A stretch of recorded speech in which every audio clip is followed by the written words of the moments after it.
Hello, everybody. How's it going? Ocarina.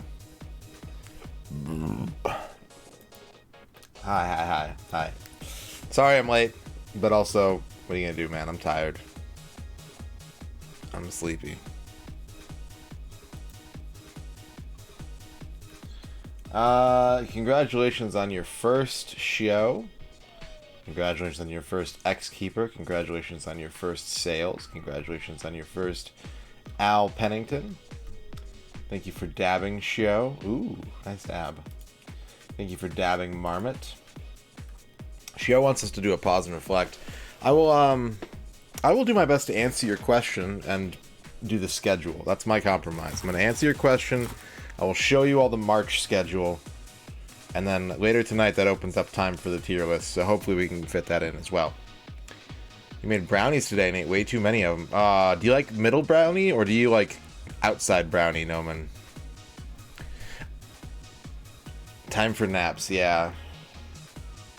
Yeah, it was a good nap. I didn't want to nap. Like, I got told Erin, I was like, we got home from her parents' house at like 8, and I was like, I shouldn't nap.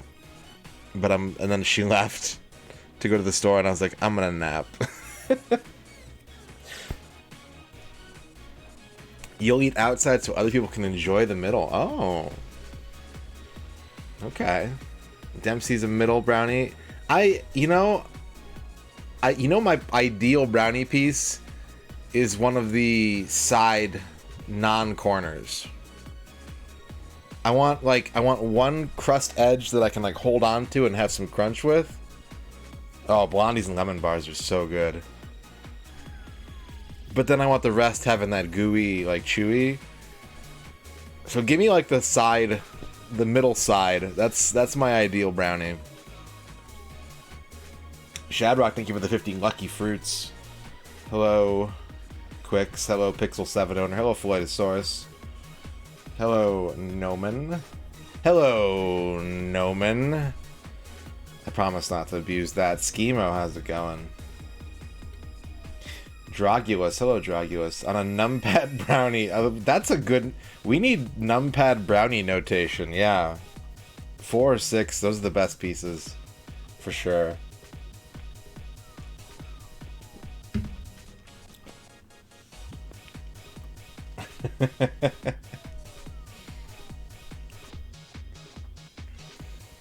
Very clever. Very clever. Yeah, this is Disco Ball. You are correct. Disco Ball it is.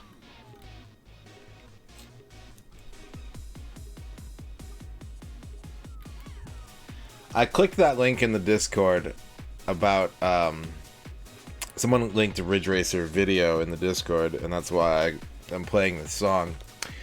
But, man, I read the comments, and I shouldn't have done that, because it was a Reddit link, but damn.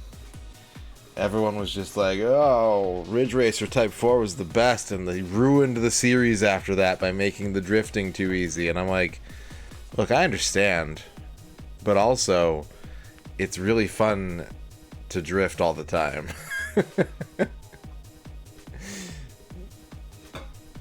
Like, I get it. I would probably agree with that sentiment, even though my favorite Ridge Racer is 6. 4 is probably the best one from like a critical mechanical standpoint. But it's so fun to drift.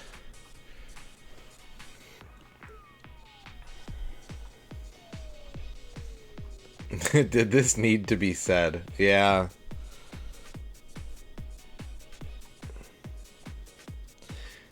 Reddit, I find, is... Now, I'm going to preface this by saying that there are times when I go to Reddit. Like, Reddit is my last resort on the internet. And I mean that in the sense that if I have a question that I cannot find the answer to anywhere else, I know that I can find the answer on Reddit. And if I can't find it, I can ask and get the answer. And that has tremendous value to me. But just, like, casually browsing Reddit, it feels like a website where everyone is auditioning to be the comic relief character on a sitcom. It's like being in a room full of, like, Chandlers.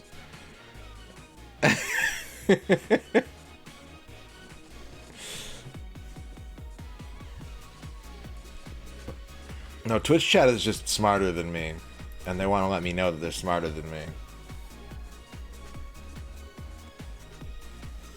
So they will constantly correct me on minutia because it's important to be factually correct in all things. Dempsey wants a mystery chocolate. Okay. We can do that.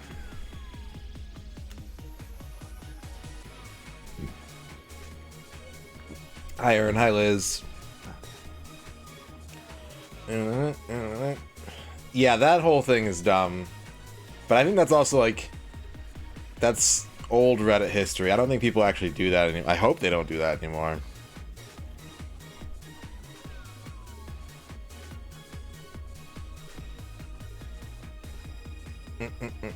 I did, I don't know if Blind Janitor is here. Earlier in the day stream, Blind Janitor clued me into the fact that the Front Mission 1 Switch physical release is actually doing Amazon pre-orders right now, and you don't have to, even though it's one of those small print companies, A, it's not limited run, so that's positive, and B, it was only $40, and it comes with, like, lithographs and shit, and I was like, yeah, for retail price, yeah, that's fine, I'll do it.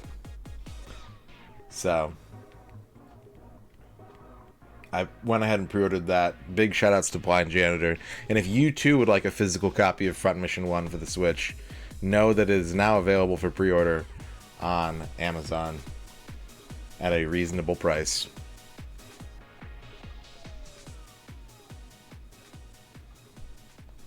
Oh no, my song ended. A different song then. Not a Liberty Mutual ad, no! So Shio, you asked a question, you want me to pause and reflect, and you asked, how's the journey been since becoming partner? Any wins? What do you mean by wins? Before I get into this topic, what do you mean by wins? I think I know what you mean, but I just want to clarify. I would like to clarify on that point, if I could, if you will, if I might.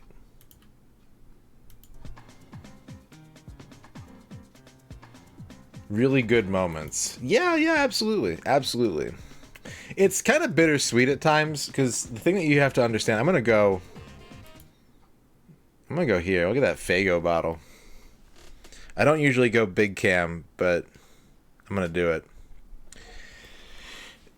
The partner journey has been really good. So for those of you that don't know, I made partner last November. Not like the one in 2021. November 2021, I made partner. And it had been a thing that I had wanted for a long time. You can ask veterans in the chat. You can ask people who know me. Like, I had my sights set on partner. But I'm a stubborn lad, and I don't take to advice very well. So I just kind of kept doing things the way that I wanted to do them. So yeah, it's been good, and what ended up happening was I've been streaming since 2011. I've been streaming for a very long time. I think February of 2011, February or March. We're coming up on we either have just missed or are coming up on the 12-year Twitch anniversary for me. Let me click my name. Let me see what my name says. That might give me a clue. Account created February 6th, 2011. So yeah, we're right around that period where I just started streaming 12 years ago. And when COVID happened, I'd actually retired from streaming in 2019 when I started this job at the video game store, because I was like, that's going to take all my time. Like, streaming was fun, but I really wanted it to be like a career, and it just didn't ever quite materialize. Like, there had been some successful moments. But I it's just like, if I ever do it, I'll have to do it for fun, and I'll focus on this job because it's stable income and it'll be good. And then COVID happened 4-5 months later, and I'm not saying, I was always told growing up that everything happens for a reason, right? And I don't know if I believe that or not. I'm not really that kind of person. But after like I think a month or two, I was just like, Well, I'm at my house all day. I don't have to go to work. Like, I'm getting the stimulus and like getting unemployment. Let's just go back to streaming and see what happens. And because I had retired, I sort of freed myself from the content structure of this channel and was just like, well, this is just for fun, so I'll just do whatever I feel like. And I did a bunch of I started playing ROM hacks, and I started playing all the Saga games, and I started, I'm going to play every Virtual Boy game. No, wait, I'm going to play every N64 game. And like just every day I was doing something different that just sounded good to me. Right? And this is a long introduction. This is a preamble, a ramble preamble. And people responded, especially on the N64 stuff. I went from having like 20 concurrent viewers to like 45. Day one, my viewership basically doubled. When I just put it out there, like, hey, I'm gonna 100% every N64 game. Boom, instant double. And I was like, this is working. Like, this is, if people are gonna tune in for that, then I'm gonna do it. And I did, and I stuck with it for. Do I have my timeline messed up? No, I don't, right? I don't. I stuck with it on it. So yeah, what ended up happening, right, is that like that forward momentum kicked in, but then I had like my mom got really sick, and I had to stop streaming again for a couple months, and then I came back, hit the ground going, building, and people started noticing me more in the retro community. Like, I'd been around, but a lot of the bigger streamers started noticing me, and a lot of people just outside started noticing me, and so my bubble started expanding a lot more. And a lot of people like Duke Donuts was extremely helpful. Not in like, I said I don't take to advice very well, but like Duke Donuts is someone who, when he offers advice, I tend to listen, because I think he's very A, knowledgeable, and B, genuine about, like, if he's offering me advice, it's not because he wants me to do things differently for his benefit, but because he knows how I could improve doing things my way with his knowledge. And so then I was like, all right, well, now I'm at like 60 viewers. Like, this is getting real, so let's push it. And I think it took a month or two. Once I actually started like asking everyone, like, hey, jump in on the raids, delete your referral message, tell people, please, raid the channel if you can, come in early if you can, so that my average viewership starts high and builds from there, instead of going like 1090, because that's really hard to overcome. And if anyone's trying to get partner, like, if you want to talk about it, I will share all the knowledge that I picked up on it, because it was I definitely had to change a couple things temporarily, but it worked. So yeah, then we got partner here, and that was really validating. It was like, that for me, I think, was kind of a turning point where, regardless of everything that was going on around my life again, it was like, oh, like, I can pursue this. Like, I can actually do this and keep it up and keep going. And as far as wins are concerned, like, I have a lot more people on this website that I consider friends. I have a lot more people on this website that I can help. I always want to, now that I'm a partner, I always want to have a couple affiliated streamers that I champion, that I really want. If they want partner, I want to help them get there. Kleben Sporknurch is at the top of my list. I raid Kleben all the time, because I really think Kleben is A, great, and B, would be a fantastic partner. So, oh yeah, yeah, that's true. I did say that my goal was to make RP Genius partner, and I'm not going to say that I did, but what I think did happen is Mo had kind of had the same journey as me, where he did a lot of pushing. He got bigger, he was bigger, and he had these big flashes and these big pushes. We get close so many times, and he'd given up too. He'd been like, yeah, it doesn't matter. And then when I made partner, he was like, maybe I should try for partner again. And he got it 4 months after I did, because he was already close. He just needed that, he needed to want it again to make the effort temporarily to get there. And so that's always a goal of mine, is to find streamers and people specifically, not like streamers in this, because that makes it sound like, I'm picking talent, and but like people who I think, if they want that level of recognition on this website, I'm not going to say success, because success is much more broadly defined, but if they want to be like recognized on Twitch, then I want to help them get there if I can, and if I think that they embody sort of my core values, then it's all the better,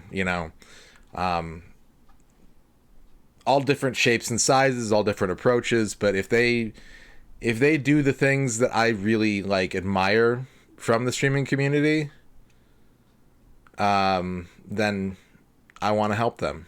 So yeah, that's the 100% tracker. That's me like making sure I don't miss anything. So yeah, things like that have been great. The fact that I make enough money as a partner now that I can work part-time is great, right? I'm working myself kind of silly between stream and work right now. That's why I'm always late and I'm always napping, is because I'm really busting my ass. But I don't have to work more than 30 hours a week now, because you guys help me pay my bills, ads help pay my bills, sponsorships help pay my bills, and so that's a big win for me. Like, I would love to be a full-time streamer. I would love to only do this. That's not very exhausting though. That's just that comes from here. That's automatic. So that's the continued goal, is to always keep. I'm not like pushing channel growth, but what's up, Duke? But Drogulus. Bills. Thank you, Drogulus, for the 2 months. It worked. My plan worked perfectly. Here come all the resubs. Yes. Thank you, Dorky, for the 41 months. Shadrock and Duke Donuts, thank you for the 100 Buffalo Bills trains. And we got a self-reflecting hype train right now. You must crush them. Buffalo Bills. Bills Mafia. So yeah, and that's true, Ern. Like, I will be working less when you have a job again, but I'm not. Strain. It's not going to be like, oh my god, I cut down to 10 hours at work. It'll be like, oh, maybe I'm not. Donos help pay the bills. Thank you for the $10 dono.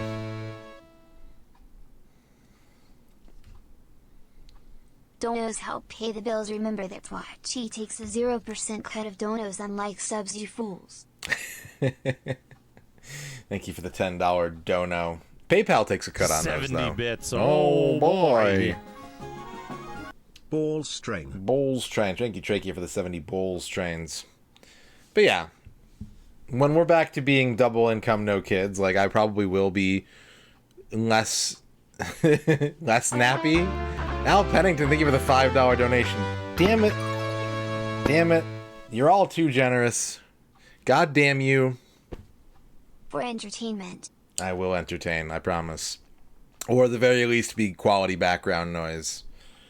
That's been an interesting thing, is talking about, like, me as a partner, right? People tell me a lot, like, oh, I put you on in the background. And I think that prior to being partner, I would have been like, what do you mean in the background? I'm fucking entertaining. Will you just put me on and go iron your clothes for work tomorrow? But it's I take pride in it being on the later side of things, so that I'm not too loud most of the time. Sometimes I get loud, but I'm actually kind of happy now that, like, I can offer a kind of content that fits that lifestyle. I fall asleep to the loudest, most bombastic streamers I can find. So I get it. I understand. And I think about it a lot when I'm doing what I'm doing. I'm like, I got to make sure it's kind of comfy in here, and I'm not getting mega, having like air horn channel point sound triggers and stuff like that. So that's true. Mo does fall asleep to Ted Danson watching him as he sleeps. That's very true. Yeah, I do. I do fall asleep to Rig very often. No, I don't usually put streamers on in the bedroom, Liz, unless I'm falling asleep at the same time as Ern, and she can, like, elbow me to turn them off. Or if she's, like, out dog sitting or something, then I'll put them on. But if she's already asleep and I come to bed, I'm like... but yeah. And now that I'm getting into, like, the sponsorships and that kind of content, like, it's... When's Neo Turf? Thank you for the $10.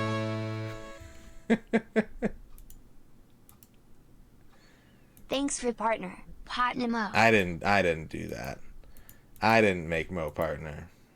I just did what I had to do for me, and it felt very gratifying to be an inspiration for someone who I admire and who I love to do what they need to do or what they want to do.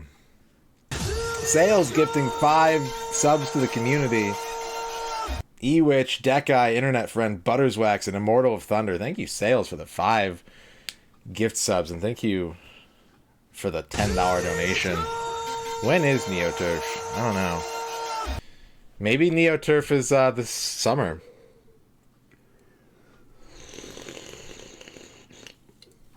Maybe we have an offline NeoTurf tournament this summer.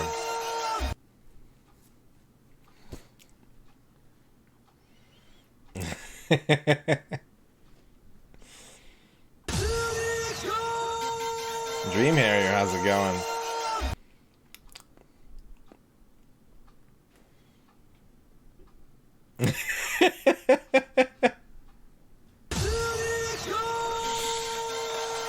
Shadrock, thank you for the 50 Mo's.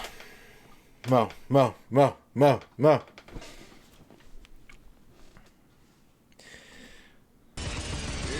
Charger. Mo.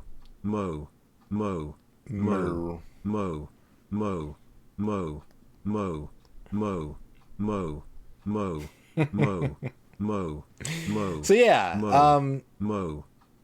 you know, people have done really nice things for me. Like, what is it called? There's those boards. What are those boards called? Where everyone like writes a nice message. I've got it in my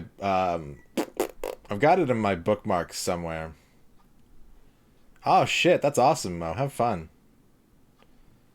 Yeah, tell them we all say hi. I miss Z-Fan. Z-Fan's out here doing big stuff, so I don't want to be like, oh, when are you gonna play video games? Why don't you play Mario Kart anymore? But like, you know, he's out there doing big work. Kudo board. Yeah. Kudo board. People have done stuff like that for me. I've gotten like packages from people and mail from people and like cards from people. And that is really nice too. It's nice to basically, you know, streaming is very isolating at times, even to the point where like I know that I have a lot of peers that we have mutual respect and mutual love for each other. It still kind of requires everyone to go out and be like, hey, can I ask you a question? Or like, what do you think of this? And I really appreciate having that, even if I don't use it as much as I should. I need to be better about that. And I've got ideas and plans for that. J-Legs, thank you for the 100 bits. Less than 3.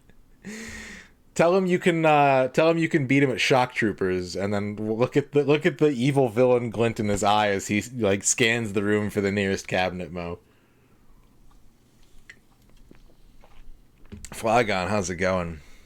Yeah, we're having a very long, rambling pause and reflect because I got sidetracked, but it was a good question. It's a good question, right? So, yeah, just being able to be a resource for other people that's a win for me. And meeting people that can be a resource for me, as transactional as that sounds, that's a win for me.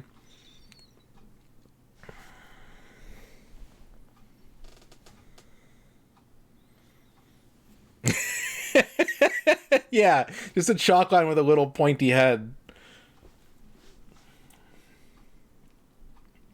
So yeah, that's been very good.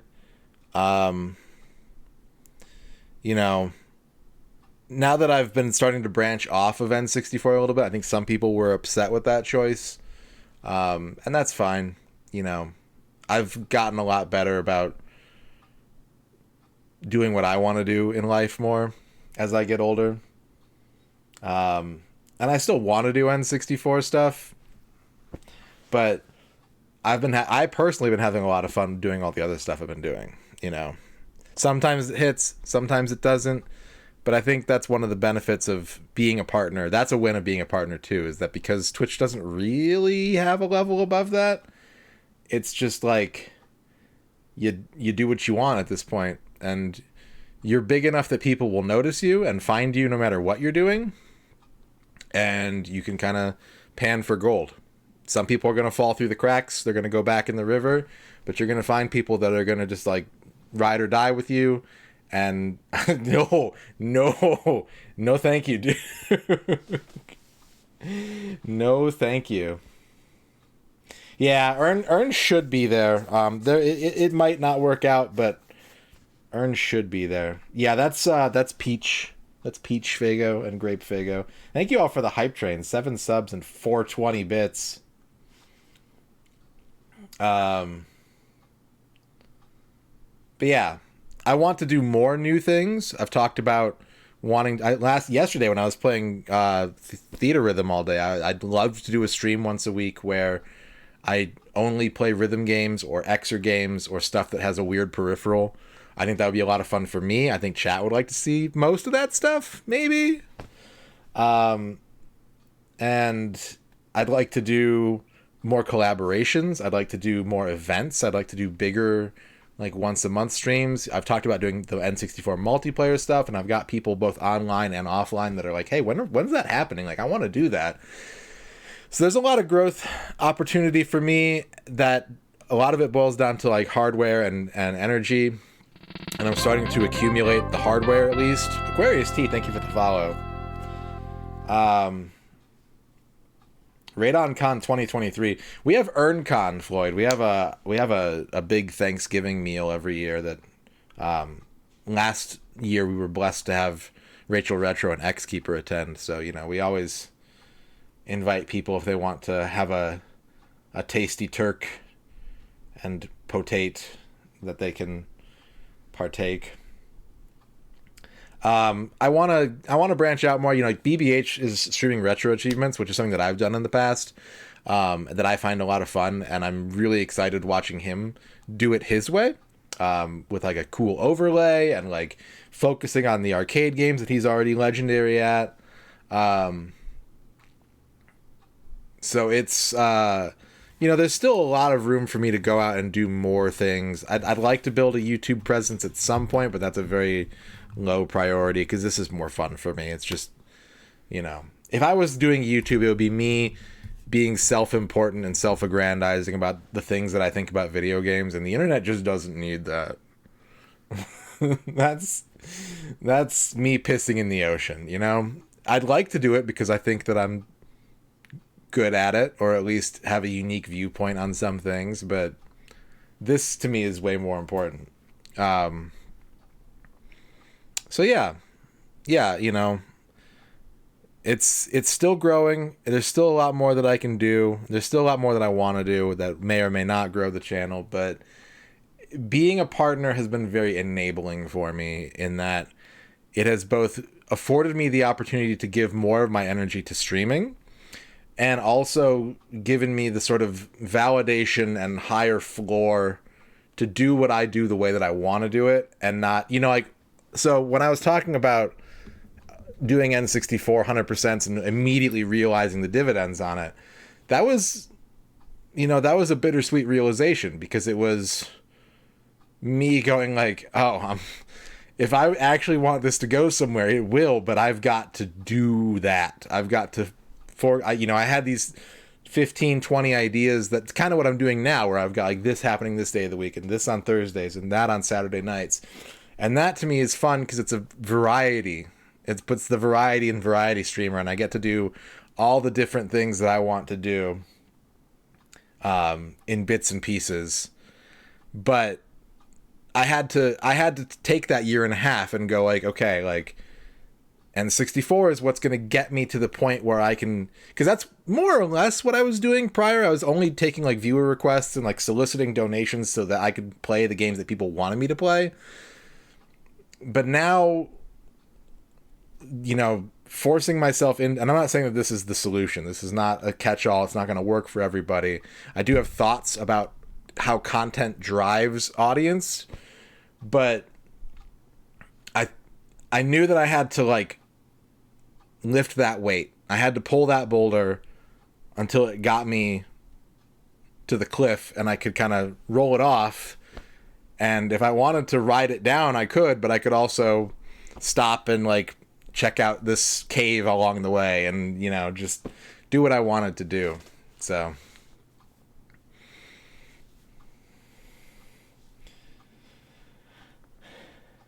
how's the backlog doing? I mean, we got a couple games off of it back in January. We definitely have been working on it, so, you know. You have a podcast idea? I've done podcasting in the past, and I'll be honest, like, God, how many podcasts have I done? I've done at least, I think, 3 podcasts with, like, regular guest appearances on 1 or 2 more. And I'm kind of over it. I don't want to be a wet blanket, Mo. I'm kind of over it, but I would love to hear your idea because it's the kind of thing that if I thought it was fun and like now, you know, having a bigger built-in audience, you know, part of the reason I stopped doing my last podcast is because it just felt like we were just talking to each other and then also uploading it for some reason, you know. So, yeah, I'd be interested to hear your idea and give it a shot at least. There's no harm in trying, right? And if it's fun, it's fun. And if it stops being fun, it stops being fun. Yeah. Yeah, so just having the freedom now to do what I want to do. And then, like, the next step is to do more of that, you know? As the channel grows in terms of the financials, that gives me more time. I can stop working quite as much and can spend more time on the platform. And then, you know, now I'm sort of rolling into this new mode of, since December, it's 3 months now that we've been doing this, of I'm not going to do N64 every day. I'm going to do this thing on these days. And I'm going to do that thing on those days. And it's frustrating when people are like, why aren't you playing N64? And it's like, because it's not that I don't want to, but I want to do other stuff too. And I've posted about it. And please look in all the places where one might look. Thank you, Socrates. I won this poster. That poster was a prize. I wanted to learn to breakdance when I was a kid, but I think I'm too old for that now, Floyd. I think I'm too old. So yeah, lots of wins, and I think a good balance of like self wins, community wins, social wins, financial wins, you know, content wins.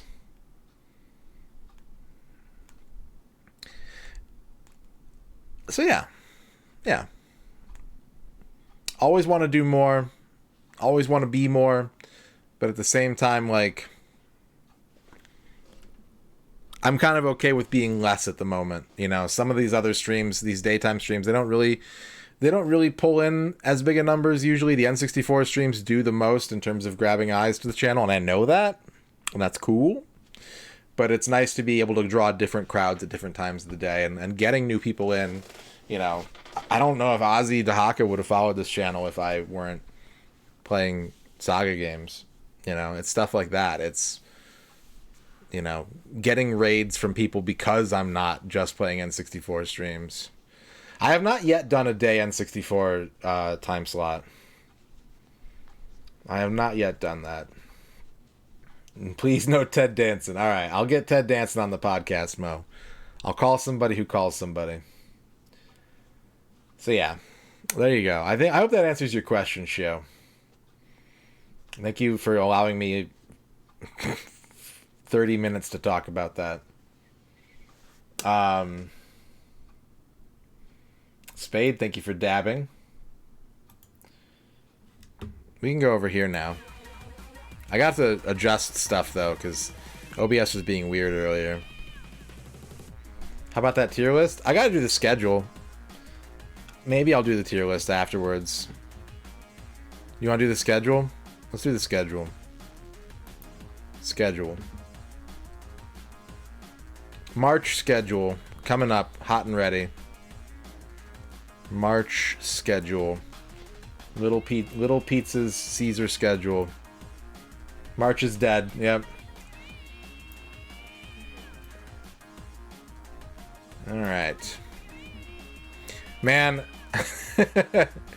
those of you who have been here long enough to remember my horrible March Madness stream idea. Oh my god.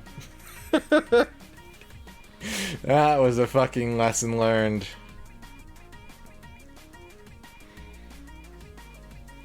Yeah, so 1 year, so I had the backlog, right? I was only doing backlog stuff.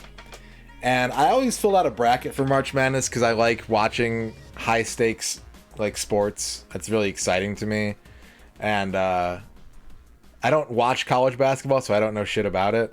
So 1 year I was like, I'm going to make a March Madness bracket and I'm going to tie a video game on the backlog to each of the teams, right? And some of them, I'm going to do like 32 games that I want to play on the backlog and 32 games that I don't want to play on the backlog. And I'm going to put them one per team and make a bracket, and whoever wins like is going to get the most stream time. I'm going to prioritize that game. I have not given you your chocolate yet, Dempsey. We have a lot of redeems, so you're still sans chocolat. So, naturally, when I put this together, yeah, it was the first time in NCAA history that a 16 seed beat a 1 seed. And Dream Daddy, well, the way I had it is like if you made it out of like the first round, you get like an hour of stream time, and if you make it out of like the second round, you get like 4 hours of stream time, you know. So I was dabbling in a bunch of games, but the ones that would win would get like a lot of stream coverage. But yeah, my bracket fucking exploded that year, and I was just stuck like having to pay all this game time on like games that I had zero interest in playing, and was just like, after about a week, I was just like, I can't do this. Like, this is fucking miserable. And I burnt it all to the ground because I was so upset. And it reinforced my position about not betting on things that I can't control. That's for sure.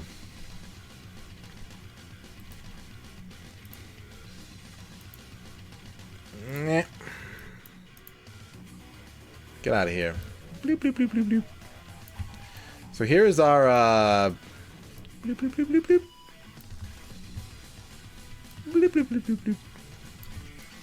It sounded really fun at the time, and it made the games much more exciting to watch, but man, once the losing started happening, I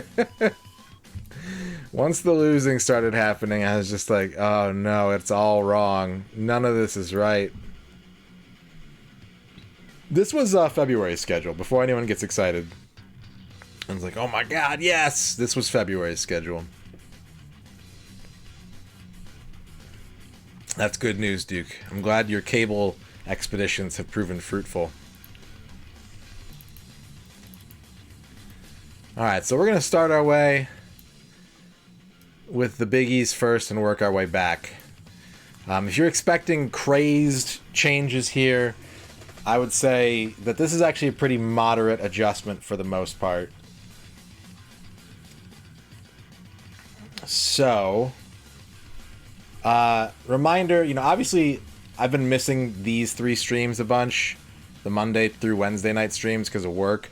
I think there's going to be a couple more weeks of me working like open to close, at least Monday, Tuesday. So these 3 blocks are still going to be very dubious for another couple of weeks. But soon I will be able to kind of revert back to not having to do that, and those streams will become more regular very shortly. But so we are keeping N64 Complete Works on Sunday night, Saturday night, Friday night, and Thursday night. Wednesday night, that's it. We're doing 4 N64 nights a week, Thursday through Sunday. The ones that are like most likely to happen, I'm keeping N64. So March gets to keep those. We're adding back a backlog day on Wednesday nights so that I can... where did that go? What just happened?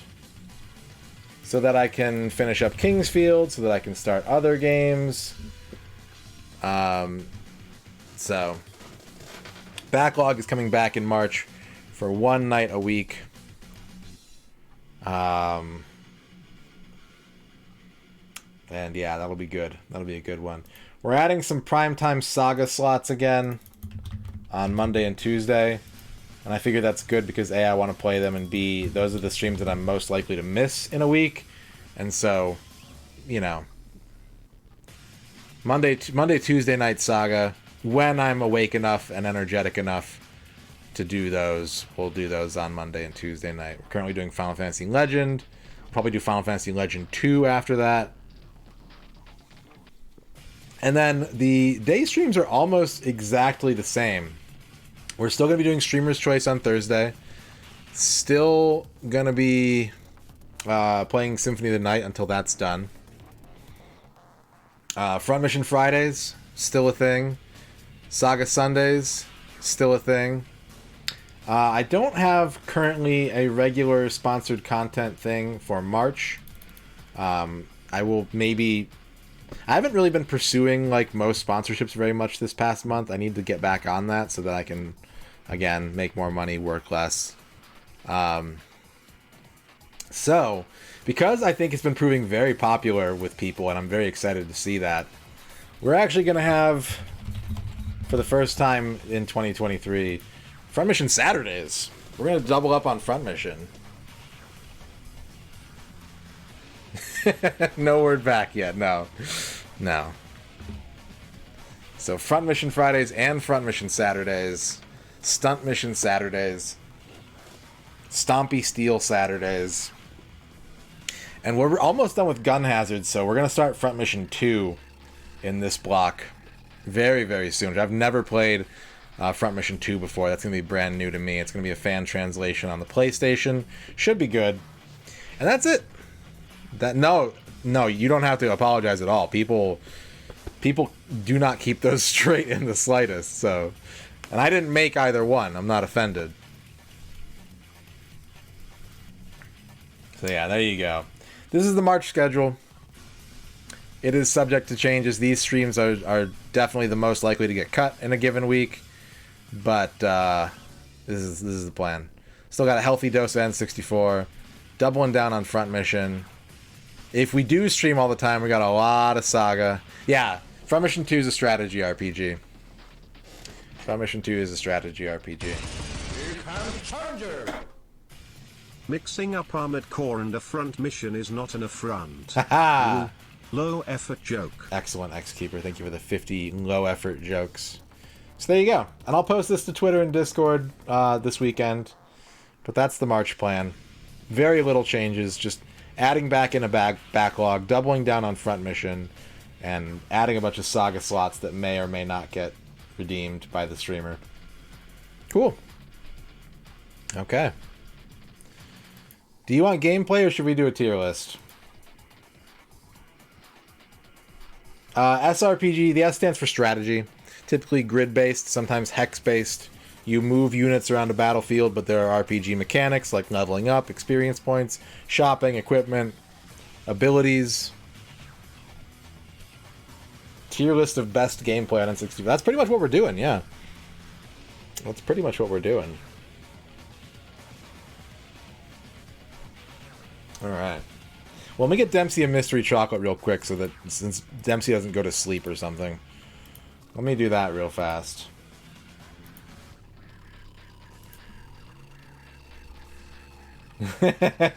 That would be interesting, Duke. That's an interesting concept. I will be soon, I think, fully equipped to do wild-ass N64 tier list, but I'll have to make sure that I get the topics in advance so that I can get my thoughts in order, because otherwise I'll just be like, Goemon, and then they'll leave it at that. You know, when people ask me questions like, what are your top 5 most fun N64 games? I'm like, check the tier list. Alright. Chocolate for Dempsey. Mystery chocolate for Dempsey. Here we go. Mystery chocolate for Dempsey. Dempsey, your chocolate tastes like rubber. Like, you know when you get your, you know when they make like a mold of your teeth at the dentist and you like bite into that molding stuff and then like your teeth are imprinted in it? That's what your chocolate tastes like. Oh lord, here we go. What's my favorite game based on feudal Japan that includes a blue-haired protagonist? Brave Fencer Musashi.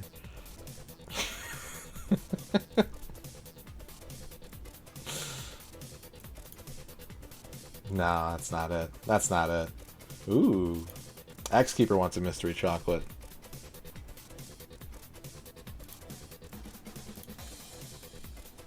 X-Keeper chocolate.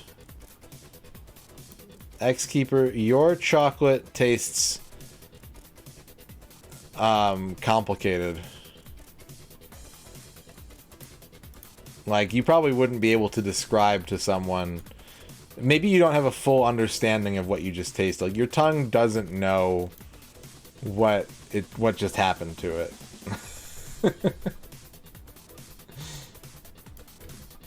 It was food. You can confirm that it was food, but like, beyond that, it's anybody's guess. Ern wants a horoscope. Ern, you get the Upcountry Farmhouse. It's okay to isolate in the next 24 hours and take time to reflect on just the existence and the blessings that come from effort.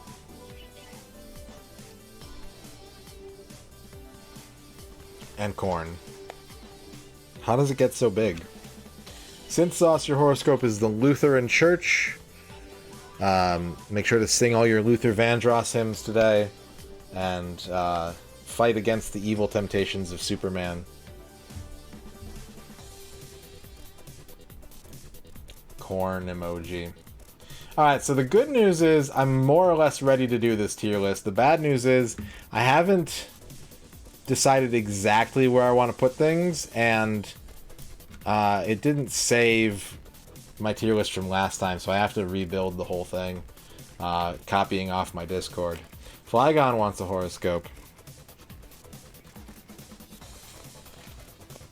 Flygon, your horoscope is the University Quad.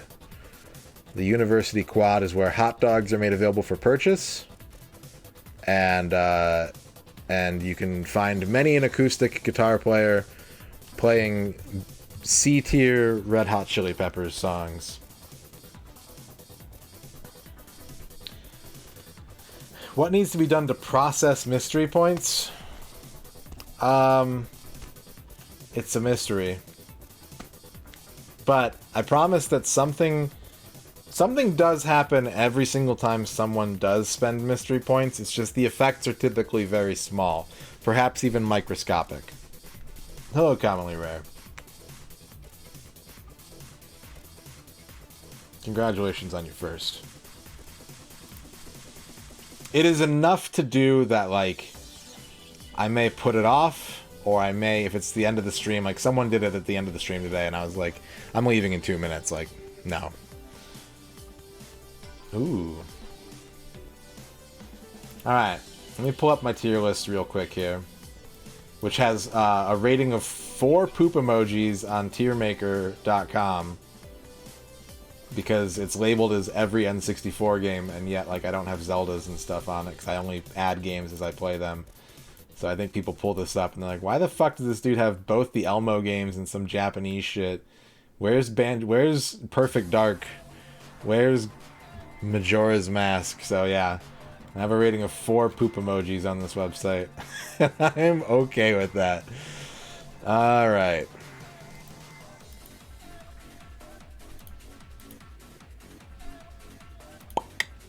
Cool. Pop.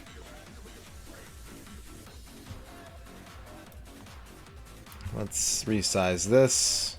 There's going to be a lot of scrolling involved. Lots of scrolling. I'm going to shrink this down a little bit. So we have finished 30% of the N64 library, and thus it is time to refresh our tier list. Someday we'll have all the games on it. Yeah, absolutely, Synth Sauce. Okay, so I know how I rank the 20 games that I just played, games 101 through 120, within themselves. I haven't quite worked out where I want to put them on the tier list, so this is going to take a little bit of time. The mystery chocolate is a big wheel. There are a few instant win spaces. There is a bankrupt space. Most of the spaces result in various values being added and removed to several counters. If a counter hits a limit, you get a prize. The price is that your chocolate tastes like a normal chocolate that might actually exist instead of the metaphorical concept of snack foods. Disclaimer, none of this is real. I mean, you're actually really close, though, X-Keeper.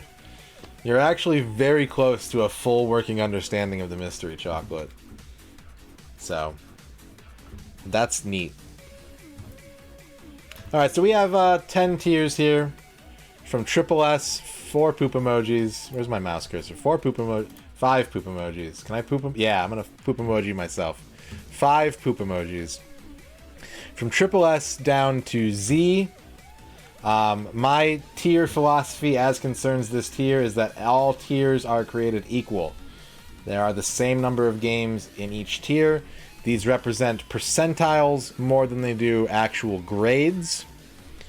But I love video games so much that, like, yeah, I'm going to give the top 50% between Triple S and A. And if you're below that 50%, like, things ain't so good. Alright, now I need to pull up my tier list. My existing tier list. We're going to copy off that until I need to add games. So do you guys want to start at the bottom or the top? Do you guys want to go from Z up to Triple S, or do you want to go from Triple S down to Z? I'll let you pick. I'll let you pick, chat.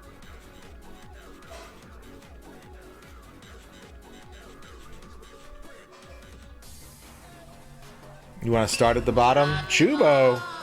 Thank you for the 65 viewer raid. Okay, so y'all want to start at the bottom. Go from... Oh, that's complicated, Liz, because these are actually ranked, too. They're not just tiered. They are fully ranked. Ashen Circle, Sneaker Nuts... Chubo, thank you so much for the raid. We got to give a Chubo shout out real quick. Can a mod give me a Chubo shout out, please? I don't know what she just said, but she said something from the kitchen. What's up, Helvetica? Chubo, thank you for the resub. Pink Panther finished his adventure hell? through no What's doing the of thing? his own.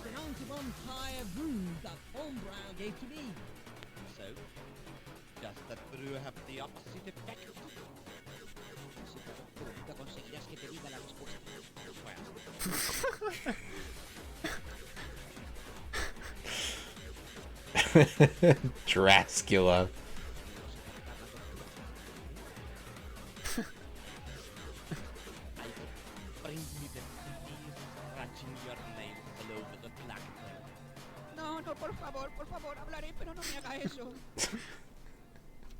That makes it better, though, how he's the only one speaking Spanish. It's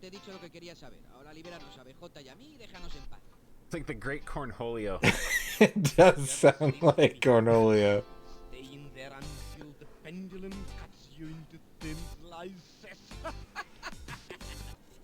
Silly Putty, how's it going?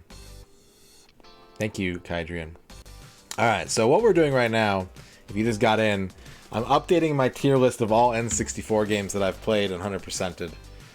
There are 120 games to rank. And we're gonna, I guess we're doing it from the bottom up, yeah? Looks like bottom up. What chat wants. It's what chat gets.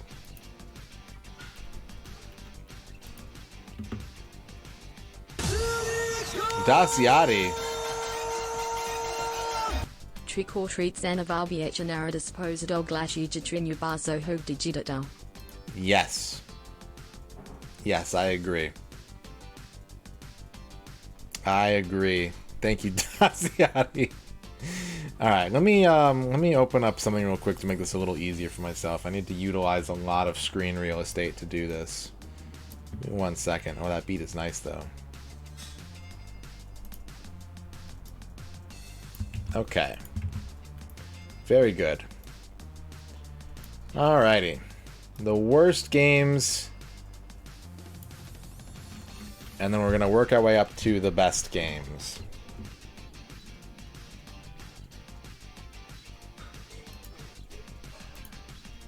Alright, so the worst game I have played is still Batman Beyond. I'm not going to talk at length about these, but if anyone wants to, like, have me expand upon them, I will. I'm going to talk about the new games being added, but yeah, I'm just going to leave these sort of where they're at.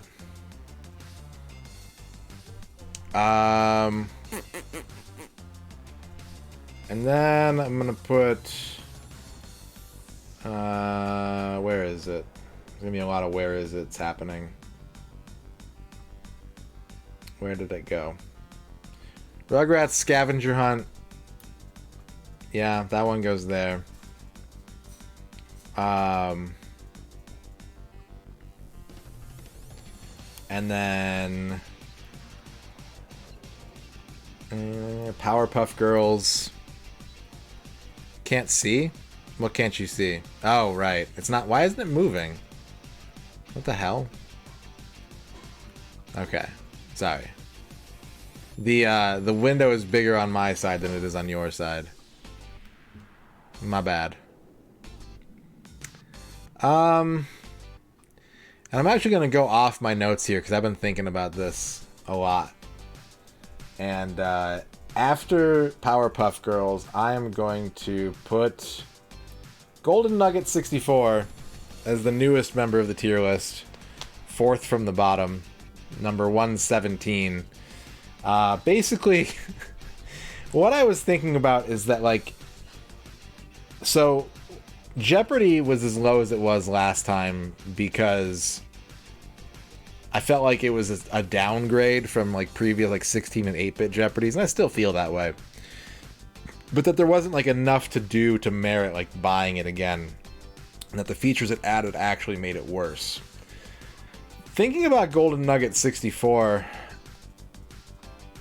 it's like, it has an end game, you know, it tasks you with a goal, which is nice, but there is so few things to work towards and so few things to do in that game that it's almost like it suffers for having an end game. Like, it would have been a better game probably if it had just been like a blackjack simulator. It does eat saves, it does destroy memory cards, and, like, I'm going to take some of the ownership for that in the sense that I was pulling the pack in and out to try and save scum a game that doesn't let you save scum. I respect that it has save scum protection because it forces you to play by its rules, which is fine. Because otherwise gambling games are kind of trivial when they have end games like that. However, the fact that the game does not ever tell the player when it's saving or loading, and we were able to actually, like, find the design documents for, like, the Nintendo 64 controller pack and have Nintendo being like, hey, you know, don't constantly write and read from this shit because it will explode if you do that. And this game was just like, nah, fuck it. We're just going to just constantly be writing and saving to the memory card. Like, it's kind of a dangerous game to play long term, no matter what kind of controller pack you're using. Yeah, and then when you beat it, it does make you immediately delete your file too. That's true. That's very true. So yeah, I think Golden Nugget would have been probably a low D to a high F, but the fact that it was basically designed to, like, fly in the face of smart usage of the hardware and ultimately, I don't want to say punish the player, right? But if you have to play a casino video game completely honestly, and if you weren't here for Golden Nugget, the objective is to take, like, a $2,000 bankroll and turn it into $10 million, right? If you have to do that legitimately on a video game, your time is better spent taking those skills and going to Vegas and doing it with real money and living in a penthouse and drinking champagne out of a cognac bottle with beautiful people all over your arms than sitting alone in your living room, like, praying to God that you know, your roulette number hits more than 7 times or whatever. So it's just like there isn't enough there isn't enough excitement within the game to merit playing the game legitimately. And if you try and play it as a video game as opposed to as like a full simulator, your shit's gonna break. So Golden Nugget, very unpleasant experience for me, and I'm gonna put it there. All right, next is Supercross 2000. That one goes above that. And then the Elmo games, numbers not as good as letters, both not very good at all. No, the N64 version did not have the Adam West videos, Smebble Bear. What's up, Fuse? I gotta think about this next one, because I think I had it higher up originally. I may have to do something controversial here, folks. I may have to edit my previous tier list.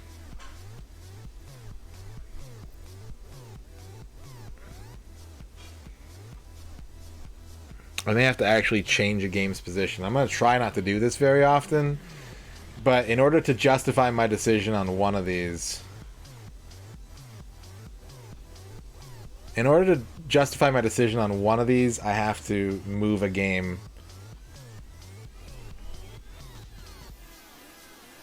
Because it's a bad thing because it means that I'd have to, like, rethink it's bad for me.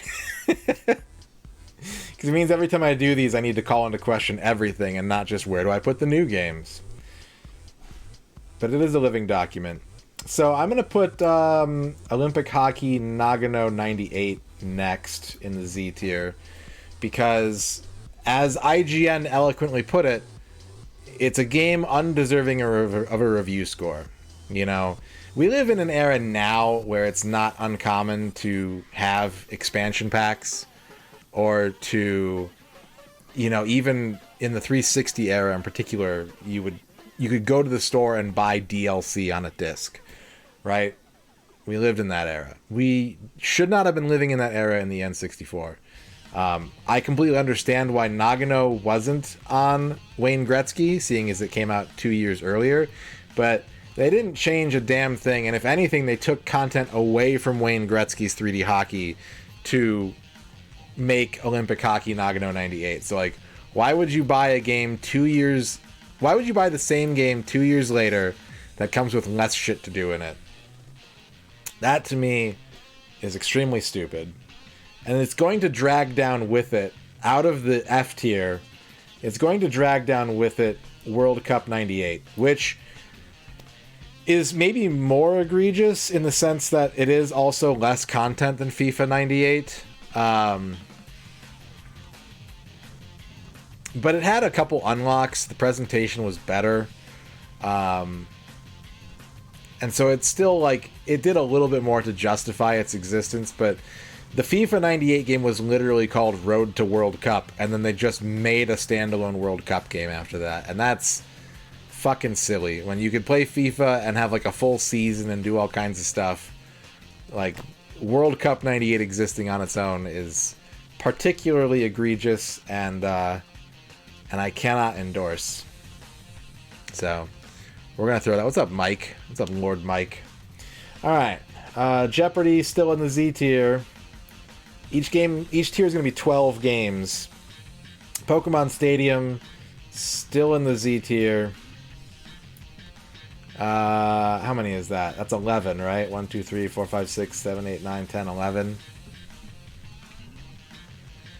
Well, for moving games, I'm going to do this game a solid. We're going to keep Off-Road Challenge in the Z tier, because that game was shit. That game was real bad. Off-Road Challenge sucked butt. It pisses a lot of people off, Socrates, but I will speak at length about how fucking terrible that game was. Like, I understand why people love it, and I will not take that from them. But if you are buying an N64 or trying the N64 for the first time in 2023, there's no reason to play Pokemon Stadium. There's no benefit to be gained from playing Pokemon Stadium. Army Men Sarge's Heroes is now out of Z tier. Army Men Sarge's Heroes has escaped Z tier. The minigames are fun with friends. Yeah, that's true. But better minigames can be found on the N64.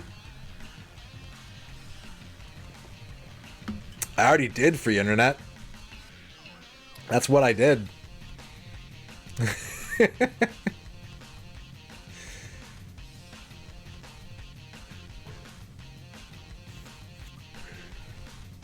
It probably is better if you don't use rentals, but I'm not about to play a Game Boy game that I'm not super thrilled with to enjoy an N64 game that I hate a little bit more. It's still bullshit. The game still cheats. Like, I can improve the odds in my favor by 10%, but the game still cheats. And that's fucked up. It's in the Z tier because it has contempt for the player, and its purpose is no longer necessary. When it was new, I would probably put it in like the C tier. But now that we have 3D Pokemon in our regular Pokemon games, there's no point to play through Pokemon Stadium. Alright, so that's our Z tier. Moving on to the F tier.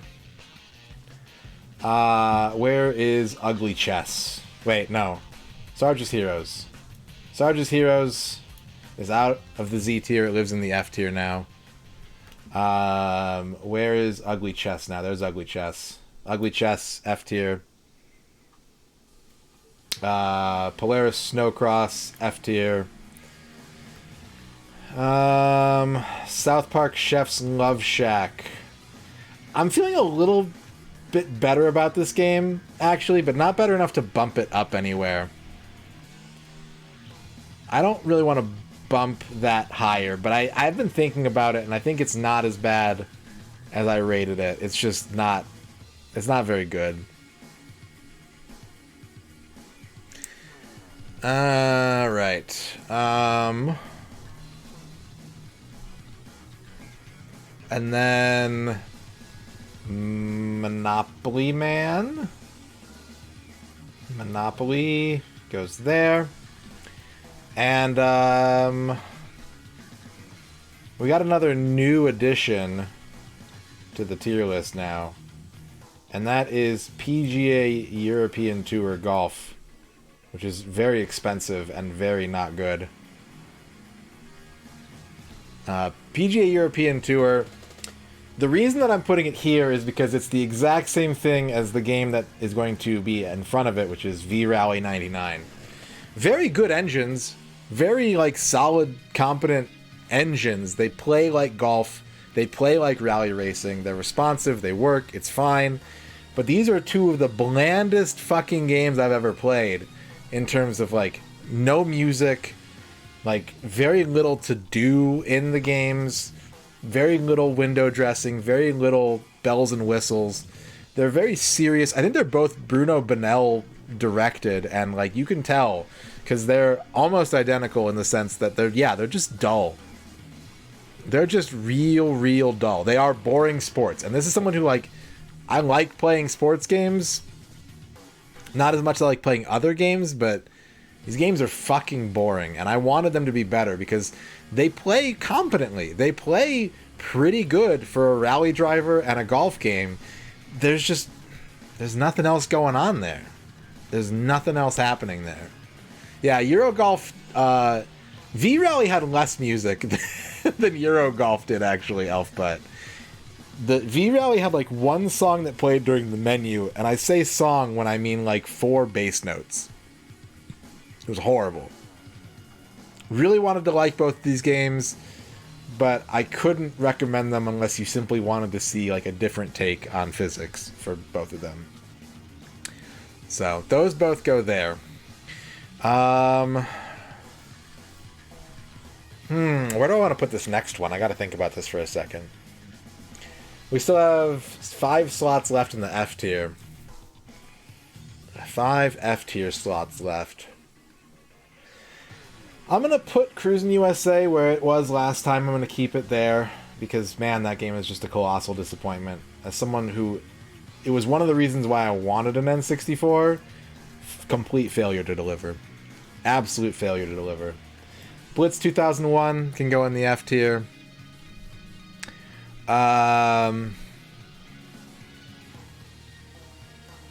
Wheel of Fortune can stay in the high Fs. Alright. Let's add a new game to the list. Let's put Virtual Pool 64 on the F tier. Yeah, Blitz 2001, F tier.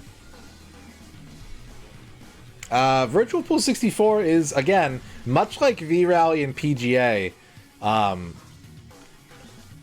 it exceeds them in this regard. Fantastic physics engine. Phenomenal physics engine. Like, really strong attention to detail. And it's gonna sound dumb, but, like, the balls looked... There have been... Yeah, some of the games on this list have 0 unlocks, but, the balls are really nicely rendered. It actually looks good for as simple as it is. But, God, the music was horrible. The names were great, but again, there's just nothing to do in this game. It's kind of ugly in the way that it plays as it progresses as a video game. It's kind of ugly with its menus. It's ugly with its sound design. But it's a... You know, it's a function. If you're just like playing, if you wanted to for some reason play video game pool with a friend, it's a pretty good pick. But yeah, it was just it's very similar to PGA Tour, PGA European Tour, and V-Rally 99, but it's like a notch better in terms of like video game design. It feels a little more video gamey, but it's still not a game that I would be like, oh yeah, you fucking gotta play that one. Alright, and then I'm gonna round out the F list with another controversial pick, I think. Yeah. We're gonna throw Vigilante 8. It's keeping its spot as the gatekeeper of the Fs, or being kept out of the Ds, I should say. Not really a fan of what this game did. Not a big fan of vehicular combat arenas, but it's fine, you know? It's just like, it's messy. It's kind of repetitive. I feel the same way about Vigilante 8 as I feel the way about most vehicular combat games, but it's also extremely derivative, you know?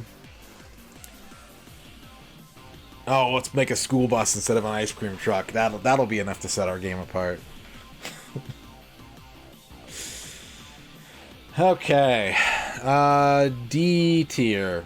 Let's keep Jeremy McGrath there.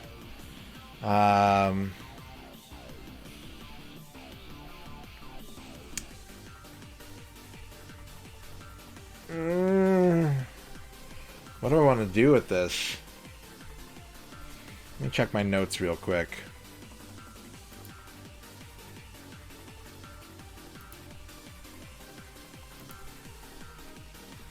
Okay. I'm gonna...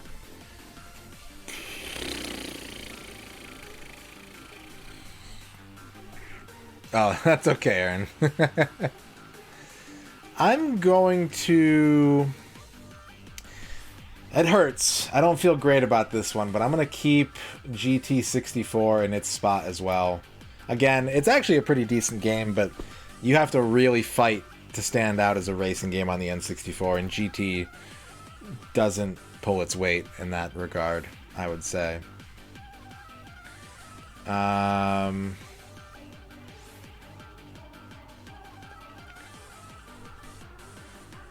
I'm going to then add a new game to the list.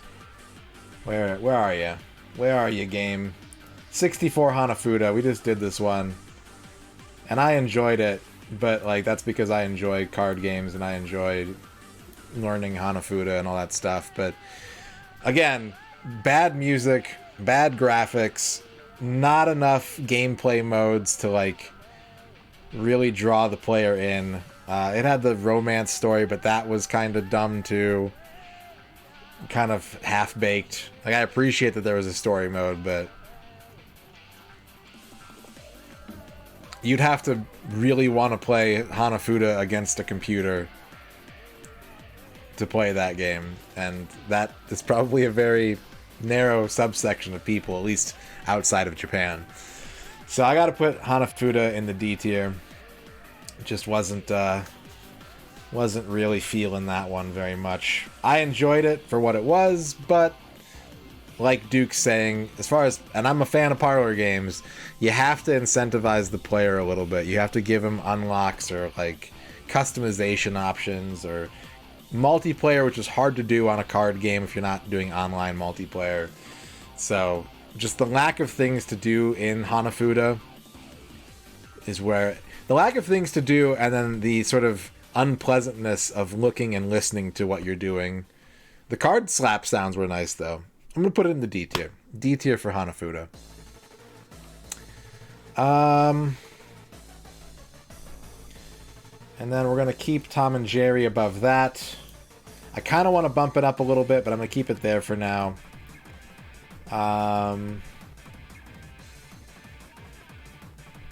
And then where's Earthworm Jim? Earthworm Jim can stay in the D tier. D tier for Earthworm Jim.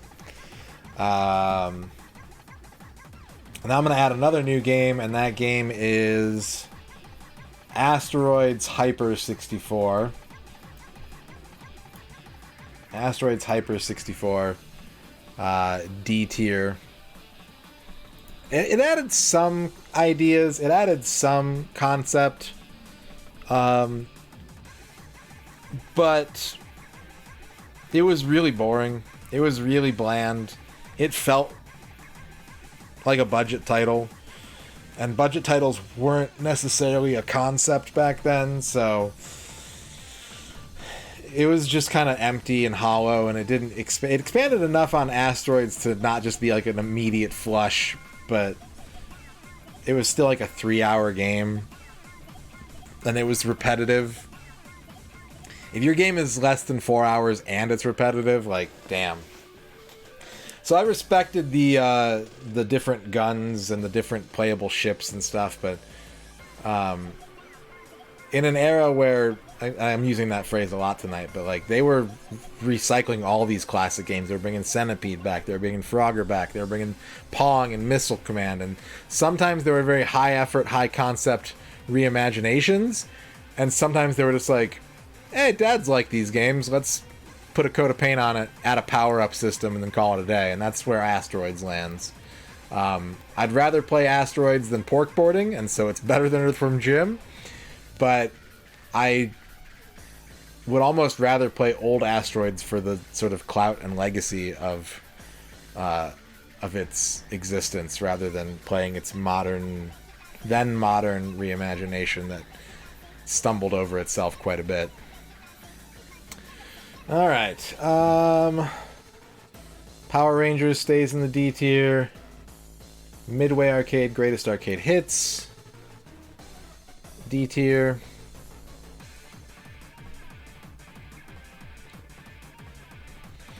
I gotta start thinking again. We got 4 more D tier slots left, and I gotta probably throw some of these in there real soon. Some of these games gotta hit the D tier.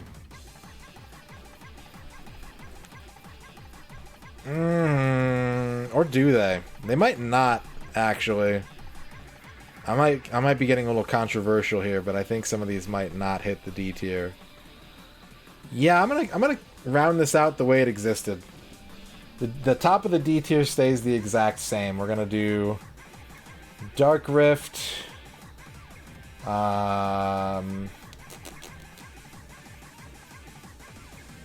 South Park Rally, Rampage World Tour, and Scars.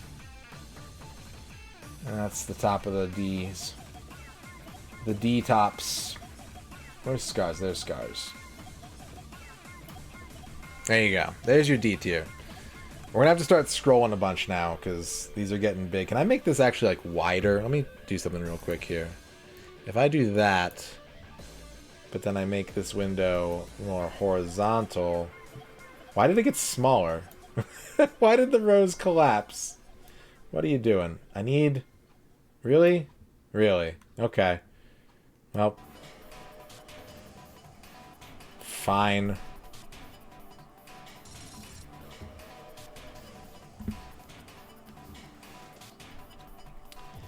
Okay. Alright. C tier. We're going to open up the bottom of the C tier with a new game, and that game is Superman. Superman is going to be the bottom of the C tier. I'm going to make this bigger in OBS again. I was very, very tempted, extremely tempted to rate this even higher than other games that are coming up, but I was reminded of the fact that not only was this game clumsy, but it also crashed a shitload. It was very poorly coded, but I was gonna put it in D tier, and I was looking at those games that were in front of it, and I was like, I wouldn't play Superman. I wouldn't play Scars before Superman. I wouldn't. I just wouldn't. There was enough charm to this game that like I did have fun playing it, as dumb as it was. As some of the levels were absolutely fucking horrible. Some of the crashes were really egregious, but if it worked, it would probably be in the top of the C tier. It wouldn't make a huge jump, but because it was buggy, I had to make sure that it didn't overcome another existing game. And we're gonna go back-to-back new games here. I wanted so bad, you guys. I wanted so badly to put Superman above this game. But if we're talking about buggy messes, we of course have to bring up the king, the legend, Indiana Jones and the Infernal Machine. God damn it, what an unfinished, unbaked game. And if it was done and properly bug tested and it worked, this would be like an A+ to an S tier game probably. But it has both concept and lack of execution. Superman has lack of concept and lack of execution. Indiana Jones has the concept. I'd say the execution is worse than Superman's, but there's a good game trapped behind all those bugs. There's a very good game that is completely trapped behind all those bugs, and it can't get out. It's sealed away forever in the pyramid. I really wanted to give Superman a higher rating, and then I was like, wait, that game crashed all the fucking time too. So, but it was probably like what, like 9 Superman bugs compared to the fucking 78 Indiana Jones bugs we encountered. So, Pacha with the $1 Stoy donation. Stoy. Stoy. Stoy. Stoy. Stewart. Stoy. Stoy. Stoy. Stoy.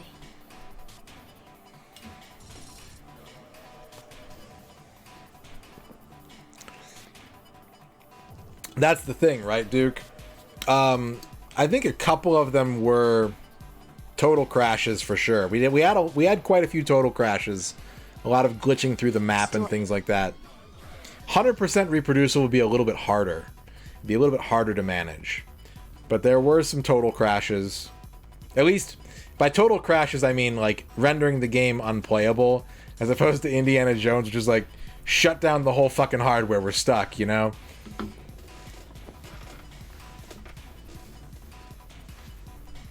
Yeah, the crate bug, the column of light where you just ascend through the ceiling and the game hard locks. Like, a lot of that stuff. Without some of those, it would probably work its way up to B. It would work its way up to A+S with none of them, but God, so many. So many. So yeah. These two are going to round out the C list as like games that I had fun with, or the bottom of the C list. Games that I had fun with, but like, god damn it, so so broken. So broken. All right. Which means that WWF No Mercy has some cushion to firmly keep its spot in the C tier. It's been climbing the charts, which doesn't say a lot about the games that I've been playing on the N64. Yeah, top tier viewer entertainment. The clips always make me laugh, but yeah, I wouldn't recommend anyone try and actually beat that game at all. I want to, but I can't. And then Spider-Man on top of No Mercy. Faux show. Razor Freestyle Scooter in front of that. Knockout Kings 2000 in front of that.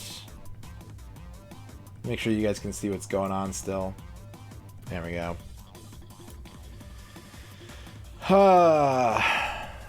And then these two, we're getting a lot of C tier games. Of the 20 games that I played in this block, how many have we already added to the list? 1, 2, 3, 4, 5, 6, 7, 8. It's not looking... I guess it's kind of balanced so far, which is nice. But I have to add 2 more games into the C list, and they're... If I could make them one entry, I honestly would. And that's Battle Tanks and Battle Tanks Global Assault. And I went back and I listened to my post-play on these and how I felt about them, because I did play them back-to-back. And I still can't decide which one I like more. I really can't decide which one I like more, but they're both very mid.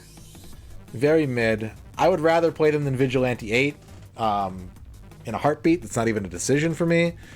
But Global Assault did not manage to iterate and improve on Battle Tanks. They went in a slightly different direction. So there were some things that I missed from the first game that weren't in the second. There are some things in the second game that were much better than they were in the first, but they're basically identical. They're gonna be tied. I can't envision a scenario in where a game is gonna land in between those two as we build this tier list, because they're pretty much the same shit. It's nice to have more of it if it's what you liked, but it was just kind of, you know, all right, good try 3DO. Thank you for that. So there's those two. All right. And then where does that put us? That brings us to the classic. Another classic of stream. Xena Warrior Princess. Goes in front of those. Gex 64 goes in front of that as soon as I can find it. Where are you? Where's Tail Time? There it is. Gex 64 in front of Xena. Jex. Thank you, Trachea. Thank you for keeping me honest about Jex. Battles. I mean, I don't think it will, but that would be pretty incredible. I'm gonna put Hot Wheels in front of that. Hot Wheels keeps that spot. Again, once I find it, Hot Wheels. That's we only have one more C tier spot, huh? This is a big shakeup then. A lot's happening on the C tier. I'm gonna keep Namco Museum at the top of the C tier. Namco Museum, king of the C tier. And then that brings us to B. So we have two games being promoted out of C tier in this update. Congratulations to 2 games. Let's put another new game on the list, and that game is Wailea Country Club True Golf Classics. It was good. It was good. It had some nice flair, some nice presentation. But having only one golf course to play on was kind of meh. But it played well. I liked it. I liked learning the intricacies of it. I did not like the near constant 20-mile-an-hour wind, but I definitely liked it a lot more than PGA European Tour Golf. So I will give it B tier status. It is definitely a playable and enjoyable golf game once you learn what it's about, what it's doing. Was that the British guy one? No, that was PGA European Tour was the British guy one, and that's down here in the F tier. F. Where's my mouse cursor? F tier.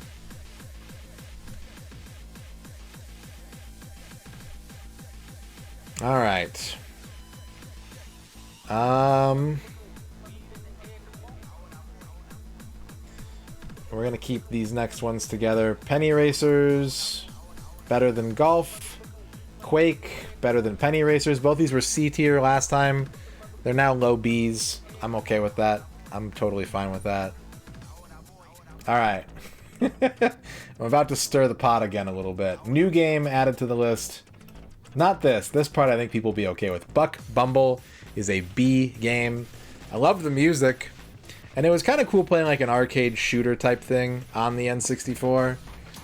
But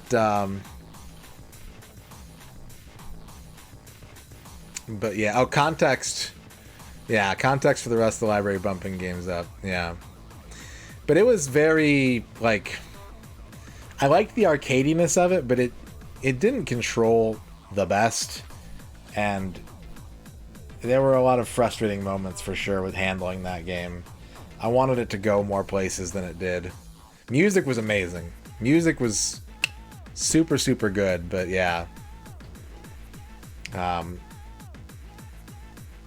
It's good enough to be like, yeah, Buck Bumble, it's mid-range. It's mid-range.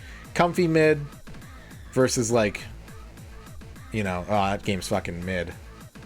Yeah, Starshot is ineligible. We haven't finished it yet. We will not be ranking Starshot yet. So I'm going to put that there. And then I think a lot of this list from here on out is there's gonna be a bunch of games that are gonna be like pretty much where they were before. I'm gonna keep Blues Brothers above Buck Bumble. That's the part that I think people are gonna be like, what? Blues Brothers is competent.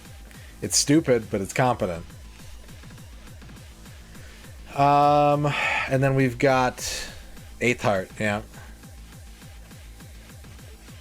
And then we've got Revolt after that. Revolt over Blues Brothers. Gex 3 over Revolt.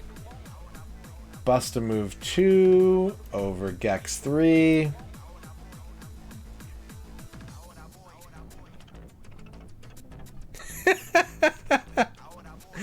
Incredible, Duke.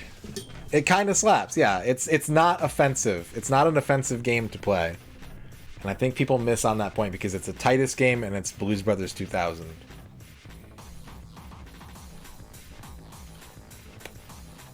I think it might be time to add a new game to the list soon. Very soon. Okay, let's keep this going. I'm going to add a couple more games from the tier list prior. As soon as I can find them. Fighting Force 64 above Bust a Move. Monster Truck Madness over Fighting Force. 64 Trump Collection over Monster Truck Madness. I only have one more B. Alright. Dr. Mario 64 is now King of the Bees.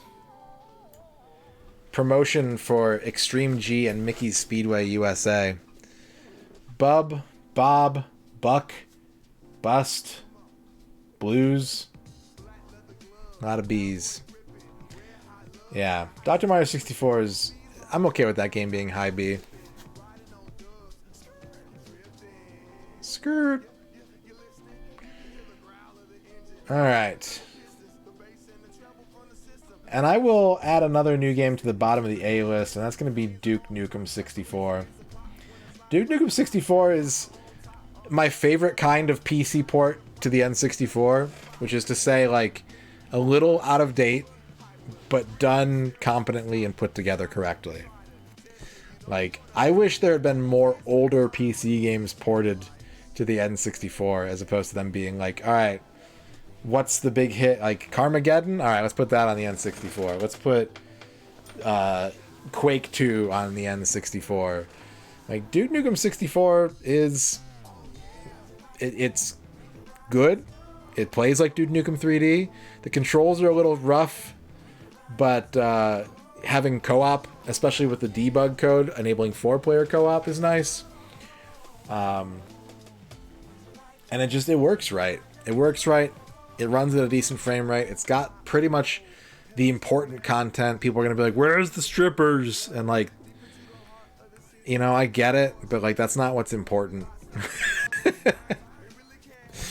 It's not important to the experience, in my opinion. So it's there. It's good. It works. I'm into it.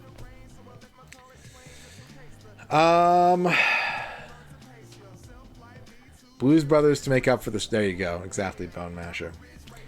Okay, let's clump up a few more here. We're going to keep Extreme G in front of that. Where are you? Where are you, Mr. G? Why can't I see it? I know it's here. There it is. Extreme G above Duke Nukem.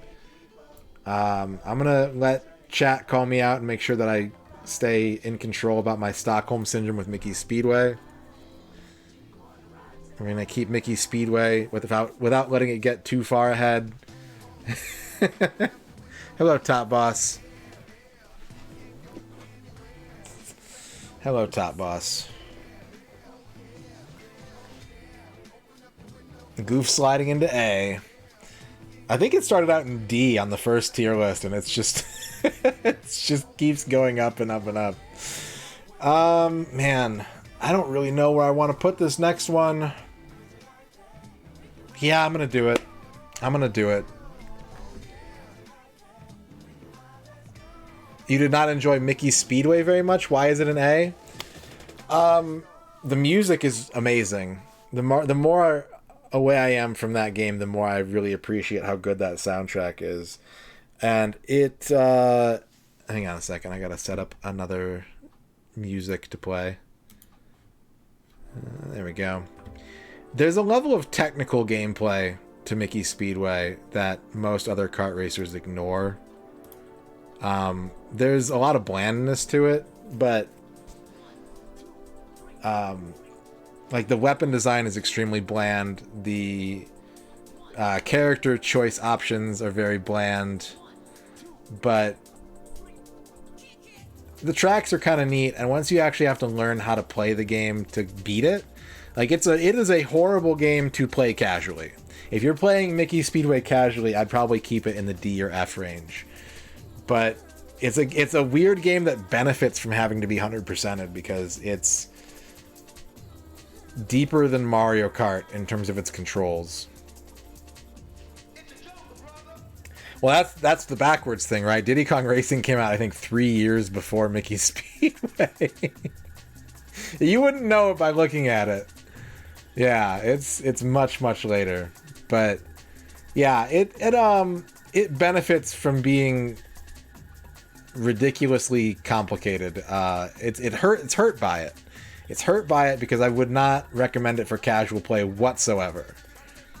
But if you are willing to put the time in, I think it's a really compelling time trial game. I think it's a really compelling like 100% target. It's bullshit, but when you get into the bullshit, it feels really good. We are more than halfway done. We're right around the top 60 right now.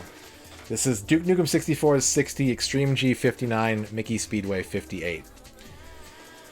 So yeah, honestly, to answer your question, Liz, Mickey Speedway has gotten to A because I have Stockholm Syndrome for it, and because we've played a lot of games since then that have just been pretty underwhelming, unfortunately. There's a lot of underwhelming video games right here. And Mickey Speedway has at least something going for it that is entertaining to strive for. Okay. So yeah, I think I'm gonna hurt some feelings on this one with my younger viewers, and by younger I mean younger than 38, which is how old I am. Right above Mickey Speedway, we're gonna keep it Disney. We're gonna put Toy Story 2 right there. I'm gonna give it an A because it does function. It does what it's supposed to do, but I don't think it does enough to like be a compelling 3D platformer on the N64. I'm gonna rate a game above this that I think is worse in terms of like fun to play, but is higher concept and like attempts to do more, and it's for that reason I'm gonna give it a higher rating. But they're very close. They're very close. I just don't. I find Toy Story 2 very underwhelming. I think if you played this as a kid, then you are definitely going to be nostalgic for it because it does work better than a lot of other licensed games of its era. But again, a lot of platformers on the N64 and a lot of really good Disney games. Like, we still have at least 3 more Disney games to put on the list, 4 more Disney games. And some of them are like, one of them is like right on par with Toy Story, and some of them are like so far beyond it. 5? I just saw another one. The Toy Story 2 just kind of comes off as underwhelming. It's perfectly fine, but I don't... What's up, Tone? I mean, Pokemon Stadium is down here in the Z's still, so there's that. We got that going for it. Pokemon Stadium's still down here, but... Yeah, I just think that, like, Toy Story 2 is like a good rental. It's a good rental, but it's not particularly strong in any element. It's just a nice safe pick. And so it's a deserved A, but I don't have very strong feelings about it, other than the fact that, like, it's competently put together. It's never too frustrating. It's never too, like, clunky. It's just it's solid. It's solid throughout, but it never made me go like, oh wow, that's really, really cool. What's up, Dragulus? Yeah, it can be, but again, like, I just don't think...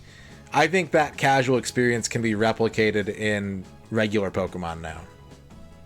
Regular Pokemon doesn't cheat and looks better and has more, like, it's just not... I couldn't ever tell anyone, like, oh, you're getting an N64, you gotta play Pokemon Stadium. I can't do that.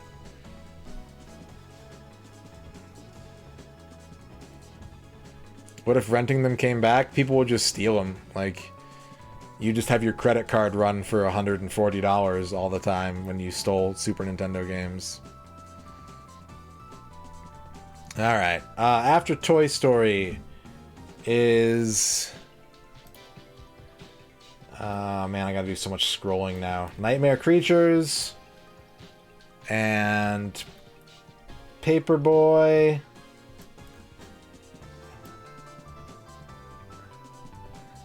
Yeah, I can post it in Discord, Dorky.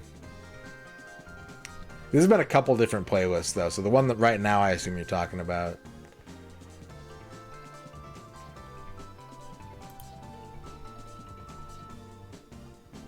Okay.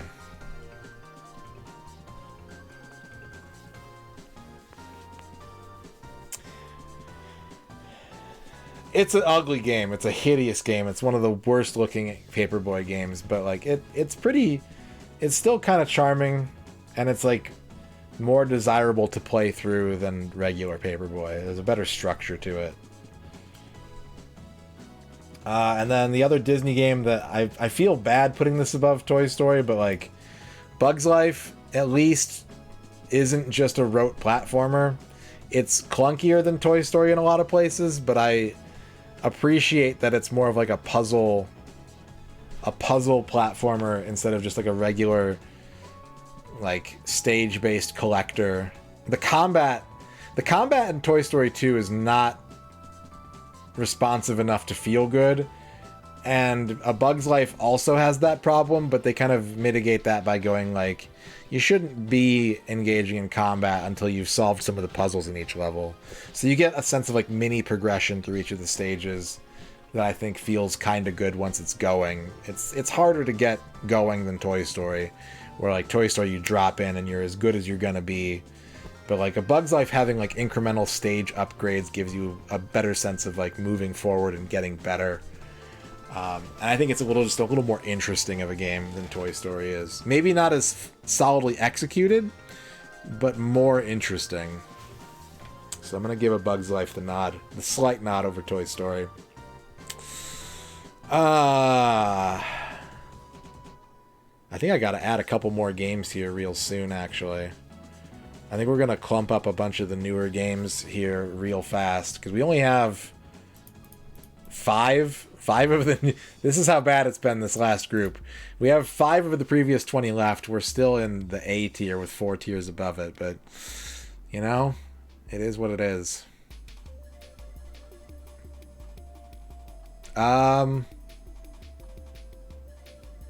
Yeah, let's add a new game. Where are you? Mortal Kombat Mythologies Sub-Zero I'm going to put above A Bug's Life. Another game that people shit on a lot, and I understand it. But, like, I genuinely really liked solving this game. I liked putting it together. I liked putting the skills. It had those Indiana Jones comedy moments without the total game-breaking frustrations.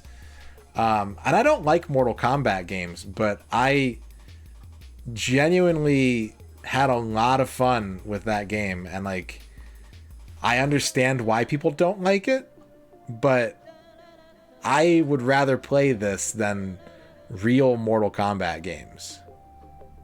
Like, this to me is better. It's probably going to be better than Mortal Kombat Trilogy on this list. I'm sorry, folks. I don't enjoy Mortal Kombat as a fighting game. But if you take those concepts and put it in, like, a single player, like, you know, the controls are weird, but they're not unassailable. The checkpoints are a little too sparse, but I really, really had way more fun than I thought I would getting, like, salt, because it was like, this is a cinematic platformer. It's what people don't tell you, is that Mortal Kombat Mythologies is basically like a silly, like, clumsy attempt at making a game like Prince of Persia on the N64 or Another World or Flashback. It's the same kind of game, and there are moments in it that are really stupid and shouldn't be the way that they are, but, like, it was really gratifying to go like, okay, I know how to get past this platform, but now I'm taking an instant death on that platform. What do I have to do differently? What do I have to do to get past this part? And it was held back by the samey combat and by having to incorporate that instead of, like, you know, if there had been more moments where it's like, oh, you have to hit this switch and then a gruesome Mortal Kombat, like, spike trap falls on this dude and he explodes into guts, like, I'd be okay with that. I think it would be better than them being like, well, it's a Mortal Kombat game, so you have to do Mortal Kombat fighting. The game that it's got the most in common with is Batman Forever on the Super Nintendo and the Genesis, and it plays so much fucking better than those, to the point where I felt like it was a functional version of those. And yeah, it's more fun to me than I ever thought it would be. And I promise I'm not just doing this to be spicy, but I wanted to go, when I finished that game, I wanted to go back and play it again. I wanted to do it, you know, faster or with fewer continues or, God forbid, deathless.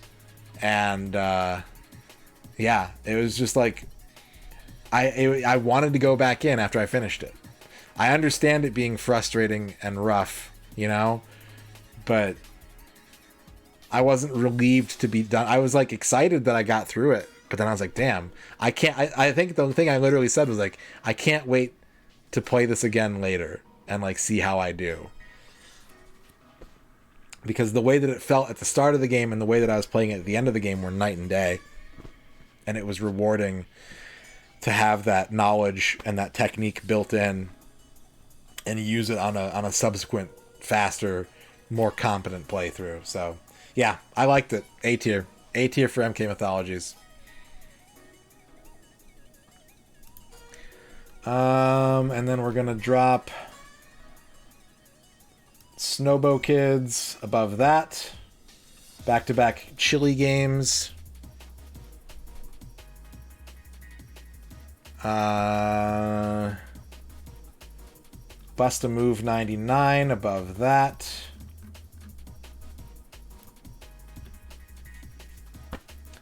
We're getting a lot of promotions out of the A tier this time. It did. But it also taught me a lot of skills that helped me with the rest of the game. Helped me a lot. And then we're going to add another new game, and that game is going to be Duck Dodgers in the 24th and a half century, starring Daffy Duck. Again, this is very much like a very inoffensive platformer for the most part, but I think it was more rewarding than like Toy Story because it had mild exploration elements. It felt like there was more to collect, more to do. It had some real charm with like the Looney Tunes style enemy design, but it also had a lot of like flat notes. It didn't do enough, but it got out of its way. It lets you get the excitement of like looking around each level and getting enough whatever their molecules or whatever they were to advance to the next stage. There was only a couple areas where they were like really confusing. It had those really cool FPS segments that came out of fucking nowhere that ran really well. That was a huge surprise. But it did a lot to capture the Looney Tunes feel, but never really excelled in a great way that would make it like a, for sure, top 30 game or top 30% or whatever. But a really solid platformer, fun enough. Just not a lot to do, not a lot to upgrade, not a lot to give a sense of progression beyond going level to level. But varied environments, nice presentation, a couple surprises along the way, and a really stupid final boss fight. All right, we got to finish the A tier, and we're gonna put a puzzle game. We're gonna give it to, where are you? Magical Tetris Challenge. Magical Tetris Challenge, top of the A tier. Very good game. Very good game. So we still have 3 games left from this block to rank. Yeah, great music. Fantastic. The music is one of the strongest elements of Magical Tetris Challenge. Alright, so we're in A+ territory now. Which means we got a few promotions. And we're going to do these in a big clump because I think the next game I need to add is all better than these. So Iggy's Wrecking Balls is now an A+ game. Scooby-Doo Classic Creep Capers is now an A+ game. I feel good about that one. Scooby-Doo was a very good game. I'm glad it made its way up the list. Yeah, A+ for Iggy. I liked Iggy a lot. Iggy very good. Where am I? Doraemon. The first Doraemon game. That's an A+. You better believe that's an A+. And Rally Challenge 2000. I'm also very happy about this game getting a promotion as well. Rally Challenge 2000 was very cool. Very cool game. Alright, now I need to figure out, where do I want to put this next game? Where do I want to slot this next game in? I think it might be pretty soon. Yeah. It might be now. Yeah, let's do it now. Let's add it in now. Chopper Attack. This one kind of surprised me. I avoided this game like the plague as a kid because I thought the box art was super bland. I wasn't really feeling the presentation of it. But having actually played it, like, it's kind of extremely Japanese and very arcadey. There were a couple of frustrating moments, to be sure, but there were some laughs, there was some frantic action, a lot of different playable characters with like slight differences and stuff. Like, I thought this game was surprisingly good, and I would definitely recommend it to people if they're a fan of that genre. I think once you get into like the S's, they sort of transcend like, do you like that genre? Chopper Attack isn't quite there. Like, you have to sort of like arcade sort of flyers, maybe a little bit of like the strike games, but faster. So yeah, Chopper Attack was really good and short and not particularly replayable, but if you wanted to play for score, you absolutely could. If you wanted to try different characters, you absolutely could. It was brief enough and snappy enough that it merits going back a few more times and trying to play it different ways. There just wasn't enough variety in the missions, but it was a really good game, and I was kind of kicking myself for not wanting to play that when I was a kid, because I was like, yeah, boring helicopter. I say kid, I felt that way about this game in my 20s too. Like, I bought it and I was like, nah, helicopter game, and then I played it and I was like, damn it, this one was good. So yeah, Chopper Attack gets a solid A+. I'm gonna put it there. And then we definitely got Hexen after that. Hexen.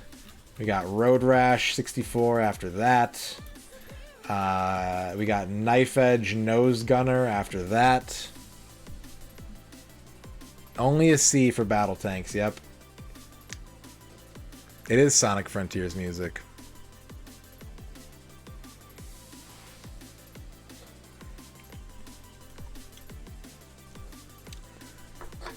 "40 Winks" after that.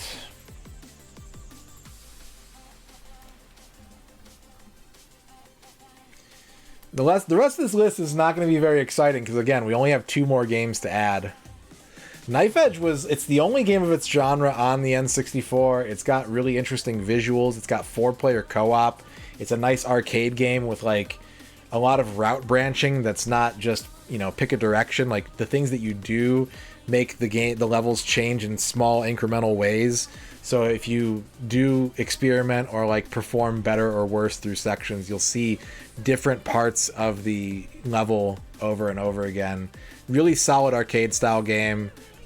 Cool upgrades. Really nice co-op system. I liked it. Knife Edge was really cool. Not only is it the only kind of its... Well, there's one other game on the N64 kind of like Knife Edge. But not only is it the only of its kind, but it's pretty competent too. Has any game been demoted yet? It's happened. It happens. It doesn't happen as often because we've been playing a lot of kind of janky shit. But it has happened. Did it happen at all this time? Let me see. Did anything get demoted this time?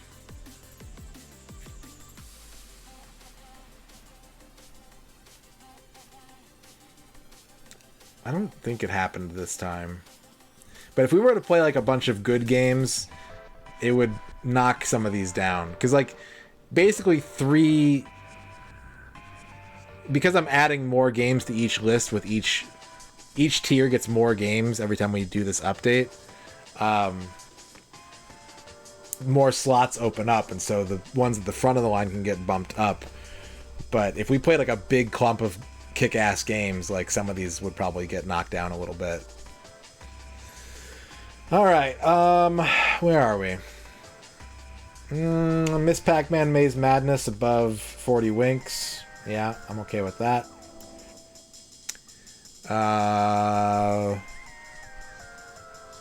Where am I going to put this game? I have to add it soon. And I think I should add it now. Because I'm running out of time. And I've got to add these in soon. Yeah. Yep, alright. SimCity 2000. Almost making it out of the A+ tier. Because it's already a good game. and it adds a lot of really fun exclusive elements on the N64 with the different mini games. They also kind of break the game, which is a pro-con. If you want the SimCity experience of like managing a budget and, you know, exercising restraint, this is not the SimCity game for you. But if you're the kind of person who always turns on money cheats and just wants to make like extravagant, opulent cities, you can do that without cheating in this one by playing the mini games, by playing the ponies and gambling your budget and save scumming a little bit. It was a little clunky to play with an N64 controller, but it was pretty. It was pretty. Like the higher resolution buildings were really nice. The different eras, like your buildings evolving as you go to different bits of civilization or like advance the timeline, was really cool. The weird cracked out like alien colony storyline was pretty neat.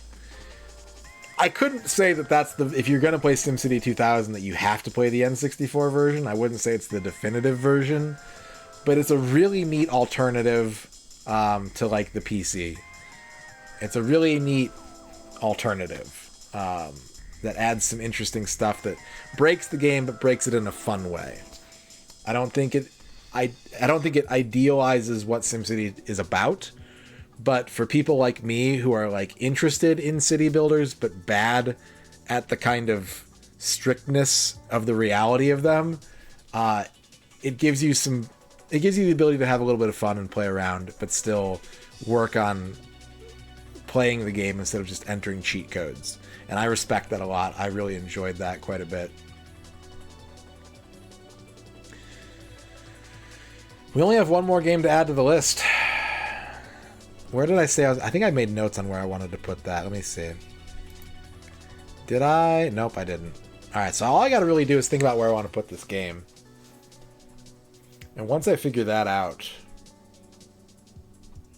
the rest of this is going to go by very, very quickly.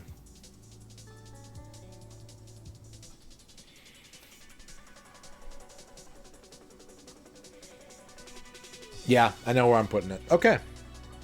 No, we haven't. That one's going to be in the next tier list update, because that was game number 121. So that'll be part of the next update.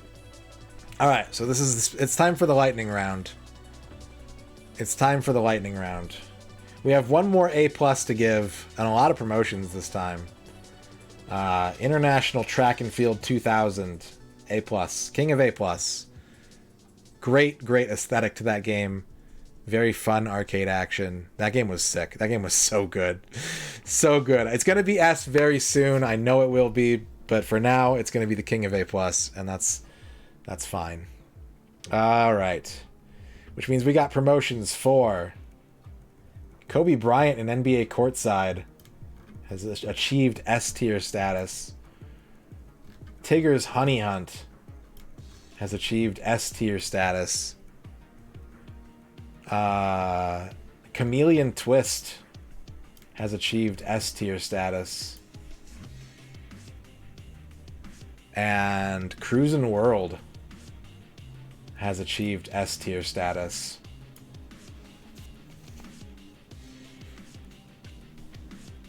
They were really good, Cassette Cobra, honestly. Puffy, how's it going? 1080 Snowboarding coming in after that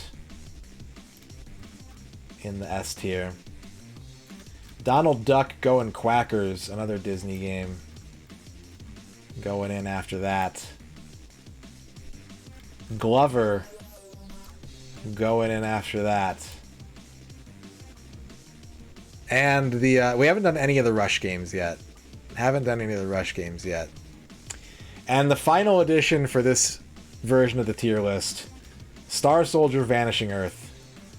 Again, very much caught me by surprise. I don't enjoy the Star Soldier franchise, but the music was awesome, the presentation was cool, there were unlockable levels, there were like score attack modes and like caravan modes, and you know, a nice 2D shmup on the N64, played very, very well. a good amount of replayability. And yeah, Glover is good. Glover is good. Vanishing Earth was a lot of fun, and it was more hardcore than I expected too. It was a harder shmup than I expected from an N64 game, but it was still accessible for someone like me who's like dog shit at games like R-Type or cave shmups. Very few for you. If you're talking about like pure shmups, you basically have, I think, 2 to choose from. But Star Soldier did not like slack off. It held its weight, and it was really cool, and I feel like it still has that kind of hidden gem status. I'm sorry for saying that. I can feel that game getting $10 more expensive as I say that sentence out loud, but it was really cool. It was really, really cool, and I would play it again, and I would tell other people to play it, and if people were shmup fans and they're like, oh, there's nothing on the N64, I'd be like, nah, Star Soldier is legit. Star Soldier deserves a look and at least one playthrough, because it was very, very entertaining and looked great, sounded great, had good options. It was missing co-op mode. If it had a co-op mode, I think it might get a little bit closer to double S on this tier list. But very good game, very, very solid game, and worthy of anyone who has an EverDrive for the 64. You got to play Star Soldier. There's no excuse. If you're like, cart's expensive, I'm buying them, it's hard to find, whatever. Cool, fine, I get it. Fair point. If you have an EverDrive, Star Soldier's got to be on there. You got to check it out. It's worth 15 minutes of your time, at least. And I don't think I want to change anything else above this. I think the rest of it stays the same. So we're going to throw NBA Hang Time above that. We're going to put Disney's Tarzan above that. We're going to put Nagano Winter Olympics above that. And Gauntlet Legends is going to be our new king of the S tier. Gauntlet Legends topping off the S tier right there. What's the question, Gear Strike? Yeah, Star Soldier on the, like, I don't like Star Soldier on the NES. I don't like Star Soldier on the TurboGrafx. But Star Soldier on the N64, I was like, okay, no, this one's legit. This one's real. Why Tarzan that high? Tarzan was gorgeous. Tarzan looked so good. The colors were super vibrant. The 2.5D elements worked really well most of the time. And it kind of ended up being like, if you were looking for a game that was kind of Donkey Kong Country-esque, and yes, sir, thank you for the follow. It's kind of Donkey Kong Country-esque. It's really solid platforming. It's a little clunky with some of the combat elements when you have to like use the spear, but when you're just like jumping on stuff or like avoiding things, really, really nice. And secrets to find. It plays really good and it looks great for an N64 game. It looks really, really good. Like the use of colors was phenomenal, and it's pretty tight for the most part on controls. So Gauntlet Legends is king of the S tier, and that means true believers, we made it. We made it. Quest 64 double S. It happened.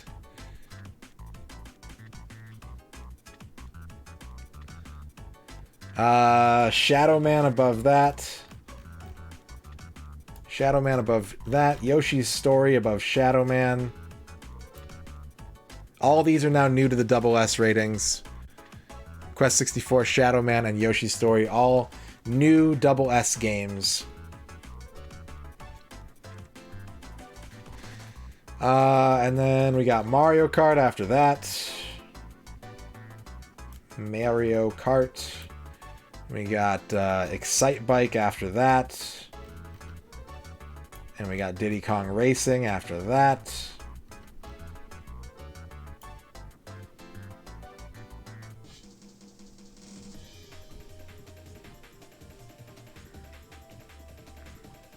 Yeah, Nintendo published racing game block right there.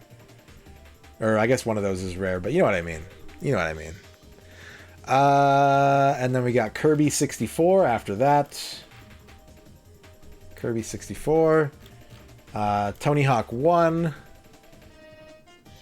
after that.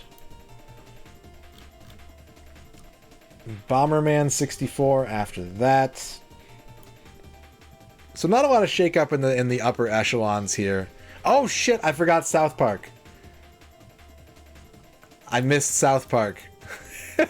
All right. Thank you, Bavork. We have to make an adjustment. We have to make an adjustment. I forgot South Park. Okay. Where do I want to put South Park? South Park is not as good as Star Soldier, not as good as Sim City, not as good as Chopper Attack.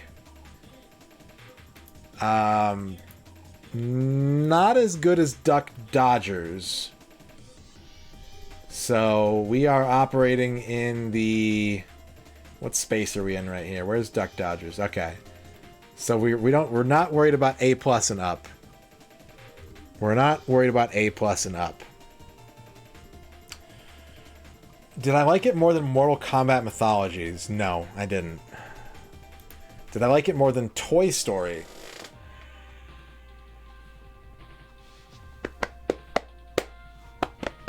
Did I like South Park more than I liked Toy Story? It's close. It's really close. Damn.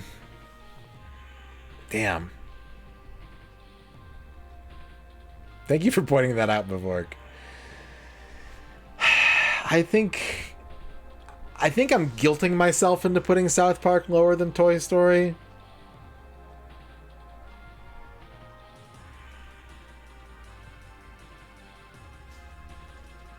Oh, I hate the older seasons of South Park, but like the mechanics were very good.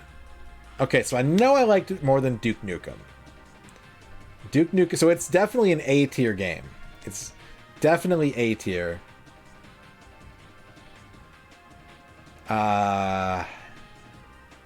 It's right here. It's somewhere. Nightmare Creatures was better. So it's like in this block right here. What's up, Basehole? The herpes weapon was South Park Rally, and that's one of the reasons why South Park Rally is D tier. D tier for South Park Rally. Is it better than Xena? Yeah, it's better than Xena. It's invalidated, it cheats, it hates the player. That's the main reasons. It's a bullshit game. I will forever carry a vendetta against Pokemon Stadium. Is South Park better than Mickey's Speedway? No. Is it better than Extreme G? No. Is it better than Duke Nukem 64?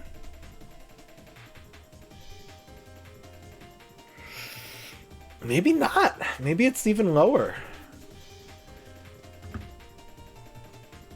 Maybe it's even lower than Duke Nukem 64. Is it better than Buck Bumble? Yes. South Park is better than Buck Bumble. Damn, this is hard. It would have been a lot easier if I hadn't forgotten it, but I'm kind of glad I did forget it, because now I can kind of weigh it against other options better. I would rather play South Park than Duke Nukem. On the N64 anyways. So I'm going to put it... Yeah, the robot fight is part of the reason. Like, it would be above Toy Story 2 if not for the robot fight. It would be above Toy Story 2 and below Sub-Zero if it weren't for that robot fight. Honestly. Alright, so we're going to put it... We're going to clump it right here. It's worse than Extreme G. It's better than Duke Nukem 64. So now we got to do some adjustments. Magical Tetris Challenge, A+. International Track and Field 2000, S. Gauntlet Legends, double S.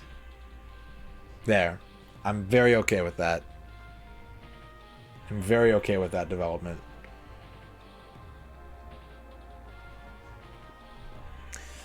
Okay, above Bomberman goes Donkey Kong, 6-4. And wow, only one more, huh? Castlevania, King of the Double S games. DK is good game. DK, please stop talking shit. Okay, so I don't think anyone's going to argue with Super Smash Bros. Being promoted to Triple S. I think those that don't know are going to be surprised, but I'm firm on this opinion that Destruction Derby 64 is Triple S.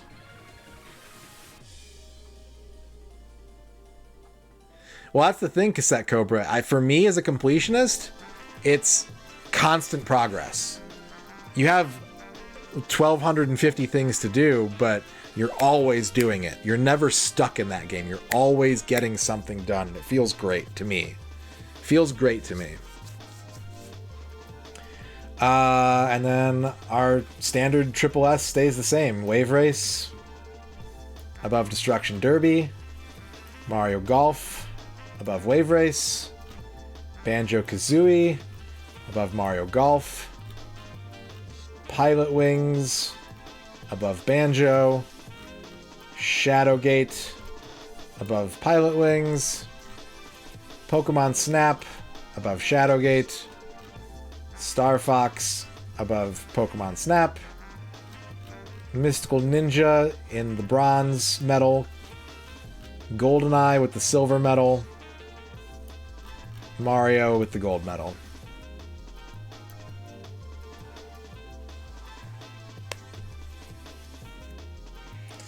Too dark for childhood TV? Okay. Yeah, some things would change if it was just an any percent for sure.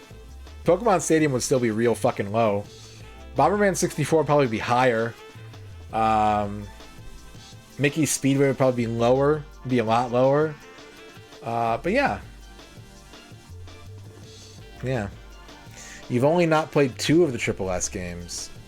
No Mercy would, well, for me, probably not. It'd be a little bit higher. But I don't like wrestling games. I don't like strict wrestling games. My favorite wrestling games are WrestleMania the arcade game, which is a Mortal Kombat, WWE All-Stars, which has super meters, like Saturday Night Slam Masters or Ring of Destruction. Like, I don't like the strict, like, wrestling fan wrestling games. So it wouldn't get a huge bump, but it would definitely get a bump. But like SimCity 2000 would probably suffer for it. Maybe. I don't know. I guess not. If it was just play every game, it would suffer. But if it was beat every game, it would probably stay where it is. Do I know where Starshot will land? I have a pretty good idea. So there you go. If you want me to scroll through these, I can. If you have any comments or questions or hate mail, that's fine. Yeah, Starshot sucks. Starshot sucks. That game sucks.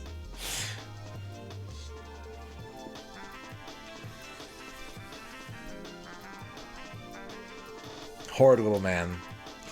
What's my best cheap banger on this list? Pilot Wings is still pretty cheap. Pilot Wings is like a $12 game usually. I don't think Destruction Derby's got up, but I don't see it that often. I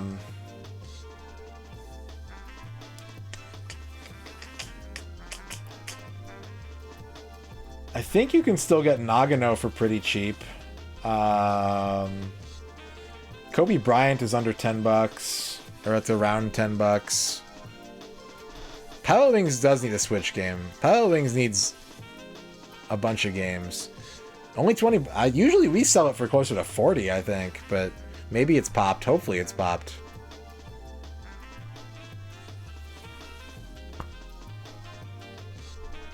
Mario 64. Horrid little French super soldier cum clown. Top music, best soundtrack on the N64. Out of the ones we've played, it's probably Goemon. But there's some... Man. Goemon's got a killer soundtrack. Pilot Wings has a killer soundtrack. Wave Race. Bomberman.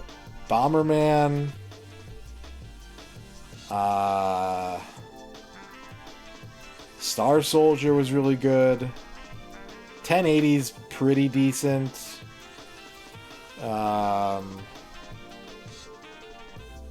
Magical Tetris Challenge. GoldenEye's soundtrack is really good too. Yeah, I like GoldenEye's soundtrack a lot. Mickey Speedway has a great soundtrack.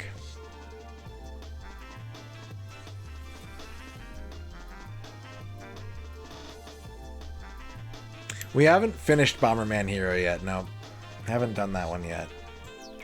Happy about Tarzan and DK64. Yeah, I'm a DK64 defender. Tarzan was a surprise. When people ask me what the biggest surprises of this challenge have been, Tarzan is very much one of them. But I knew I liked DK64. Can I scroll down? You got it. Let's go to the bottom half of the board.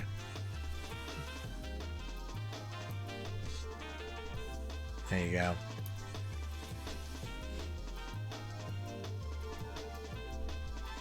Was Pokemon? Yeah, it was. Pokemon Stadium was a surprise. I'm not a big Pokemon fan, so I wasn't expecting to be like blown away by it, and I'd rented it as a kid. But I had no idea how fucking cheap that game was. I just thought I was like dumb at Pokemon. And I was at the start of that playthrough. And it got to the point where I could recognize when the computer was cheating.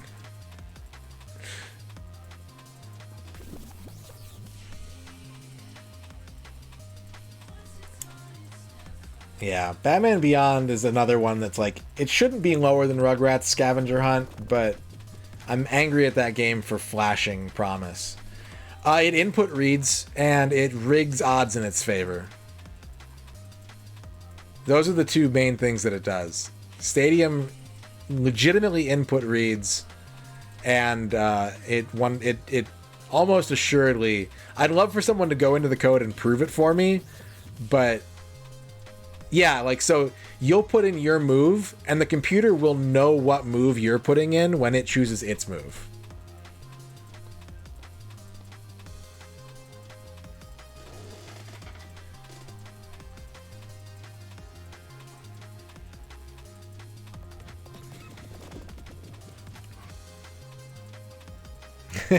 Thank you, Flygon.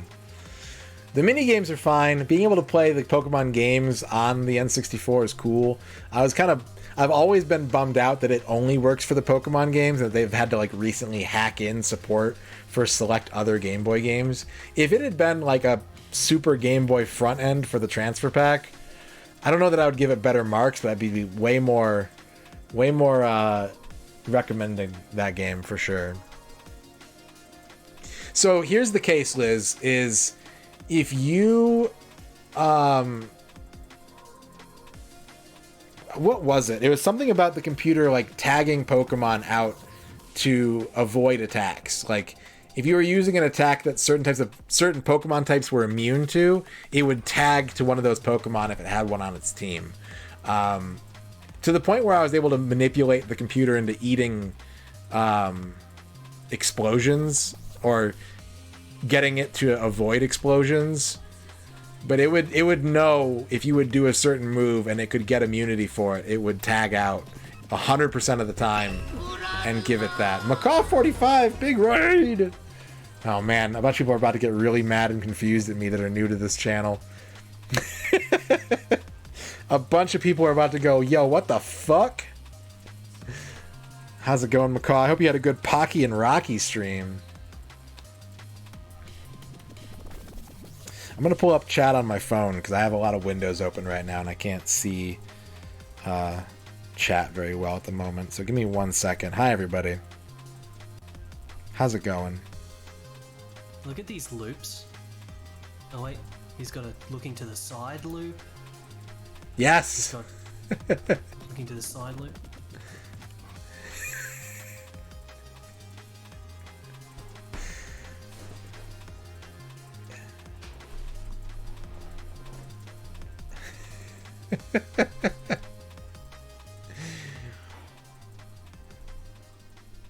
That is Riker. Yep, that is Riker.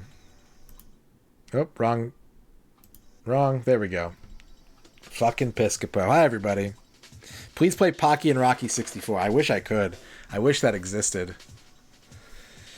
So yeah, if you're just coming in, I just finished updating my tier list of all N64 games that I've 100%ed up to game number 120. So if you're new to this channel, you're about to be like, I don't trust this guy for shit. But yeah, here's our bottom half of the list. Games number 61 through 120. Here's our top half of the list. Games 1 through 60. If you have any questions or comments or concerns, feel free to let me know. Eric, thank you for the follow. He was very sorry. Aw, poor Riker. That is 64 Trump Collection Alice no Waku Waku World or something like that. It's a Japanese collection of card games that are Alice in Wonderland themed. Pocky and Rocky with the $1 donation.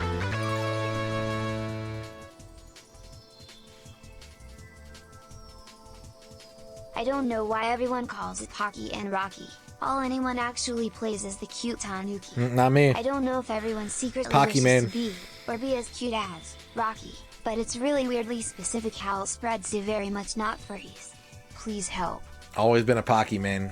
Yeah, if a game's not on the list, it's because I haven't played it yet. Or I haven't 100%ed it yet.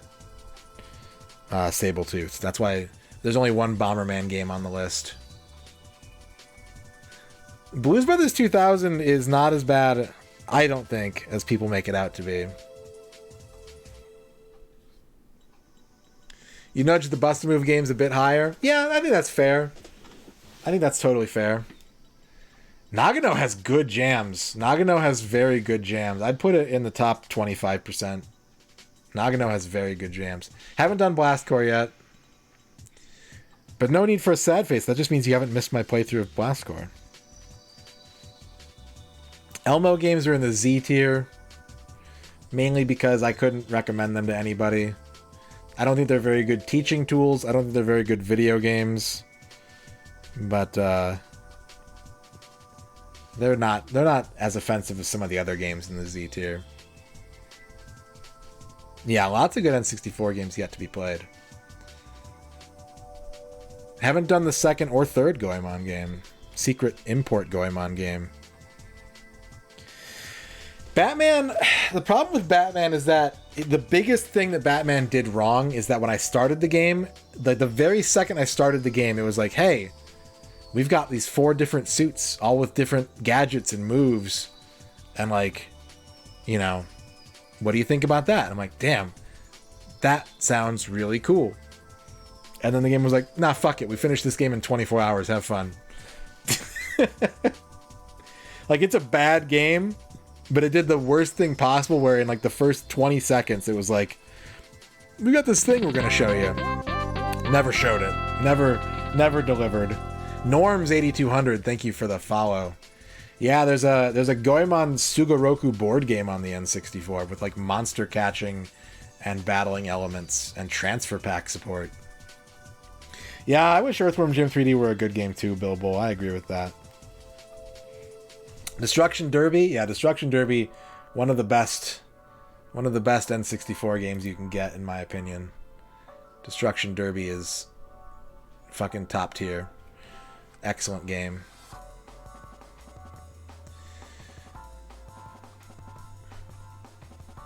Would Earthworm Jim be good without pork boarding? It'd be at least a full tier higher. At least a full tier higher. It would be better than Razor Freestyle Scooter without pork boarding. But maybe higher. Maybe be better than Battle Tanks. Maybe better than Xena. Yeah, all the Mahjong games, the Shogi games. We just did the Hanafuda game. It got a D. It got a low D. It's worse than Tom and Jerry. Yeah, we're doing it all. No exceptions. Pachinko games, yep. DD games. I'm building up the nerve, Liz. I'm building up the nerve. Would Earthworm Jim be higher if you didn't have to finish it? I don't think so. There wasn't a big gap. I don't remember there being a big gulf between any percent and 100% in that game. Like, the first level of Earthworm Jim is fine, Here comes a new challenger. but it doesn't get You much must better than that. crush them. You say people new to this channel won't trust you for shit, but seeing as I've been on this channel for a while, I still don't trust you for shit. Yeah. This man always plotting, folks. That's 100% fair, Ghost Hall. Thank you for exposing my lies. Thank you for the 100 bits. Don't trust the streamer. Streamer is a weirdo freak. Dr. Mario was good. I just wish it had been more. It felt very phoned in. It felt like they did that one very quickly. I love Dr. Mario. But I couldn't give it full endorsement yet. It's going to crack the top half after this next block of games. There's no way I can go another 20 games without playing, like, nothing better. Or nothing better than it. Love you too, Ghost. Fighting Force below Toy Story 2. Yeah, that one hurts a little bit. The problem with Fighting Force is that there's 4 playable characters and only 2 of them are fun. The way the engine worked, only 2 of them were fun. The big dude, that's a game where I don't normally play big dudes in video games. I'm kind of the opposite of Macaw in that regard. But the big dude is the most fun character to play in that game by a wide margin. Buzz! Buzz! We're on A tier, Buzz! Ogre Battle's going to be triple S. Something really fucked would have to happen for Ogre Battle not to end up triple S. 40 Winks was pretty good. I was surprised too, Rachel. But 40 Winks was pretty solid, honestly. Well, there's a lot of baseball games on the N64 cassette, Cobra, that are also very long, and some of them have life sim modes. They're going to be longer than a Bases Loaded. Robotron? I don't know about Robotron yet, Free Internet. I love Robotron, and I hate Robotron. Where would I put Bomberman Heroes so far? That's tough. That's a tough one. It's definitely in the S to triple S range. I'm not sure where yet.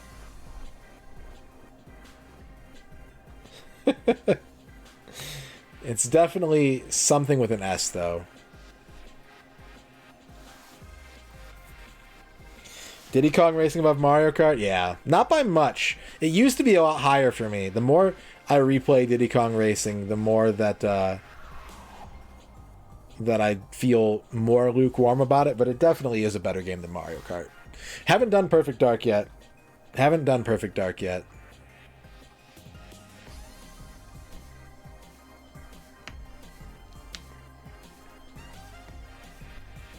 Yeah, Ogre Battle saves on the cart. There is, I think, one controller pack save file, maybe?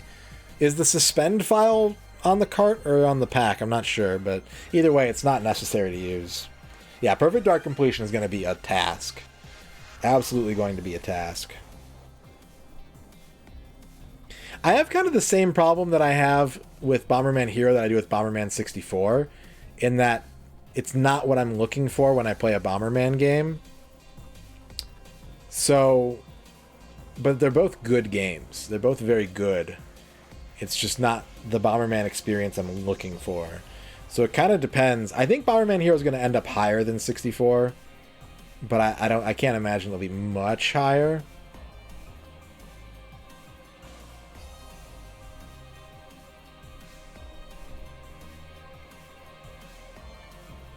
Road Rash I liked a lot. Road Rash to me is a franchise that I think was always more concept than execution. I think playing the Genesis Road Rash games and the 3DO... The Genesis Road Rash games, I think, are the worst.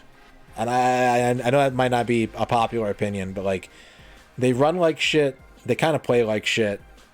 The 3DO Road Rash is a little bit better, but it runs a little poorer. And then the N64 Road Rash, like, was simpler. And I remember Liz was playing it recently and commented on how like empty the world is, and that's totally fair. The other Road Rash games are kind of, especially the 3DO one, is kind of in like a city tunnel with like lots of buildings and stuff. But Road Rash 64 was the first time I played a Road Rash game and didn't come away from it being like, I wish this was better. Like, it delivered on like, yeah, it's a motorcycle game, you get weapons, you bonk people in the head. And at the same time, I didn't like just stop playing it and go like, man, I wish that was more fun. Like, obviously it's not the most fun, it's in the A+ tier, but it actually wasn't a I didn't hate playing it, and I hate playing all the other Road Rash games. Mistwalker 1985, thank you for the follow. It was fun. It was fun. It had the same promise, the same general idea, but it was fun. I have StarCraft. I have almost all the N64 games. I just haven't played them yet.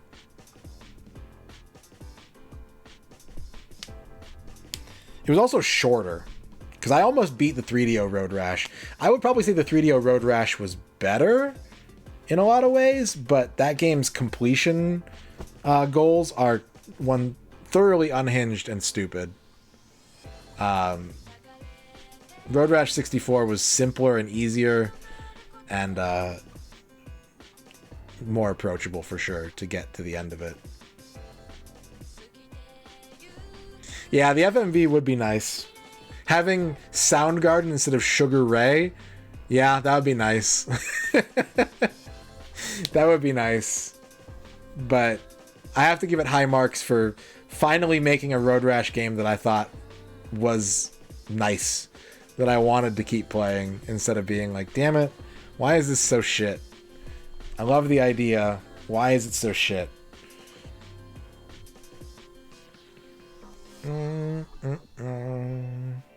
Alright.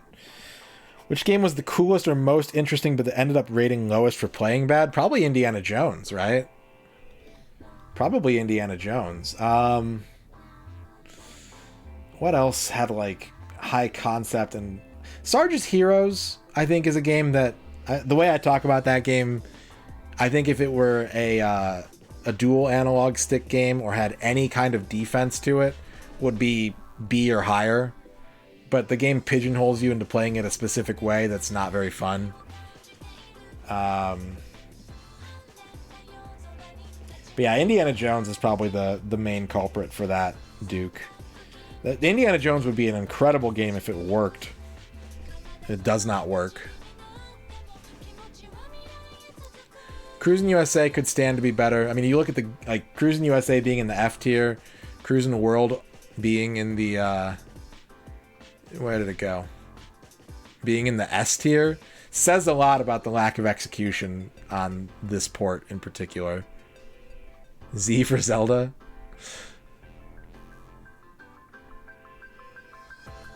Yeah, and there are a couple games that let you do it, right, Flygon? But very few games capitalized on that. Very few games capitalized on that. I think I know where Zelda's going to land, actually. I'm pretty sure I know where Zelda's going to land. How have I not played any video games and we're already like 2.5 hours into the stream? Sheesh. Shmeesh. I gotta play some video games tonight. But talking about video games is the second best thing to playing video games. Should we play some Zelda? Yeah, Magical Tetris Challenge, very good. Unfortunately, the worst part about Magical Tetris Challenge is the platform that it's on. It's probably the second worst Tetris game on the N64, in my opinion. Where are we in Zelda? We are headed to Zora's Domain. We're about to go to Zora's Domain.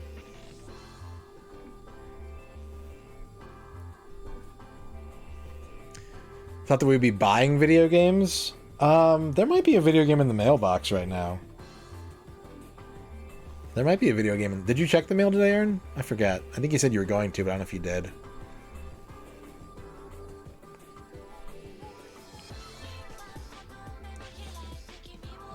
Buying video games is the third best thing about video games. Playing them is best. Talking about them is second best. Buying them is third best.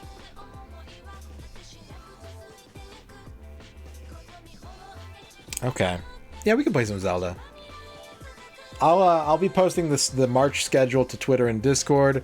I'll be posting the tier list also to Twitter and Discord at some point.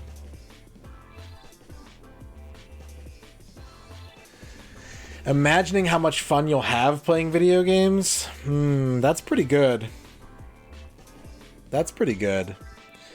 I think a lot of people would rate that higher than buying video games for me. For me, buying is more fun, but...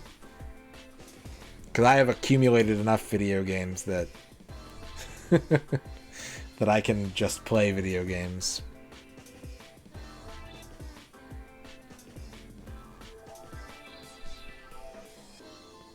Alright. Cool. Well, if you came over in those raids, thank you for sticking around if you did. Tier list.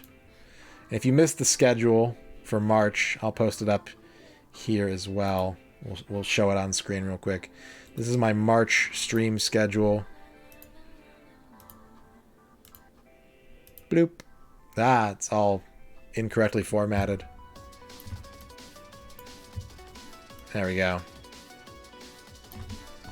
This is what we're doing in March on the stream. Did better than you thought you would? Awesome.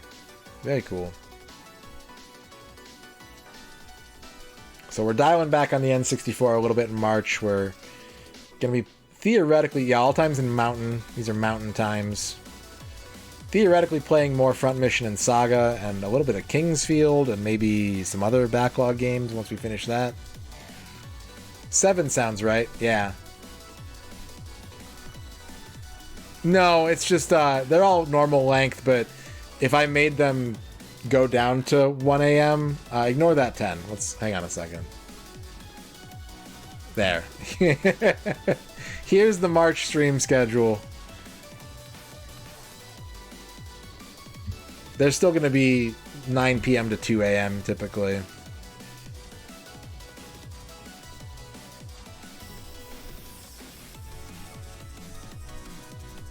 Yeah, it's just to make it format correctly. When am I going to rank all the sets from Magic the Gathering? Okay. Unhinged and Unglued are triple S tier. Unfinity is double S tier. Portal 3 Kingdoms is S tier. Unsanctioned is A tier. Everything else is Z tier. There you go.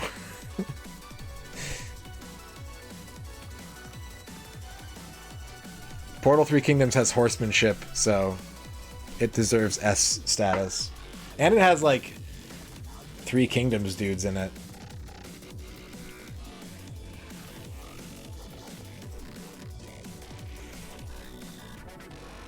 We got some Odyssey fans in the chat.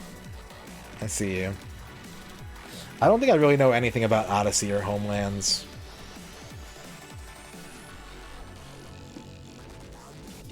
Where can I get a Dingus egg?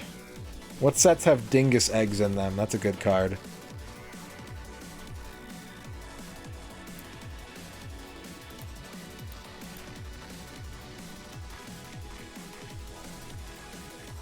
Can I make a tier list of magic questions I get about magic cards at work? Drangden, thank you for the follow. Yeah, I think we're finally playing N64. I think it's finally time to do that.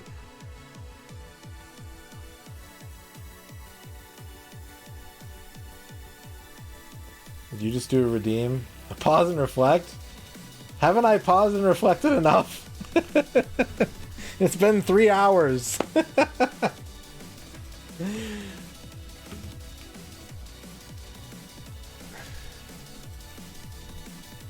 I will pause and I will reflect.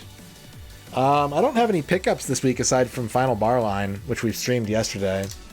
That game was super, super good. I have 2 games on pre-order that I will be talking about a lot because I think they both look really cool. One is the obvious Front Mission remake. Blind Janitor in the chat clued me in that that's up for pre-order on Amazon. I wasn't going to get it physical because of the the limited nature of the release, but it's not limited run games, and it's Amazon pre-orderable at a normal price, so I'm getting that for sure. And then Labyrinth of Zangetsu looks fucking godly, so I'm excited for those to come out in a couple months. I try to only have one game on pre-order, but I figure I will just have those two pre-ordered, and I won't look at it again until after Front Mission comes out. I'm not a Metroid Prime fan. I've never been a Metroid Prime fan. I like watching Metroid Prime. I don't like playing Metroid Prime. And the thing that I always tell people about why that is that, to me, Samus is an acrobat. Samus is like Bayonetta status. Yeah, I want Octopath 2, but I haven't even started Octopath 1 yet. I do want Octopath 2, though. But yeah, like, Samus moves like this in Metroid Prime. Like, she's got like a neck brace on, which is maybe more realistic for her style of armor, but like, you don't want to like be doing somersaults in first person. I get that. I think it'd be funny, but I get it. You wouldn't want to have a screw attack in Metroid Prime. But yeah, I like watching those games a lot. The soundtracks are gorgeous. The environments are beautiful. There's a lot of the gameplay feels very tedious to me, and the movement feels too stiff. So I'm not a big fan of... I like Other M more. Would I like it better if it was unhinged, fast movement with lots of head bob and spins? Maybe. I've only played Metroid Prime 1. If the later ones have it, cool. But I played Metroid Prime 1 and was like, this isn't for me. I don't like shooting angry grass that keeps respawning over and over again in front of doors. I don't like having no like head turning.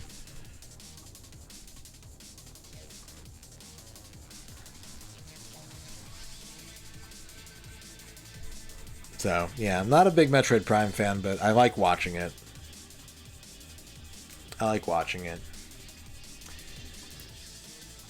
So yeah, I thought about pre-ordering Octopath 2, but when Barline came out, because my goal is to always have one game on pre-order, so that I have something to look forward to, a new game to be excited about, even if it is like, you know, a remake in the case of Front Mission 1.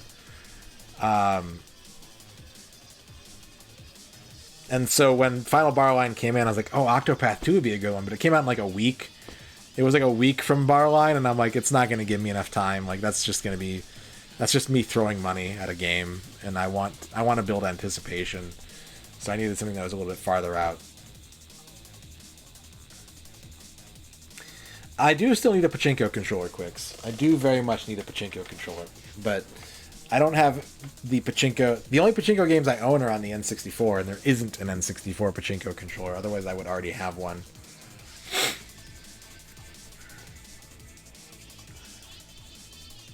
I'm not a keyboard and mouse guy. I play Counter-Strike that way because you have to be competitive. Like, I say competitive, I don't mean good. I just mean you will fall behind whatever rank you play at if you play with a controller. But I will make do with keyboard and mouse when it's required. I don't have a preference for it. I do have the train controller. Yeah, I do have the train controller. We almost played that game instead of Zelda, but I don't have a way to use the voice pack. You either need the translated version of the game, or you need I think you need a Japanese voice recognition unit. I didn't have either of those, so I'm waiting to get one of those before playing that game. I mean, I could do that, Quicks. But I'm also not spending quite as much on just like random game purchases right now. I'm kind of limiting it to N64 stuff and new games for the most part. I don't have a train hat, no. I don't have a train hat.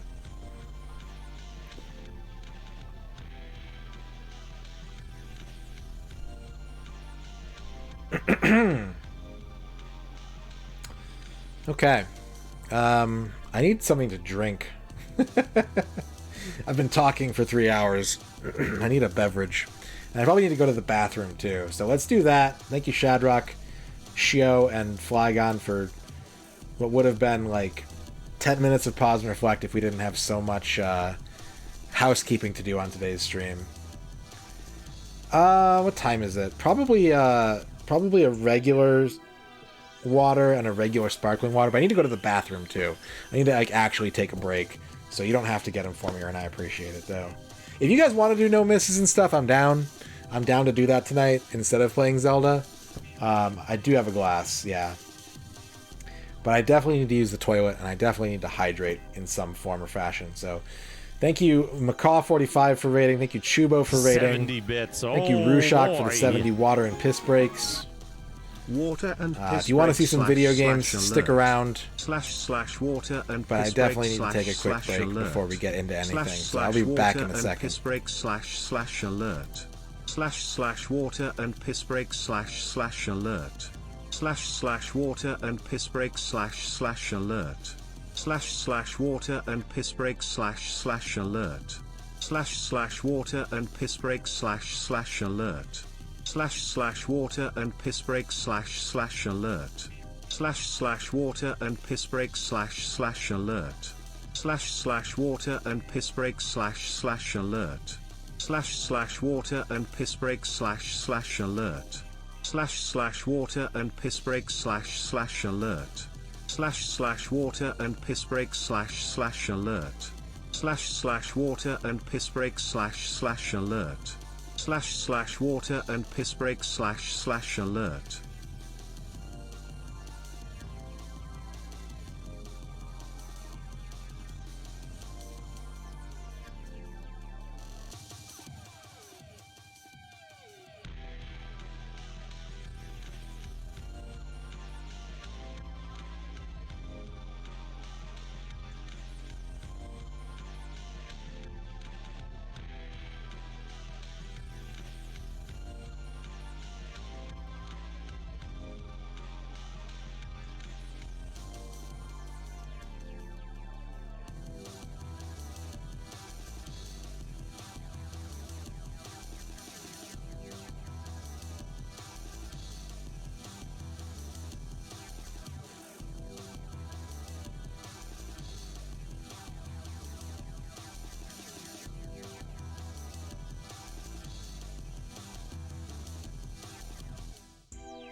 The mark of my dignity scars thy DNA. Hello.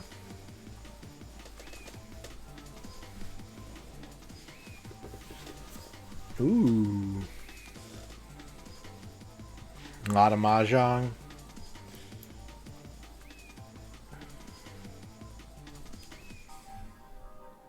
Bevork wants a horoscope.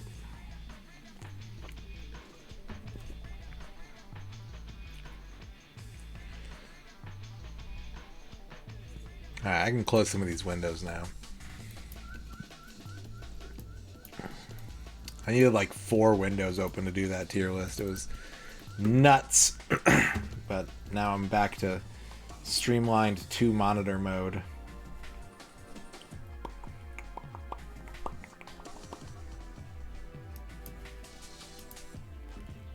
Alright, let's get Bevork a SimCity horoscope.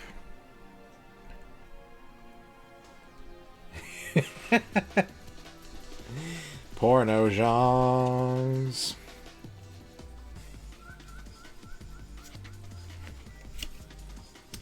Zoning problems for Bevork. You're gonna have to move some stuff around in your house because it is not gonna work. Your feng shui is off, Bevork. You're gonna have to rotate your couch 20 degrees toward the east. But if you do that, you might find that thing you're missing underneath it.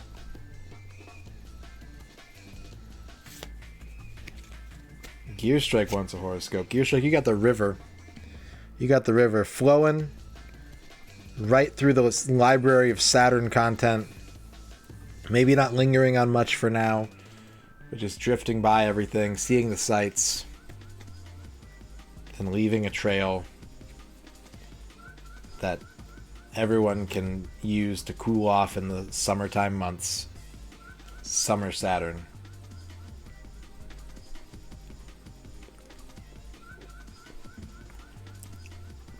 Alright. Dorky, congratulations on your first. Reminder too, by the way, tomorrow is our last Pachinko sponsored content for February. We'll be playing Hisatsu Pachinko Collection on the PS1. Sponsored by twitch.tv/PachinkoCrave. So if you want to watch some Twitch Pachinko, I'll be doing it tomorrow from 1 p.m. to 5 p.m. Mountain Time. But Pachinko is available 24 hours a day. It is Sunsoft, yeah. At twitch.tv/PachinkoCrave. Or you can type !Pachi.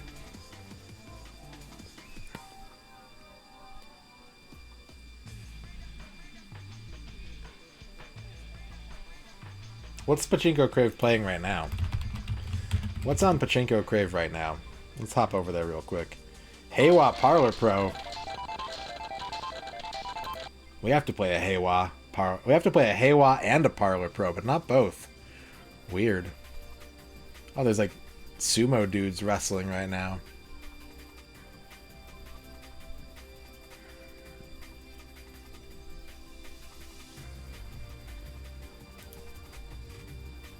Alright.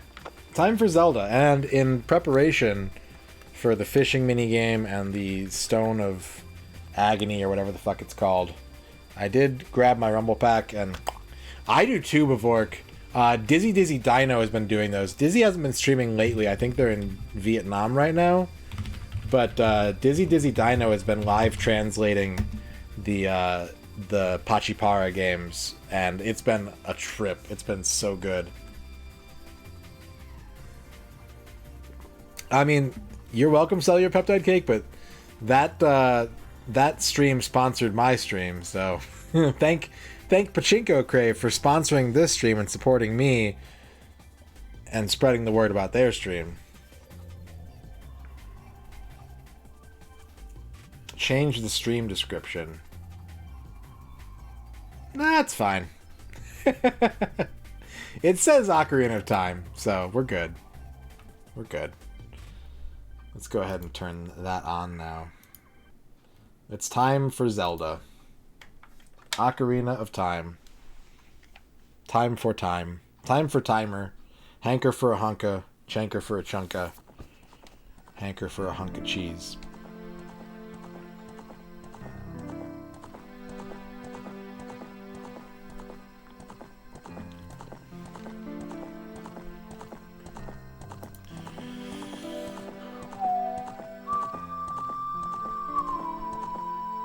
Time for Time Force.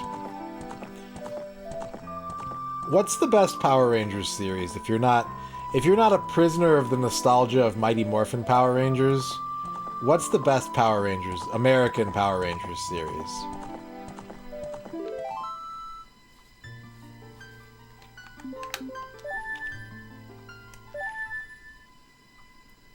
Space, SPD, RPM. Oh, I gotta, hang on. I gotta do the other shit, though. I gotta put up the description informing everyone that if they backseat, I'm going to throw them in a basement and hide the key. And we need our timer.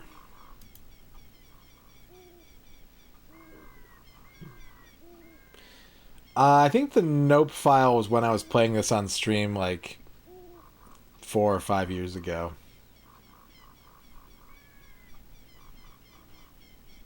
There's nothing on it, I don't think. And start timer, and I'm going to move the timer too, I bet. No, it's good. Okay. I have to go to the place and do the thing. I will not. Zeo? Dino Thunder? That's what I want, Flygon. I don't want... I hate asking questions that are subjective and getting the same answer. I hate that.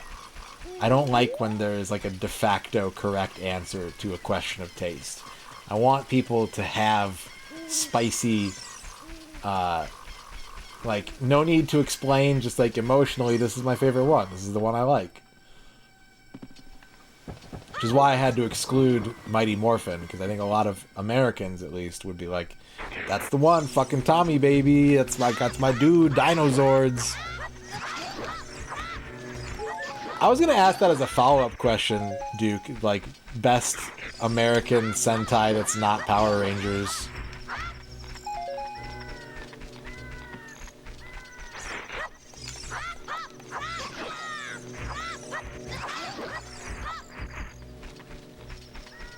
Yeah, VR Troopers was. My favorite thing about VR Troopers is that one of my friends in high school was a big Power Rangers fan when he was younger. And so he was in like the fan club or something. And they emailed him, or they sent him a promotional VHS tape with like a VR Troopers promo on it. And if you've seen VR Troopers, the important thing to know is that there is a talking dog in VR Troopers.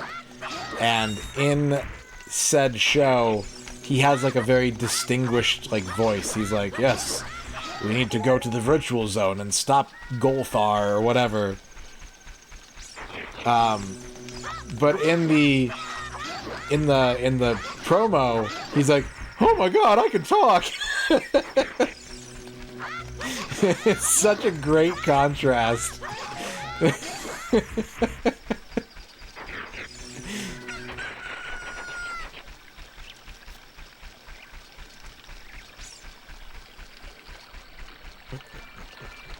Big Bad Beetleborgs. Big Bad Beetleborgs is fun. I can respect that. I can respect that. Gal Rocks, thank you for the 100 talking dogs. Oh my god, I can talk. You can. With 50 or more bits. Otherwise, I just assume none of you are able to speak. That can communicate through typed messages. Woohoo! Looks like you've gotten bigger and stronger already, MisterRadon. Just ahead lies Zora's domain. The Zoras serve Hyrule's royal family by protecting this water source. Their door will not open for anyone except those who have some connection with the royal family. Let them hear the melody of the royal family. Hoo-hoo-hoo! Hooty-hoo.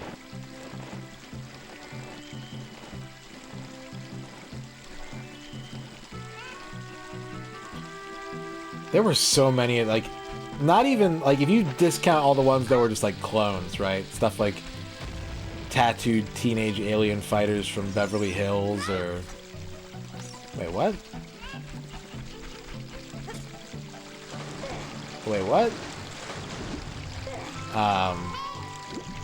You know... Saban still had, like... VR Troopers, Big Bad Beetleborgs, like the Mystic Knights of Tir Nanog, the Ninja Turtles, the Next Mutation, like so much. Okay, why didn't that work the first time? I'm so confused. I'll just assume that the game hates me. Superhuman Samurai, Cyber Squad. I mean, that's fine, Daciati. I was always a contrarian, and as a kid, I was like 9 or 10, I think, when Power Rangers came out, and I was like, no, it's dumb. I don't want it.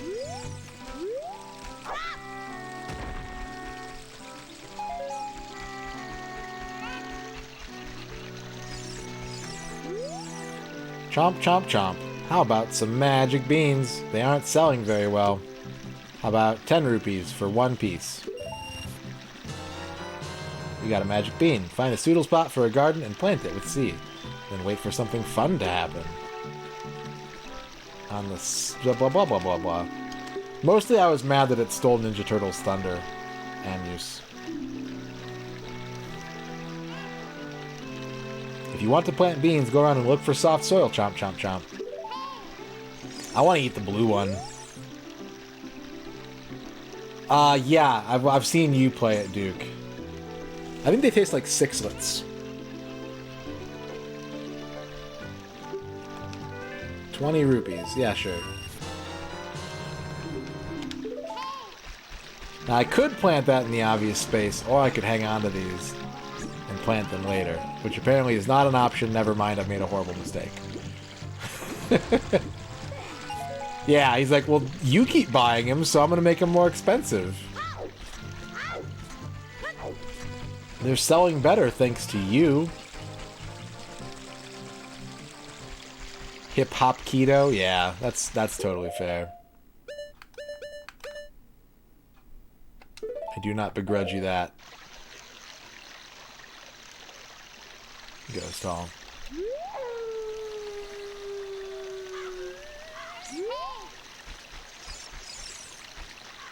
Wait, no.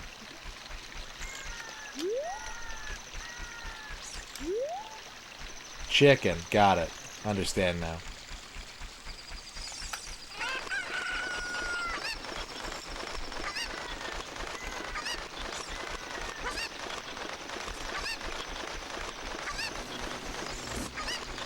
What's everyone's favorite kind of bean?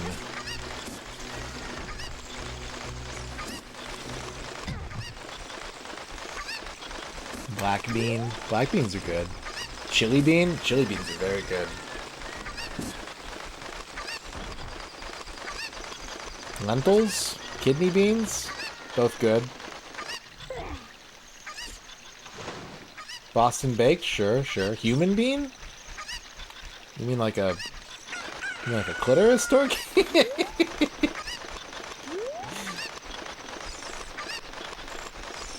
Refried? Red kidney? Pinto? Jelly? I've never played a Pajama Sam, no. I played a putt-putt.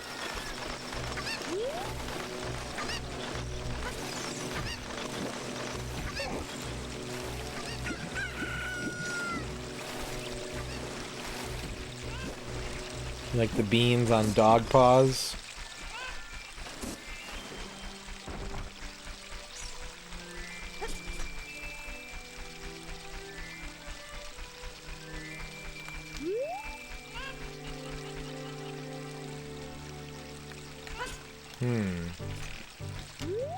It's weird playing N64 games with Rumble since I almost never do it. I am a big Lima Bean fan. I think most of the beans everyone listed, I would be like, yeah, that's a quality bean. But I'm a big Lima Bean fan. I like Lima Beans a lot. It's the only thing I've ever grown. The only plant I've ever grown is Lima Beans.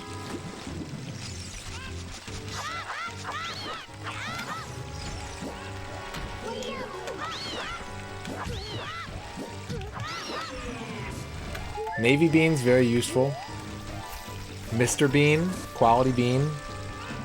Edamame, oh yeah, that's good. That's a good bean. Hi everybody, welcome to Bean Chat. I can't wait for someone to watch this VOD in like 6 years, because like, oh, I love Ocarina of Time. And they're just like, why have they been talking about beans for 2 hours? I don't fucking care about beans. I want to see you do the speedrun trick. Nah, fuck that. Beans.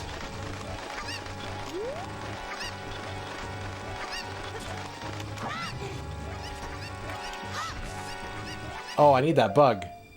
Do I have an empty... milk.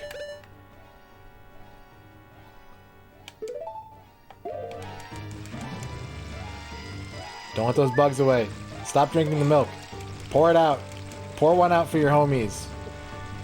You need the bugs. Bugs! Milk beans.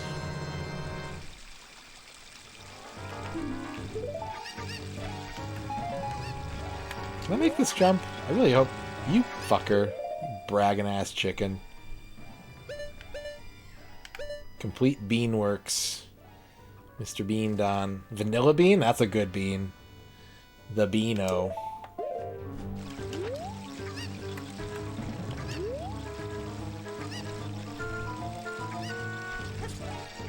Yeah! Beano, please.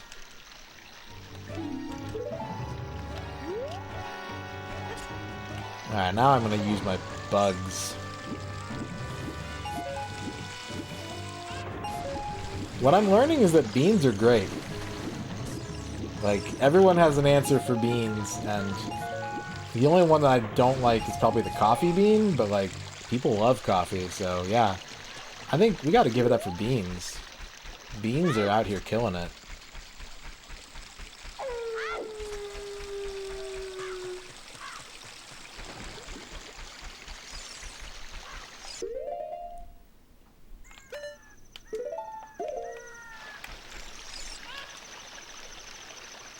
Cacao bean.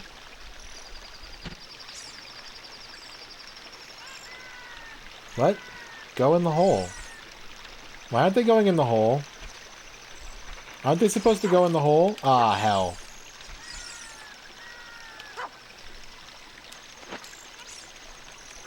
Did I screw this up? Aren't the bugs supposed to go in the hole? They're getting to be quite popular.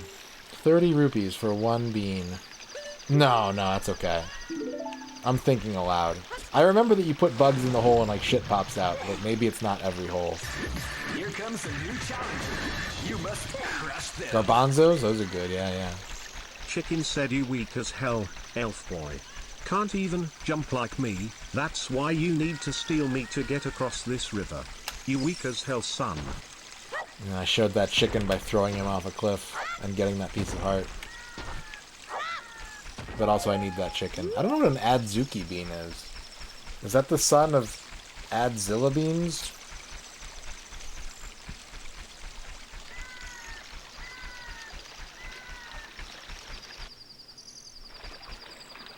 Interesting, Bevork. I had no idea. I don't like squash. I'm not a gourd man. Gourds and melons are not for me. Unless your name is Gordon. That's fine. Oh, Sudeki beans sound like they're really good until they just disintegrate in your mouth.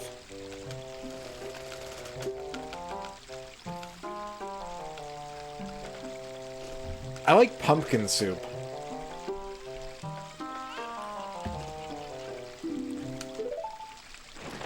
What's on beans.com? Is that a clitoris site, Dorky?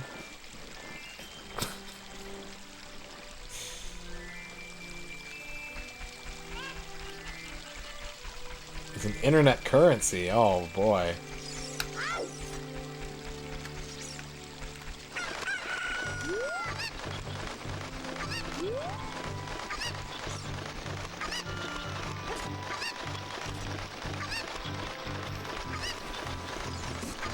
Crystal beans from Dungeon Explorer? That's a good bean. What's the best kind of rice and why is it jasmine? Jasmine rice is very good, yeah. Isn't like saffron rice supposed to be better? Because saffron is like mega expensive. My favorite kind of rice is like dirty rice or rice cooked in chicken broth.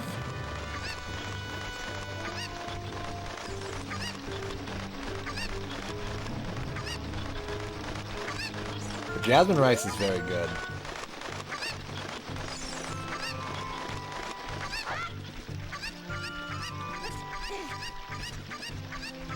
Yeah, cooking rice in broth is like the easiest hack to making not a lot of money turn into a very tasty meal. God, I want to eat dirty rice now. Dirty rice is so good. It's been way too long since I've had it.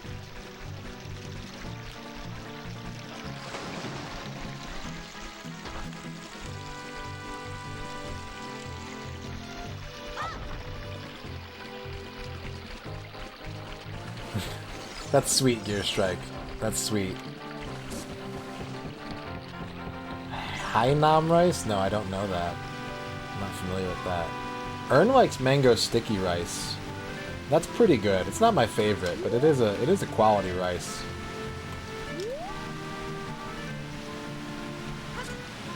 Ern just made one of my grandma's recipes for dinner last week. It was nice. It was nice to enjoy some of my grandma's cooking done Ern style. It was very tasty. Oh, Mexican rice is really good too. Rice cooked with oh yeah, that's super good, Duke. You just let the rice absorb all like the chicken fat and everything. Oh my god, delicious. Oh no! Sculptula. Throw a bean at it. The thing, it's a dumb thing, but yeah, it's so good. Rice or toffee? I would take sticky rice over sticky toffee, I think.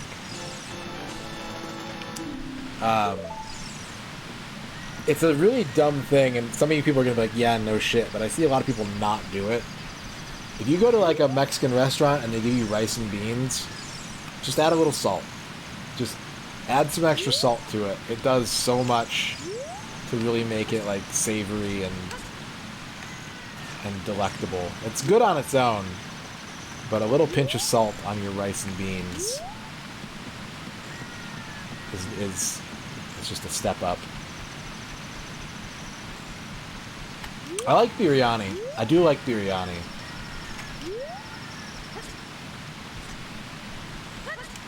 I wish it was wetter, because I like wet foods, but a biryani is very tasty.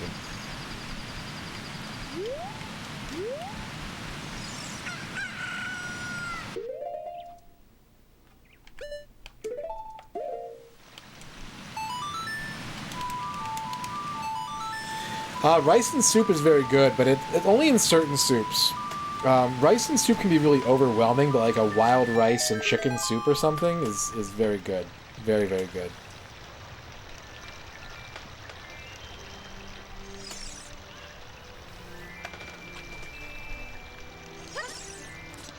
Carob bean? I don't know if I've ever had a carob bean, but I like carob. Cherries and saffron, that sounds really good. Hey, it's one of the songs in this game that I really like. This is a good-ass song. Who are you? We are the Zoras, the proud aquatic people. We may be causing a sexual awakening in you right now. So you say you have some connection with Hyrule's royal family. Well, what do you want from us?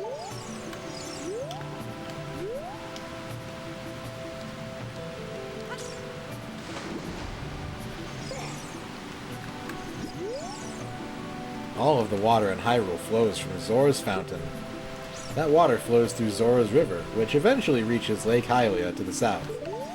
So if you know what happens later in this area, and you take in the context that all of the water in Hyrule comes from this location, that's disgusting.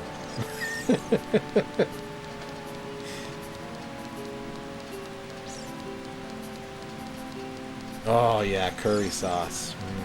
I love curry.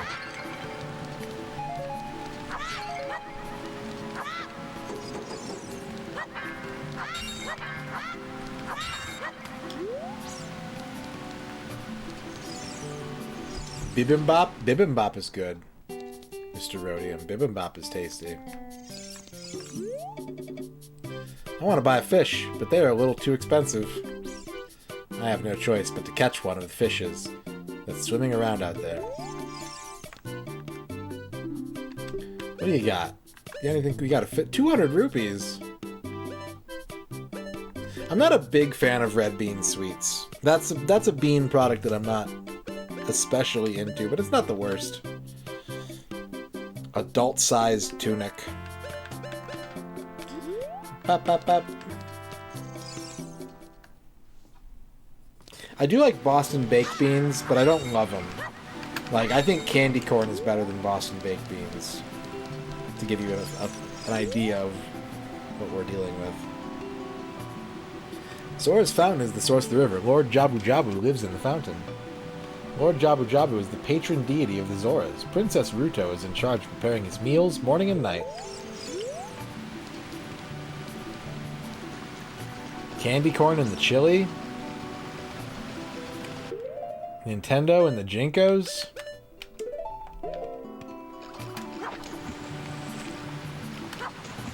$200. This idiot over here is thinking about spending 200 rupees on a fish. Boom. Fish.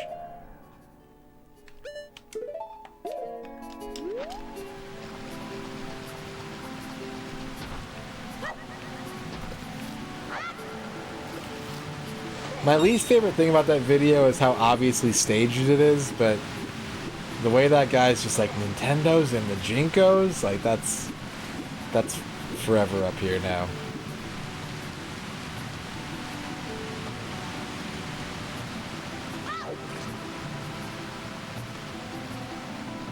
Yeah. Are Mike and Ike's beans? They're definitely jelly bean adjacent.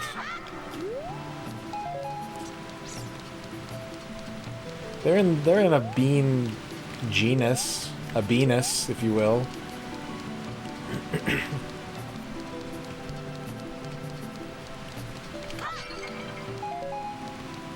Dude, chickpeas are delicious. I don't know if they count.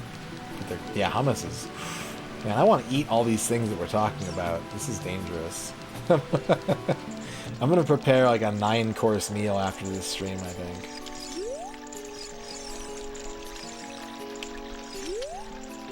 Oh, my dear sweet Princess Ruto.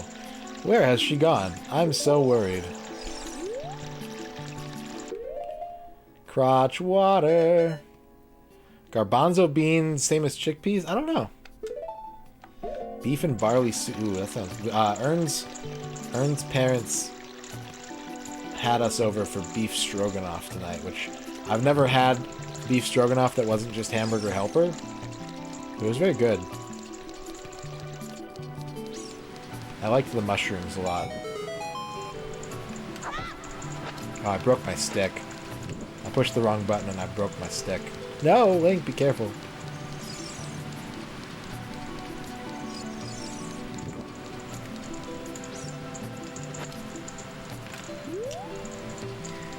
I ate a lot of it as a kid for sure, and like I don't eat very much of it now. Like every few months, I'm like, oh man, hamburger helper sounds good. And then like 1 out of 4 times that I think that, I actually get hamburger helper. And I'm always happy with it, but then I always shit my brains out afterwards. So, you know, your mileage may vary.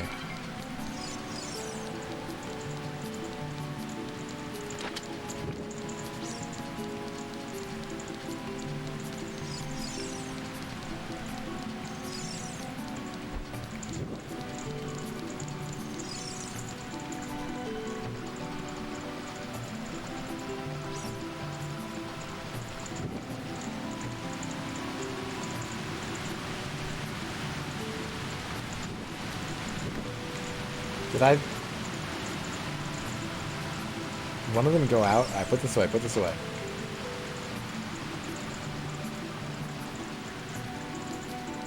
Crotch water. It's the water with the golden tinge. And it tastes like minge.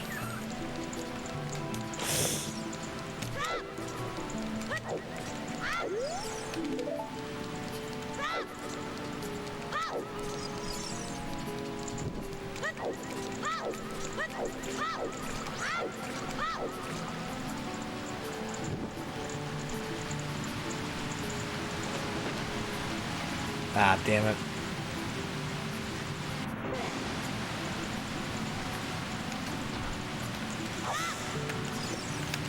I kind of want to just get Hamburger Helper.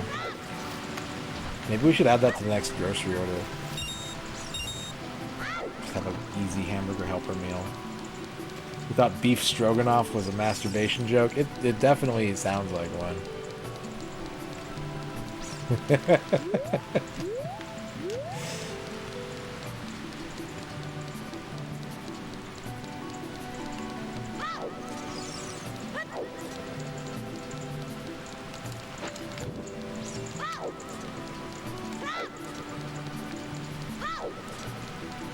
I think the best, like, masturbation euphemisms, or euphemisms in general, the best euphemisms are the ones that you didn't hear a ton when you were a kid.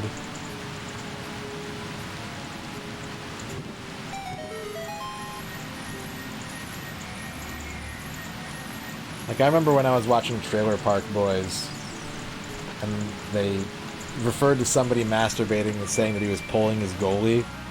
And, like, I bet that probably was heard a lot more in Canada than it was in my life, but I thought it was really funny.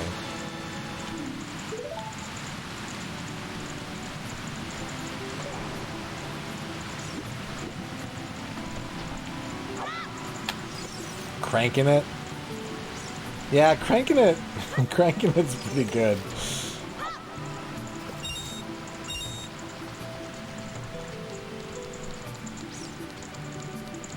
I wish I could sell the fish. I could offer that guy a fish. Do you think he'd want to give me a fish?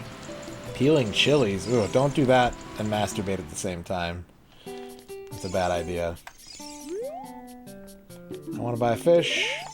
I want to give you this fish. Because it was 0 effort. Would you want a free fish? Link, no! Link, no! You monster! Quick! Put it back!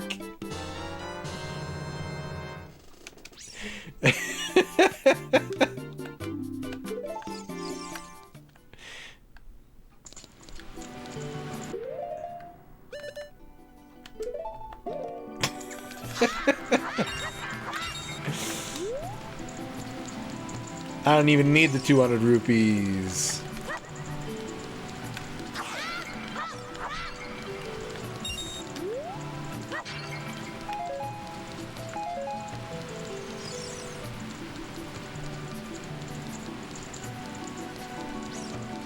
Also, bold of you to sell fish for such a high price in the area where all the fish are.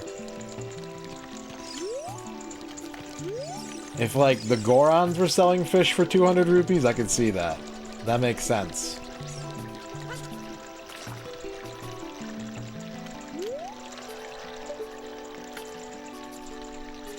Is that a beehive?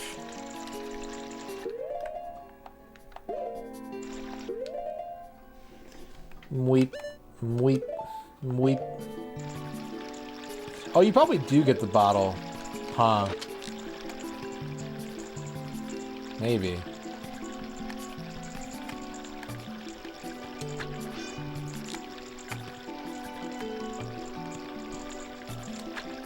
Fucking Dennis the Menace over here.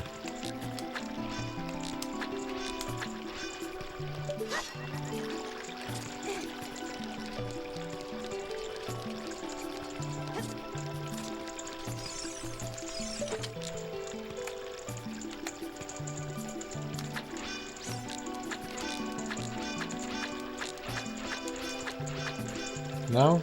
Okay.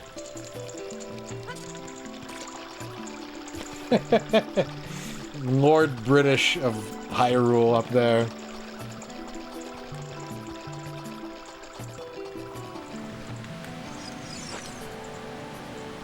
Diving game, 20 rupees. Want to play? Yes. Okay. Pick up all the rupees I throw from here. You have only a limited amount of time. When you pick them all up, come back here. I'll give you something very nice.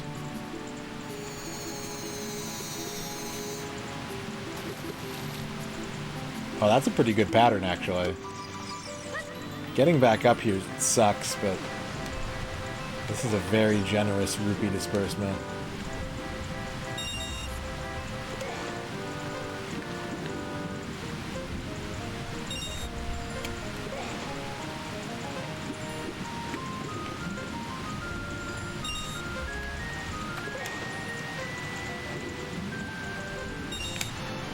Hey, congratulations. I've got something very nice for you. Come and get it. That was like the easiest time I've ever had with that minigame right there. Thank you for the softball. Better be weed.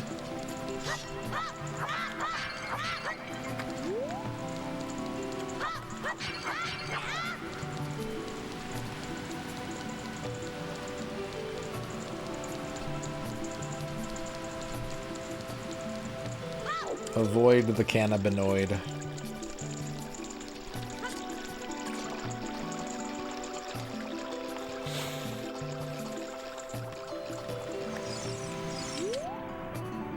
What a graceful dive. Now please, take this. This is a scale of our kind. With this, you can dive much deeper under the water. Look at his stupid face.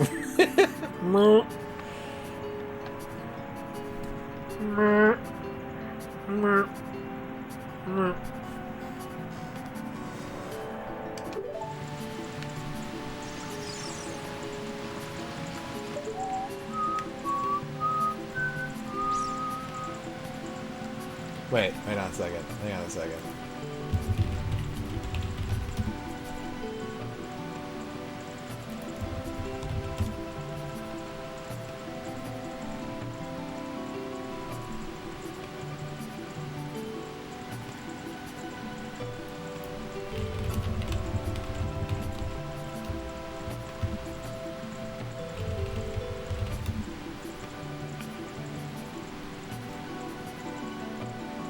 I'm gonna figure this out.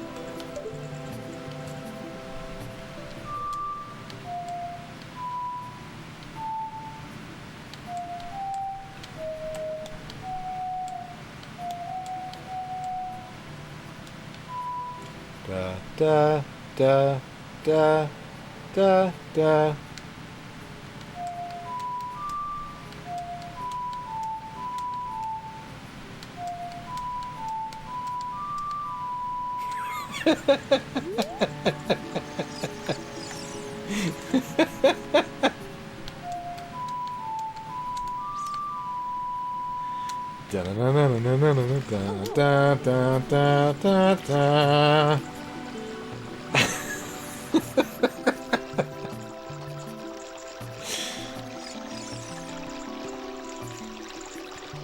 Yeah, you can do like you can use the R button to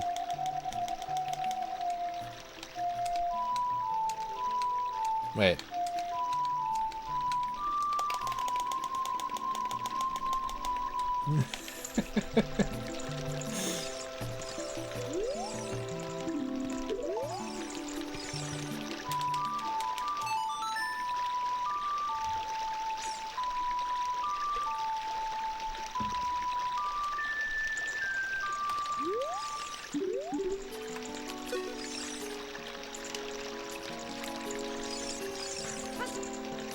Okay, I got the scale. Now what do I need to do? I kind of always forget at this point. Let's see. I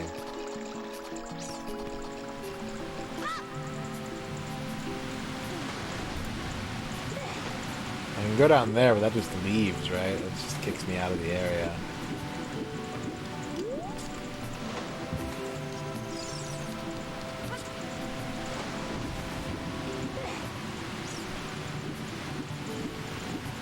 Blech.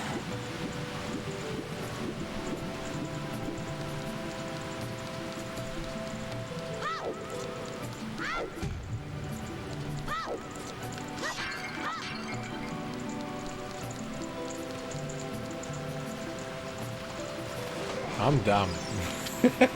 Right. Big circle. We Zoras all serve the great King Zora. I feel the same way about Goron City. Like, there's just Gorons out in the street, right?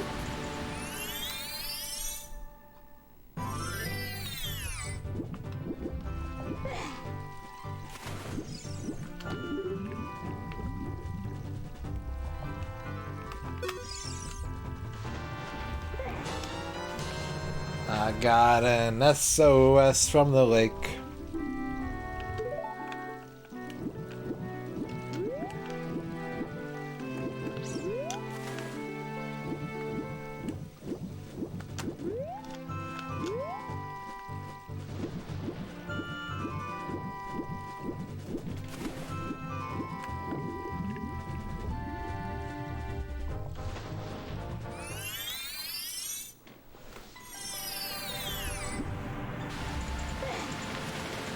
It's a lot different when you're not playing the game. When you're playing the game, you're like, where do I go? What do I do? How do I do this?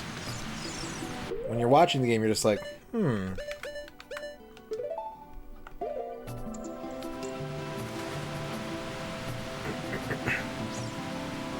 Huh? It looks like there is something already inside this bottle. It's a letter. Help me. I'm waiting for you inside Lord Jabu Jabu's belly, Rudo. P.S. Don't tell my father.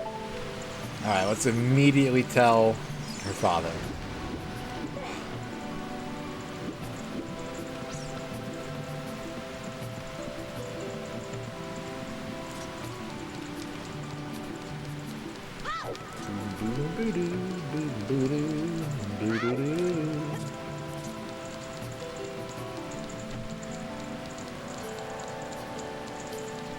Tattled. I get it. I get it.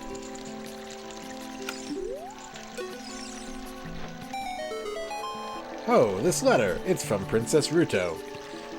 Let's see. She's inside Lord Jabu Jabu? That's not possible. Our guardian god, Lord Jabu Jabu, would never eat my dear Princess Ruto. But since that stranger Ganondorf came here, Lord Jabu Jabu has been a little green around the gills. The evidence seems clear. Of course you'll go find Ruto. You can pass through here to the altar of Lord Jabu Jabu. I'll keep this letter. You keep the bottle it was in. Take it respectfully. Please find my dear Princess Ruto immediately. Zora!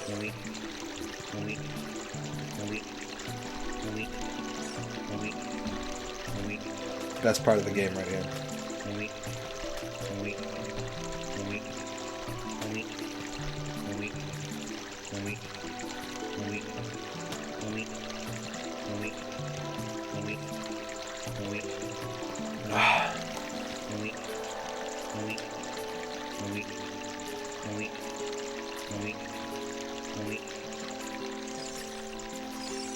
I really enjoyed that, one of the things in that Twitter thread about, like, useless game knowledge or whatever, where there's some Elder Scrolls character that, I don't know my Elder Scrolls, but there was some character that was, like, always in the same place because he had a bed, but he wasn't allowed to travel far enough to get to the bed.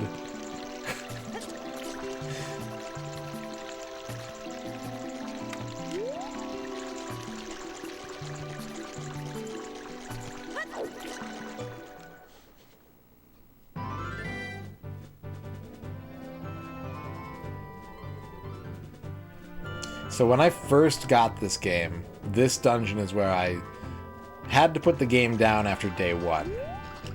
I got it after school. I had to call around a bunch of places to find a copy. I think it was Oblivion. It was either Skyrim or Oblivion. It wasn't Morrowind. But I finally tracked down a copy, ate dinner, and stayed up playing it until I got to this point, and then had to turn the game off and go to bed.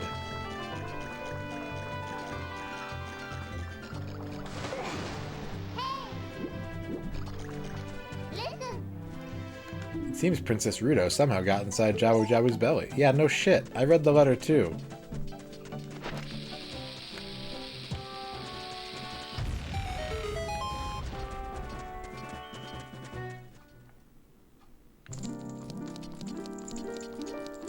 That's crazy. Was it really only 6 months? That's insane.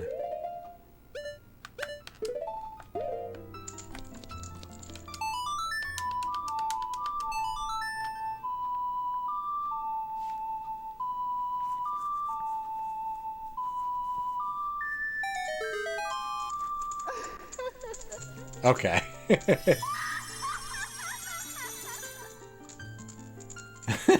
That's pretty good, Gal.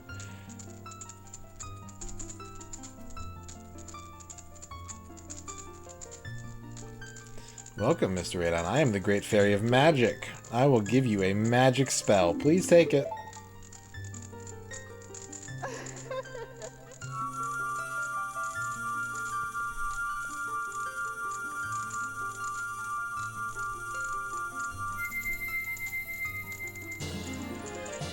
We got Furor's Wind. This is warp magic you can use with C. Warp when you're in danger. You will teleport to the warp point. When you first use the magic, you will create a warp point. When you use the magic again, you can either dispel the warp point you created last time or warp to that point. Remember, you can use Furor's Wind only in dungeons that have a dungeon map hidden inside, okay? When battles made you weary, please come back to see me.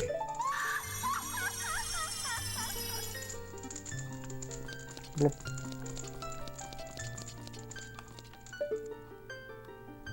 This looks less nice from way up close.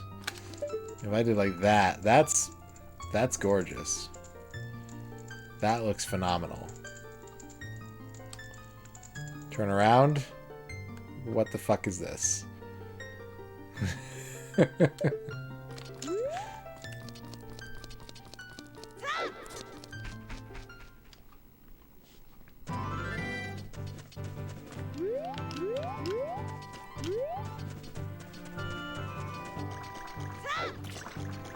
My inventory is filling out pretty nicely. I'm surprised. For me being a Zelda Dumbo, this is going okay.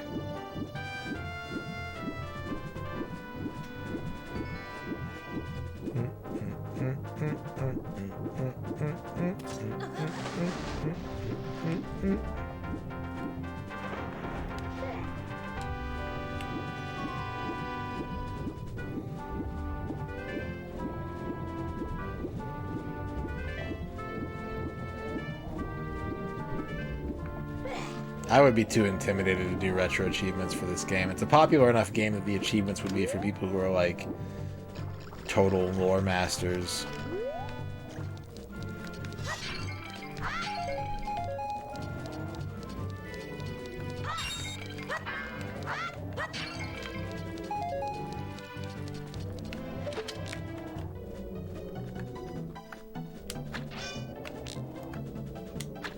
Yeah.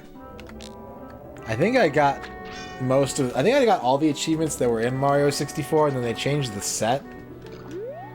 They changed the set, and then they had like the bonus set of achievements, which are like always crazy. Don't disturb Lord Jabu Jabu. Fuck that.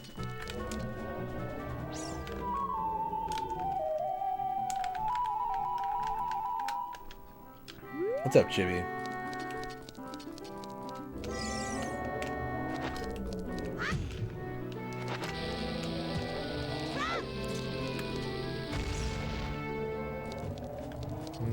I don't remember what to do.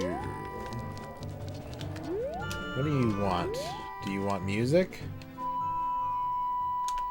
You don't want bombs. You don't seem to be particularly perturbed about slingshots.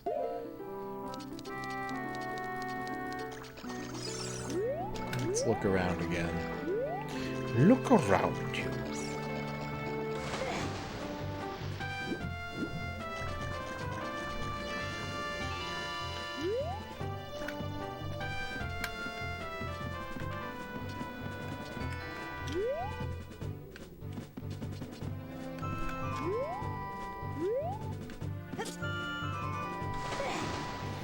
Alka-Seltzer. Pop, pop, fizz, fizz.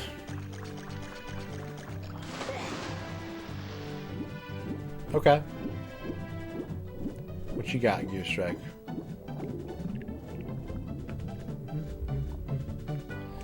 Do I know about the butterfly fairy thing in this? That sounds familiar. If I did know about it, I forgot about it. But that sounds vaguely familiar.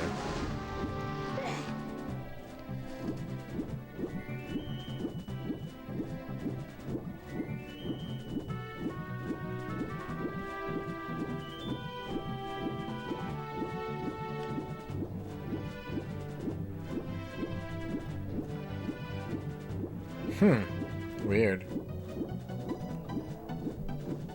What's up, Type Stuff? Welcome to the chat. I'm not a big Zelda fan, so it was... The only reason I'm playing it at 123 is because someone in chat won a prize and asked for this game.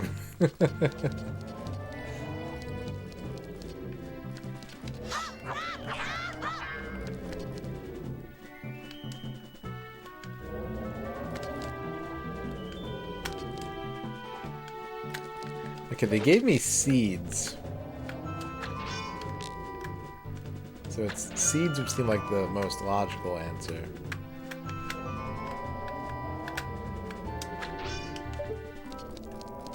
Nope, haven't done any Turox or Jet Force Gemini.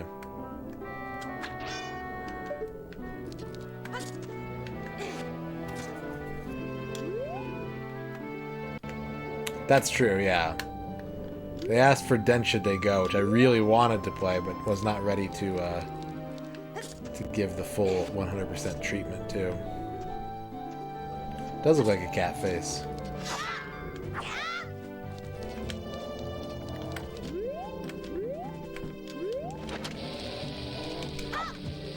Oh no!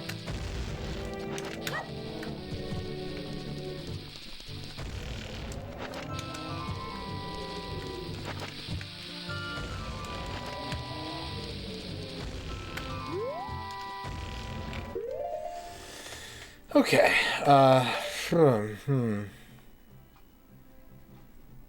I think you're helping Type Stuff. You shouldn't do that. Please don't help.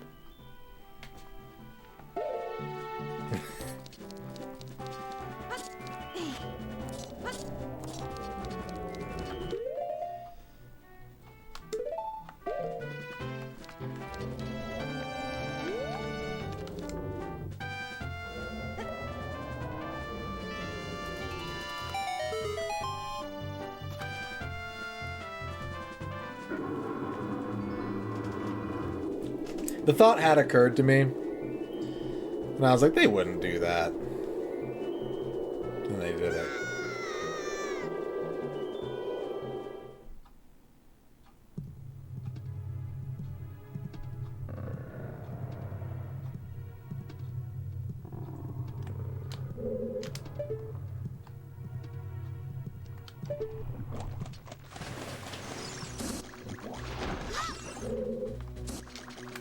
Guts Dungeon.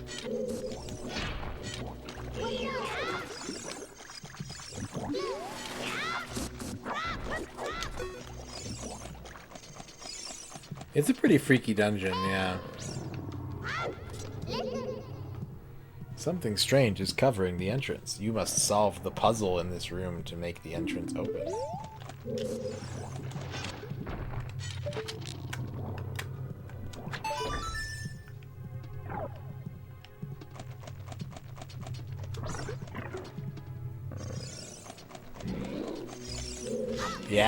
Yeah, they definitely are, Duke. Ow, my uvula. Oh, my Stradivarius.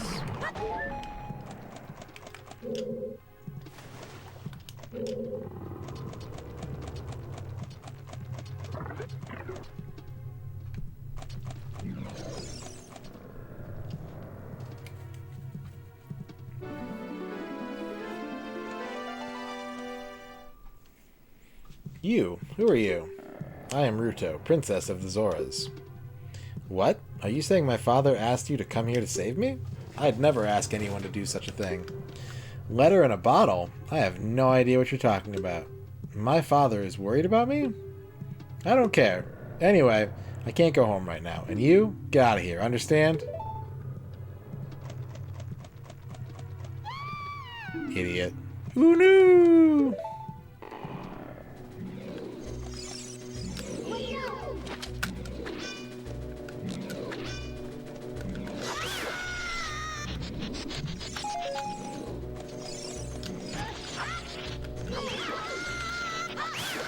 Everything is made of electricity!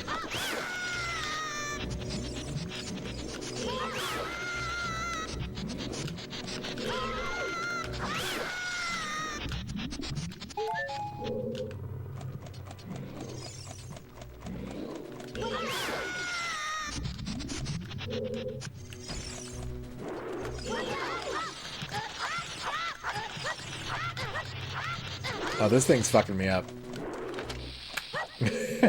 Wait, where'd it go? Come back.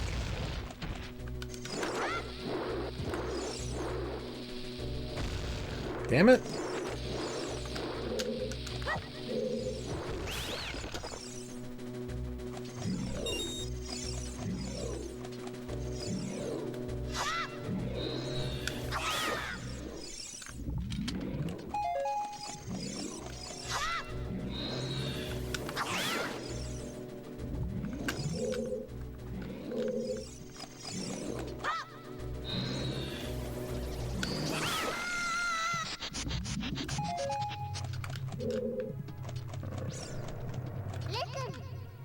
Watch out, MisterRadon. Electricity is running through this green slimy thing.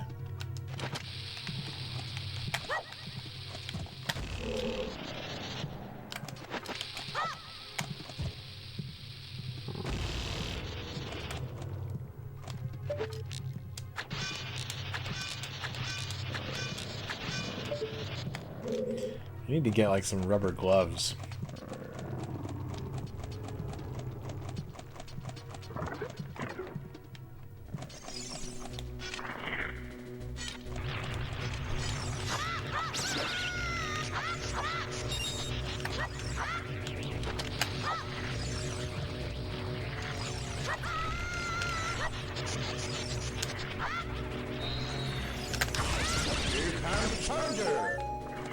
Does Link prefer Zelda?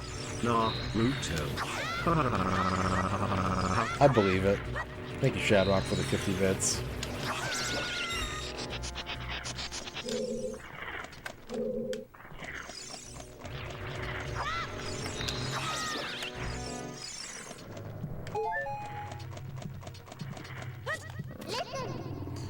This switch, it doesn't look like you can press it down with your weight alone, MisterRadon. Well, give me a lasagna. Watch out, electricity is running through this red slimy thing.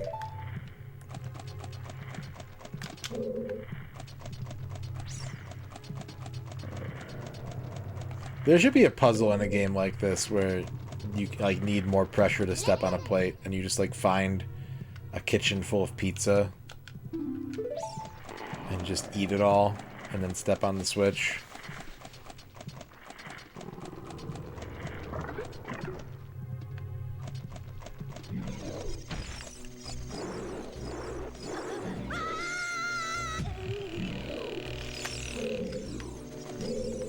I guess the best would be, like, the most clever solution would be you need to, like, hit a switch that you're too heavy to, or too light to step on, and then you find a really heavy item in the dungeon that does other stuff in the game, but it's just really heavy, and having it in your pack gives you the weight you need to hit the switch. That would be pretty good. What games would be most improved by Metal Slug Chubby Mode?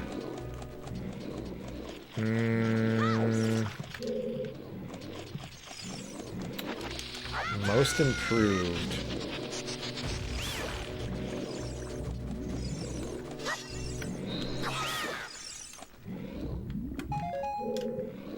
Rumble Roses? Hell yeah.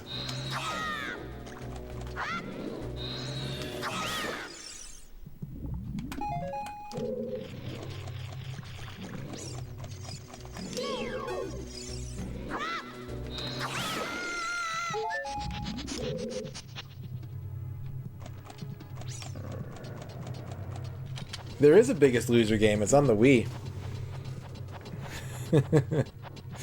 There is.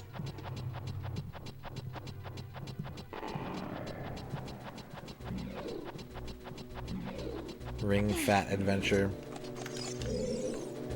I'm gonna say...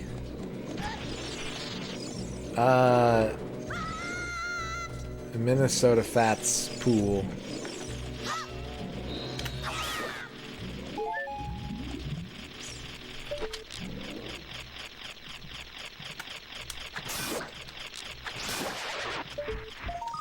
I can't get that.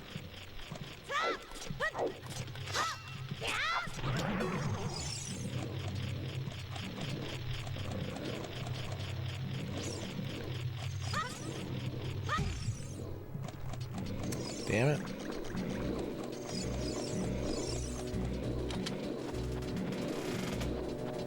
Oh, what's this a reference to, Shadrock? I missed whatever this was. It sounds like someone in chat was being a real legend gamer.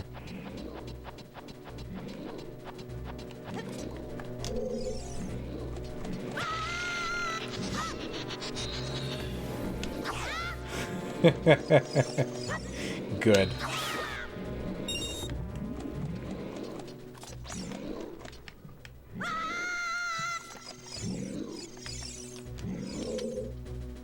Are you still hanging around here? I told you to go away. I'm okay. I've been going inside Lord Jabu Jabu's belly since I was little, but Lord Jabu Jabu is very strange today.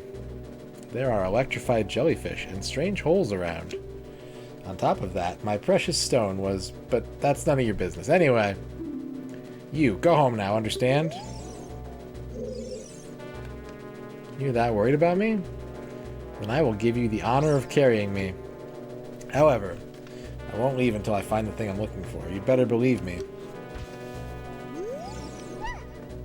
I want to throw her off this cliff so bad right now. But that will create a time cost for me. You repeated the entire conduit copy pasta. Dang. The only thing worse than casual gamers are people who insist on calling people casual gamers.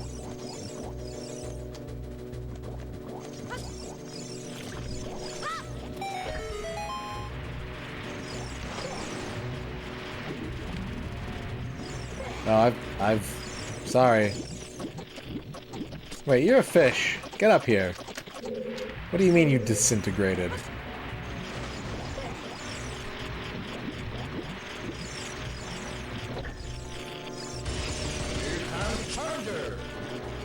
Has anyone really been far even has decided to use even go want to do look more like? Not me. The only water-soluble Zora.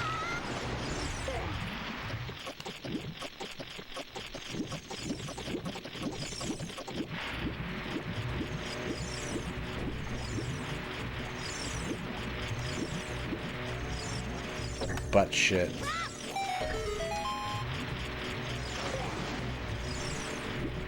Type stuff, you're in danger of swinging the pendulum in the other direction here.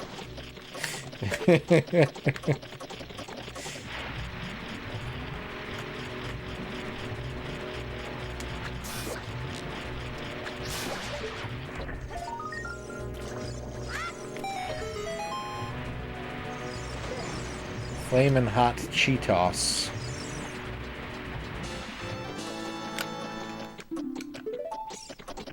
I got a souvenir.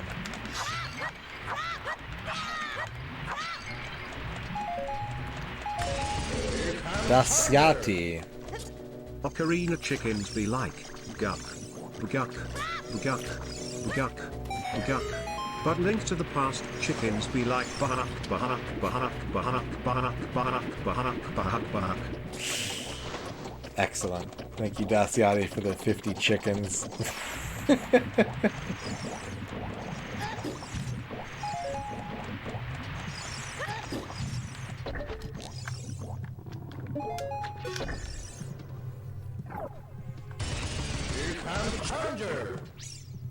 Particle effects up the ass. HDR lighting. Normal mapping. Dynamic soft shadows. Dynamic depth of field, agreeable texture resolution. Ooh, agreeable. Neat weapons. Interesting hook. All-seeing eye/puzzles to break up combat. Controls bested only by the PC. We finally has a current gen game. Hell yeah. Thank you, Duke Donuts, for the 50 conduits. It's about time there's a current gen game on the Wii in 2023. I should save. I haven't saved yet tonight.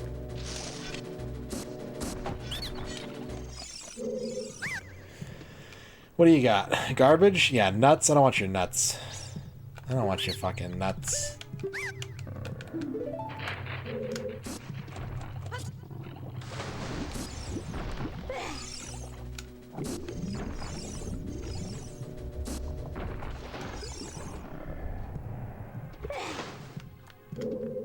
I want a map. That's what I want.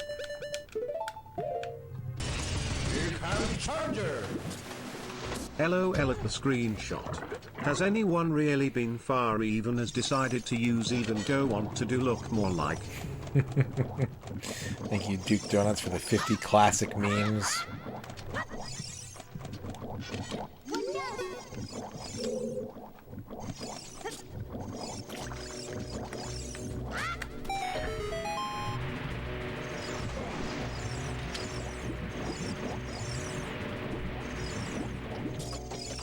Why am I holding a bottle?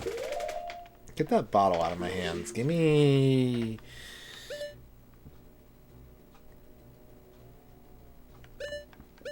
Give me that.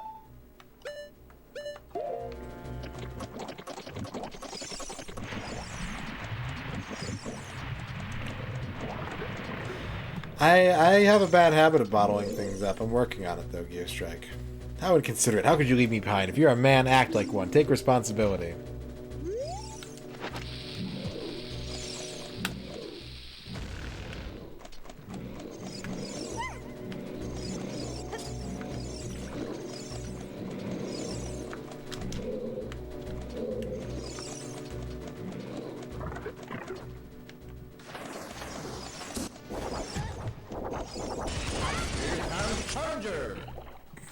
Why do they call it oven when you have in the cold food of out hot heat the food? That's a good meme. Thank you, Rachel Retro, for the 50 ovens.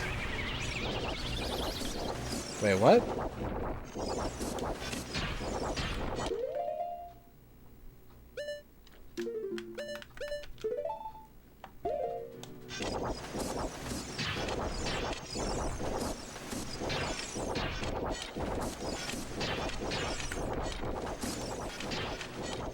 Ah!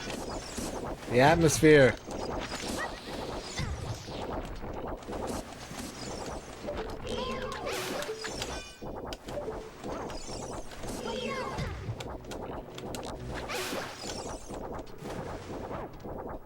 Wow. Alright, this thing is red. I think it should stop being red.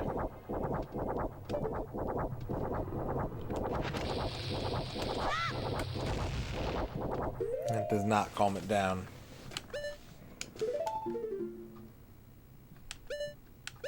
How about nuts? Do you like nuts? No.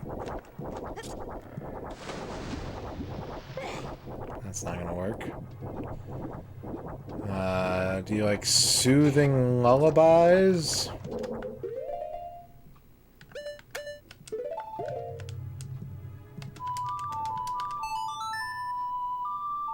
What is that? It's very wiggly.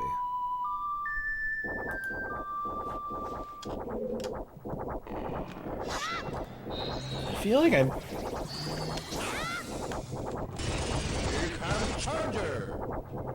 How old were you when you realized that brushing your teeth is the only time you clean your skeleton? For many of you, that age is today. Man. Imagine if you had to brush your whole skeleton every morning, like after every meal. Floss your ribs out. Oh my god, no one has the time for that. Boneless Gear Strike.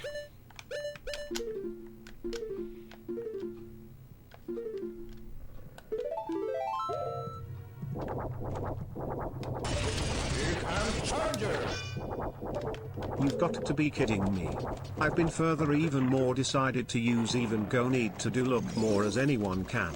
Can you really be far even as decided half as much to use go wish for that?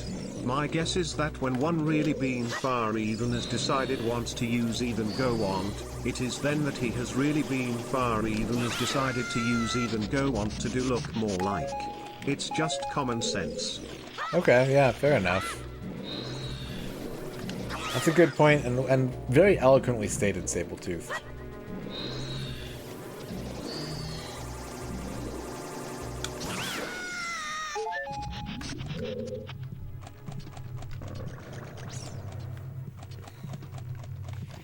I never really understood the phrase sticks to your ribs until I was much older. I just thought it meant like, you know, like when barbecue chicken has that really sticky barbecue sauce on it? And I was like, oh yeah, that would stick to your ribs. Yeah, I get it. That's what they mean.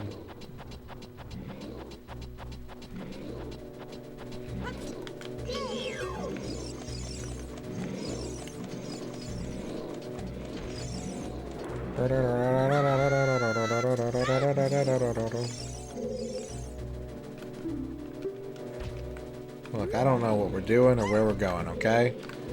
And you're not helping at all. You're not being helpful, princess. Excuse you, princess.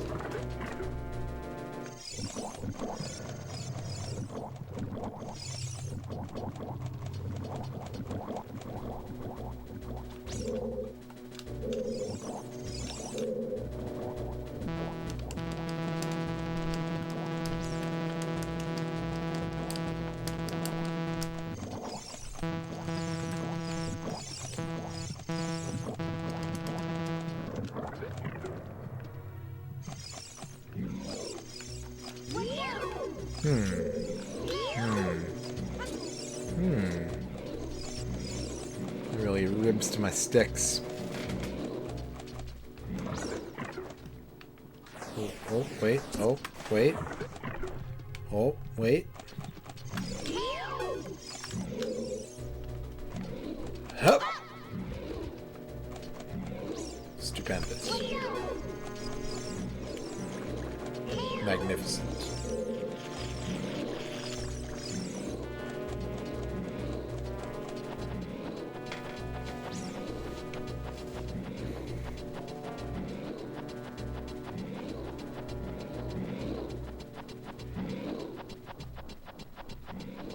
I want to eat barbecue now. I want to have like sticky barbecue. I'm so hungry.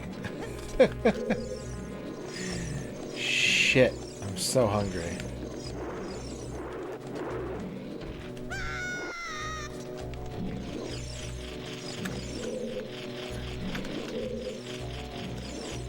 Top 3 barbecue sides. Potato salad number 1.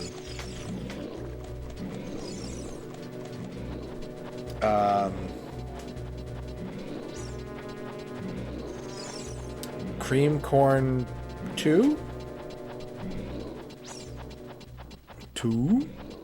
I've never had JoJo's with barbecue, but I would like that. I'm not a slaw man. No, slaw. Slaw is a no. Favorite sauce. There's a barbecue place here that has like like 8 different barbecue sauces, and I love it. I don't remember which one I always end up going with, though, is the thing.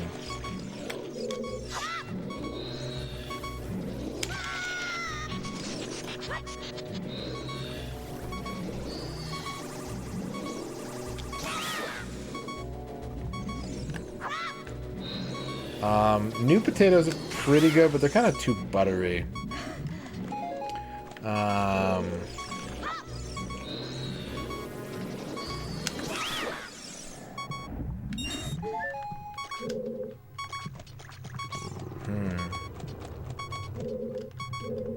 What other BBQ sides? Corn on the cob. But I'm really bad at eating corn on the cob. Yeah, good baked beans. Yeah, for sure. Good baked beans. Like, a barbecue place with bad baked beans is disappointing. I don't ever expect baked beans to be, like, amazing. But I would want a good barbecue place to have really kick-ass baked beans.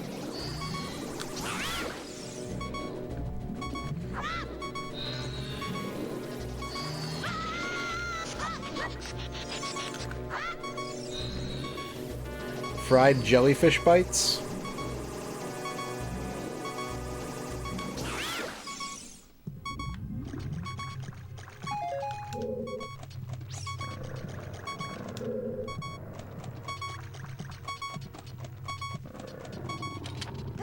Where did I put her? She's up there, right? She's still up there? Nope, she teleported. She got lonely. Okay. 8 square pixel texture mucus membrane floors. Yeah, no, bread and butter for sure. Bread and butter is quite good. I don't know if it's like a common side, but I would definitely chomp some barbecue with like deviled eggs. I don't think that's like a normal thing, but if I was at a barbecue and there were deviled eggs, I would definitely be putting those on my plate.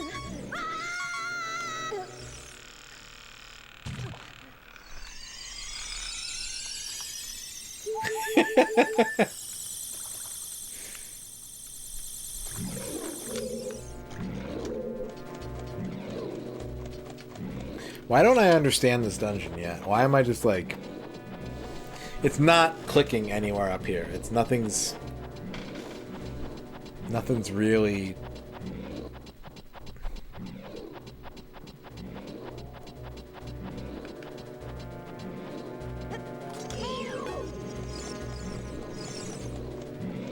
Yeah, eventually.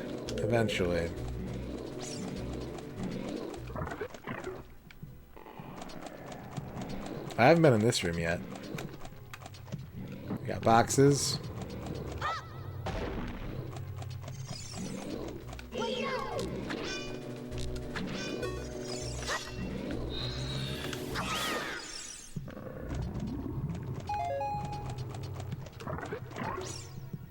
Wait, I have been in this room. That's... okay. Yeah, nothing's clicking. Definitely nothing is clicking.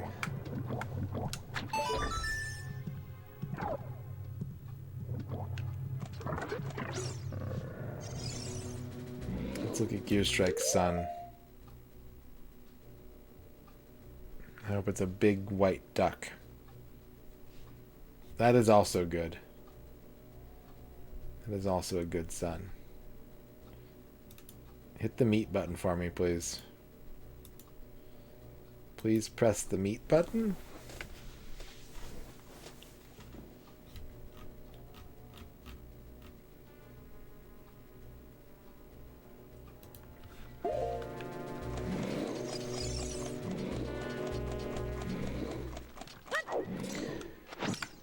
Is that a Saturn Digimon game?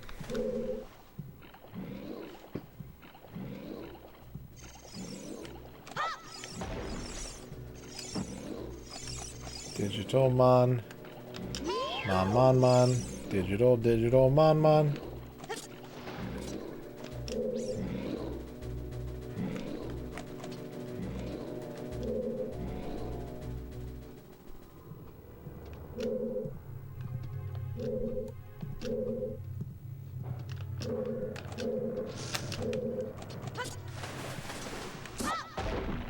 Ow!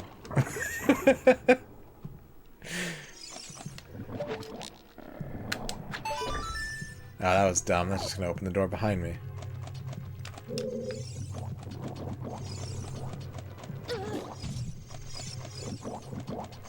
I've never been a Digimon guy. I know a couple names of Digimons. Ah, fuck.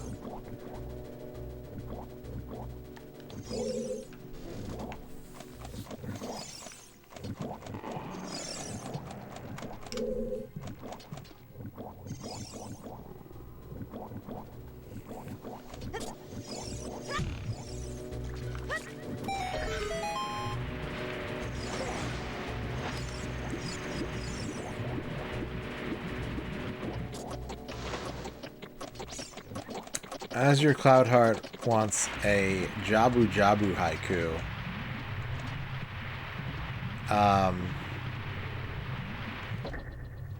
My name is Jonah.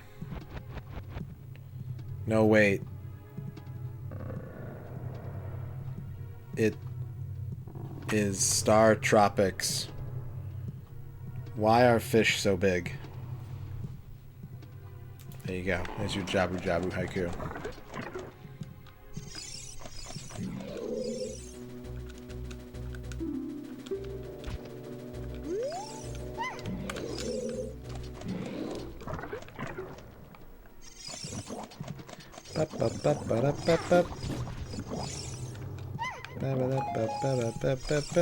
That's true.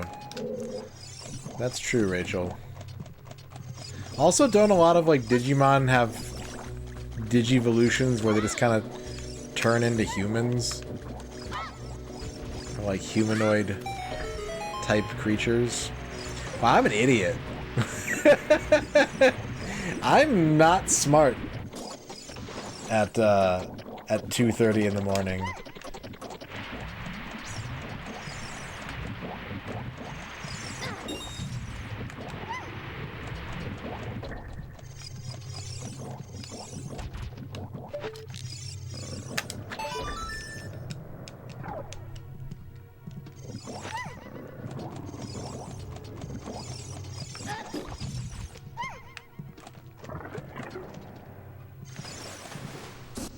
Ah.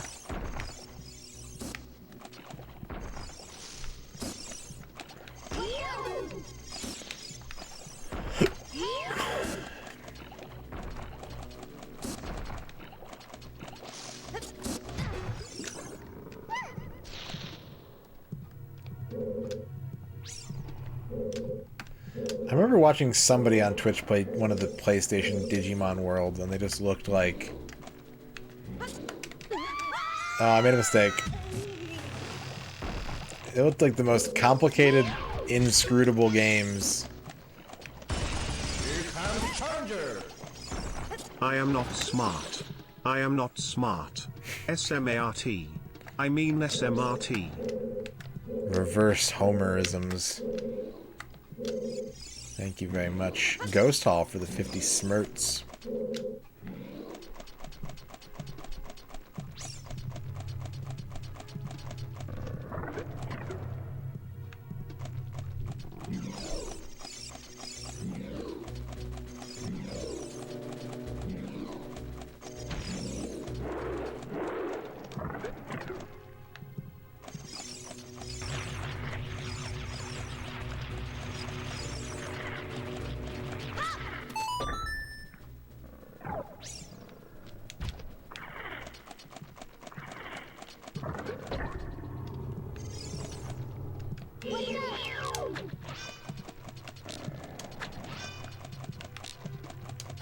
Was I supposed to get the... No. Was I? No. No. Shut up and let me carry you.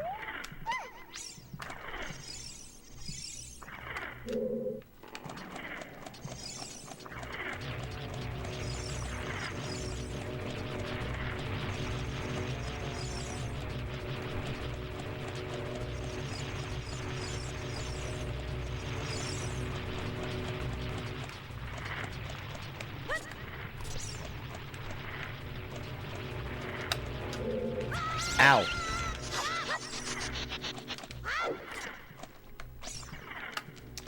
I've always wanted to play through the dot hack games. This switch, it doesn't look like you can press it down with your weight alone. I brought weight with me.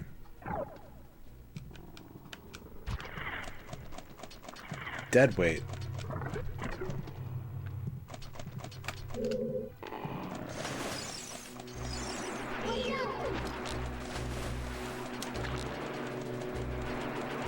Ooh, jiggly meat floor.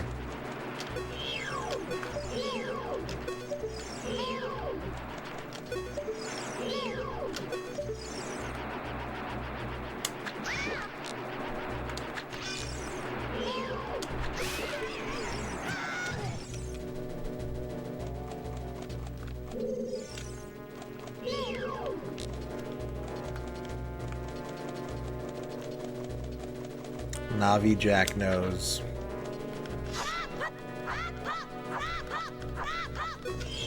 How do I get you to... Hey. Oi. There we go. You have to touch them. You have to caress the manta ray.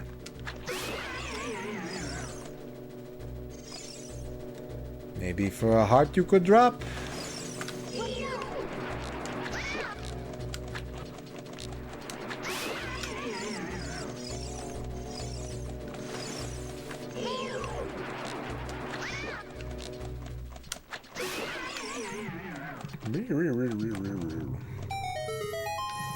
Big box. Big box. Big box. Give me that hot boomerang, please.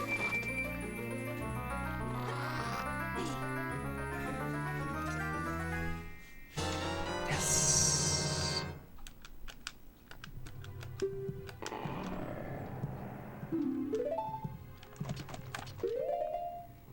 Do-do-do-do-do.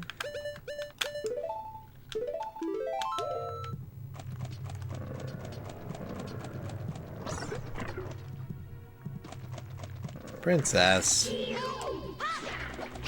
Can you just wait while I dungeon, please? It's like you have more important shit to do. You're just doing it to spite me at this point.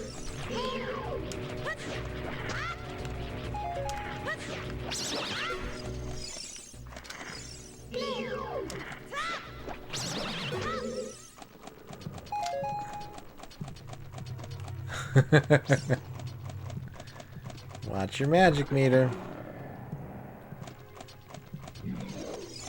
Ow!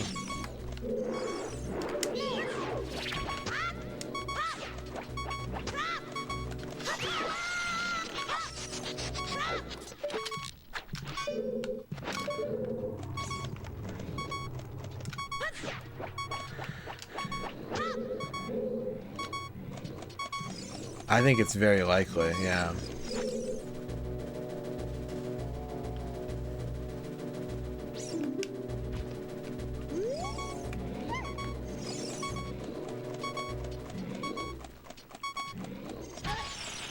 I'm gonna die.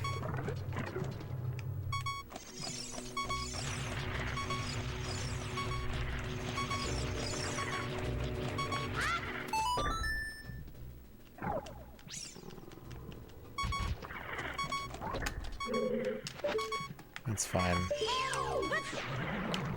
I wanted to see if any of these things would drop hearts, actually, so... Not magic. I can't use magic to heal.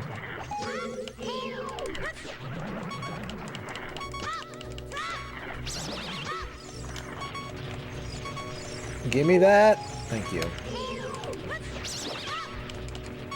Ooh. The grand prize. Damn it.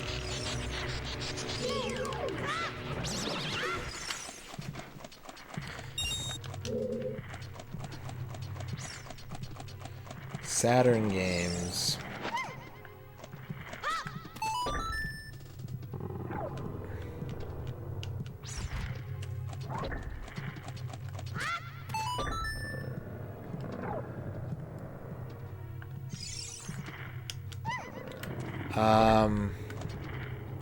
I think there was something I played when I was looking at Saturn stuff that would have been very Gear Strikey. I don't know what, though.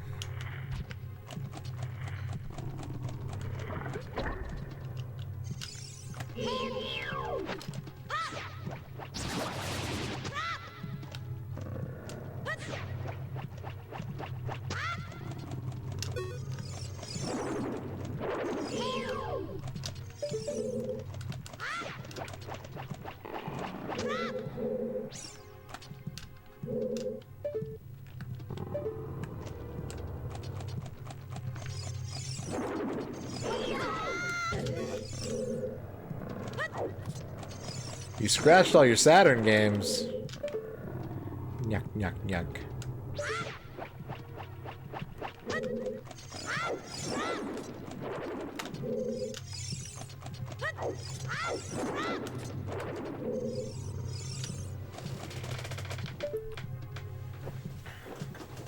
Let me check my Saturn. My Saturn exploration folder.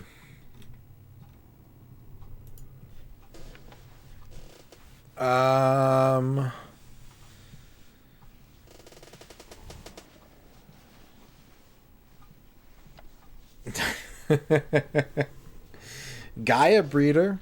Gaia Breeder was pretty neat. Druid. You could get Druid. You could get a bunch of visual novels that had cool names that I couldn't enjoy.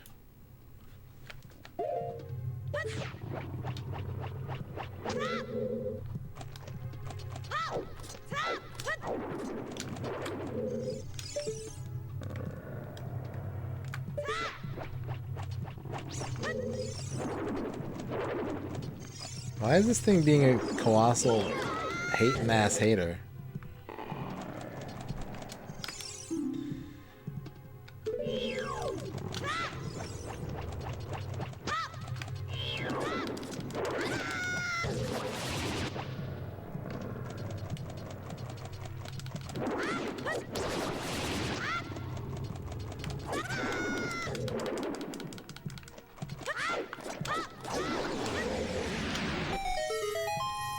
Whatever. Did I understand the puzzle? No. Did I solve the puzzle? Yes.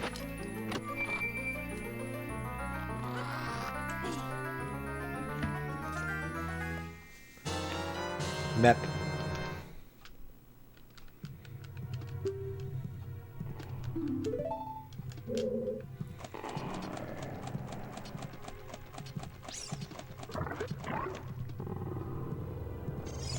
Hey, you didn't run away.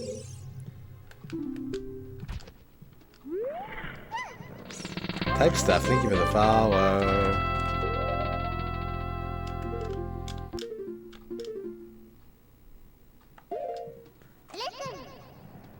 The red slimy thing is gone. That must be because you cut the red tail. Will that work with the other ones too?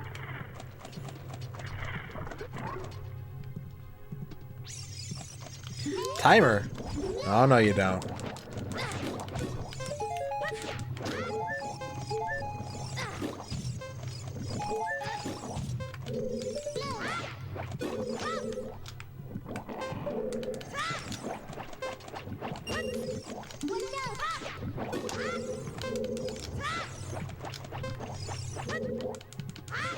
Winning post.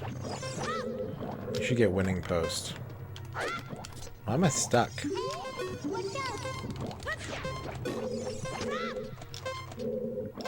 What? What? No! Nailed it.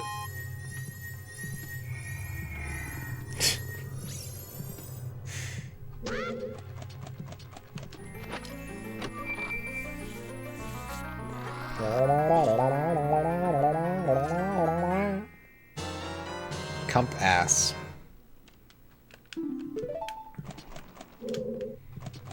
You know, if they would just put all these things in the first room of the dungeon, just like on the floor where I could pick them up, that would have been nice. I don't have to go through all this trouble. I don't have to look stupid solving puzzles.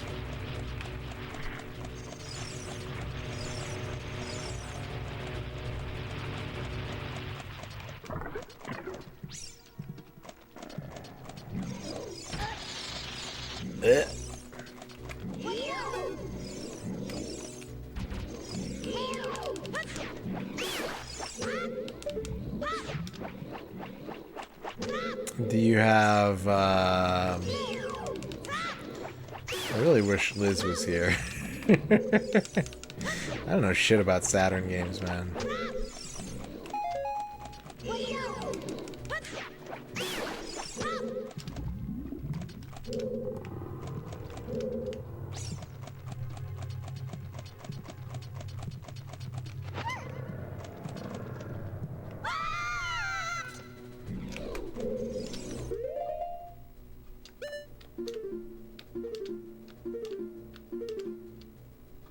Need to go west.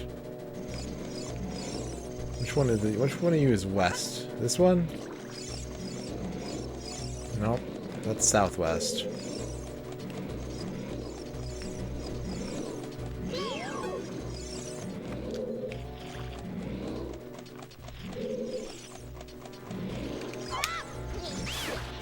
Hell yeah! Teamwork, finally.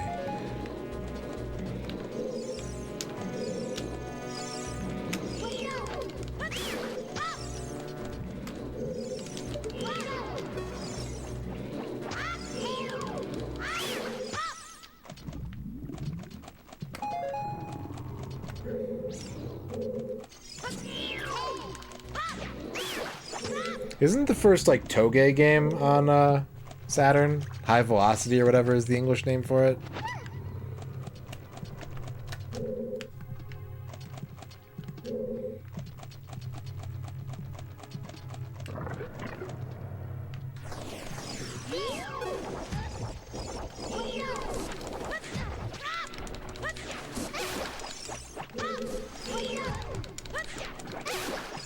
Yeah, only in Japanese.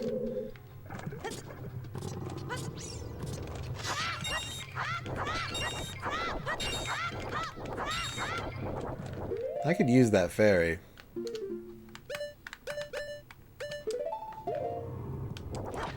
You could get Final Fight Revenge.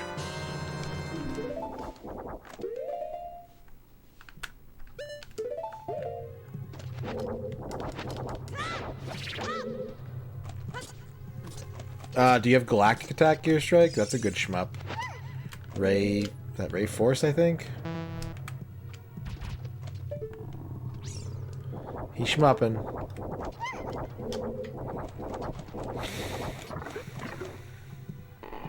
Neketsu Oyako.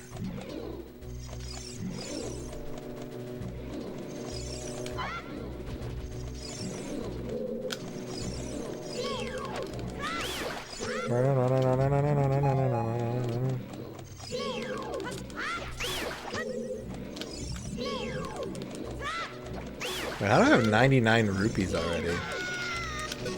When did this happen?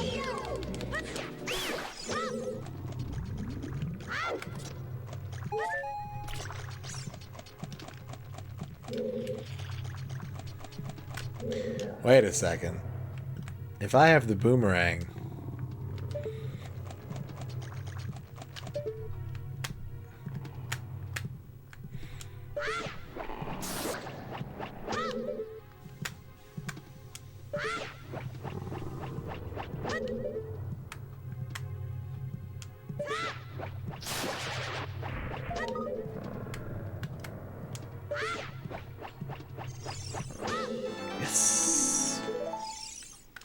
How many is that? What am I up to?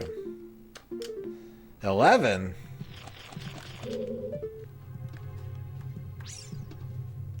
There's another one? Hey. Hey. What's that? It's not barbecue, but I did bring you some cake scraps. Oh, thank you. Yeah. Cake scraps. Yeah. Thank you, babe.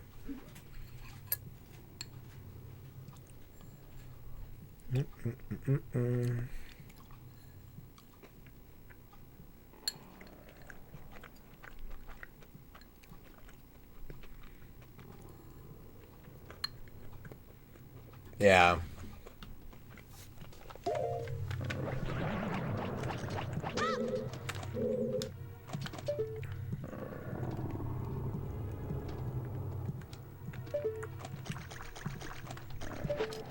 Where'd that spider go? ¿Dónde está la arachnioteca?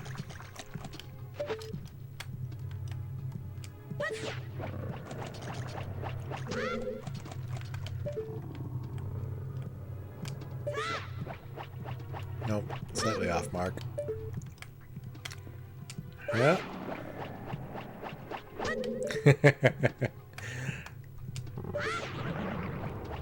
I would have loved to. So I mean, like, we got Fighters Mega Mix, obviously, but like, Virtua Fighter 3 or the Shenmue they were working on the Saturn. I'd love to see more of those.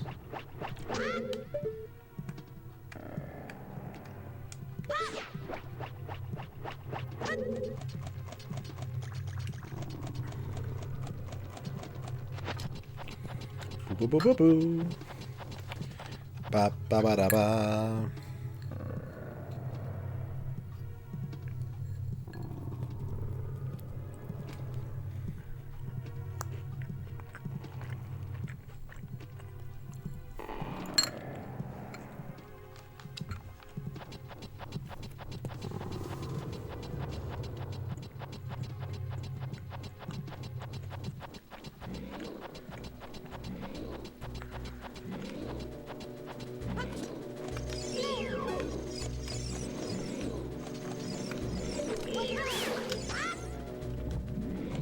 I ain't afraid of you, jellyfish.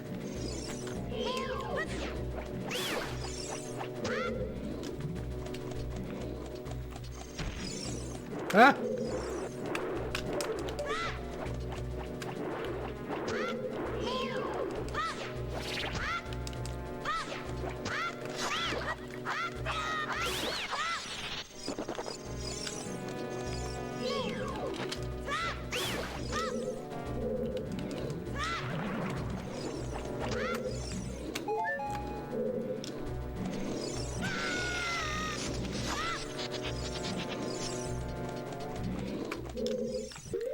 Where am I going? What am I doing? Who am I? I can go south out of this room.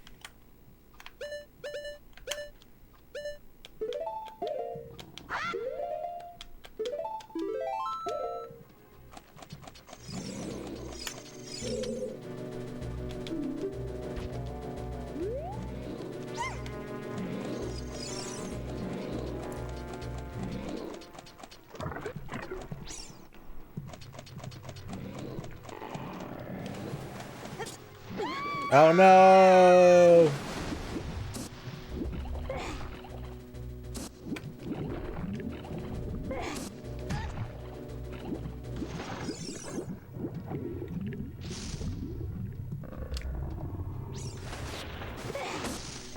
No, this is Poop Man.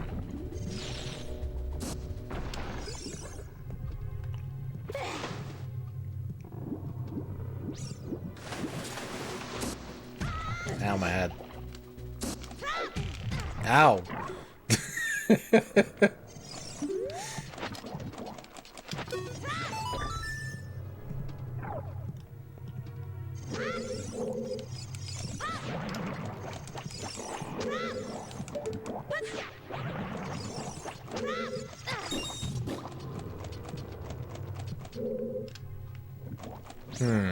Okay, well, I think my brain is at its capacity for the night.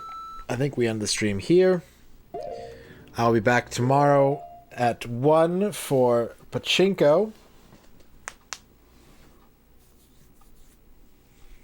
I'm playing some PS1 Pachinko, sponsored by twitch.tv/PachinkoCrave. And we'll play some more Zelda tomorrow night. But I'm definitely at peak mental capacity.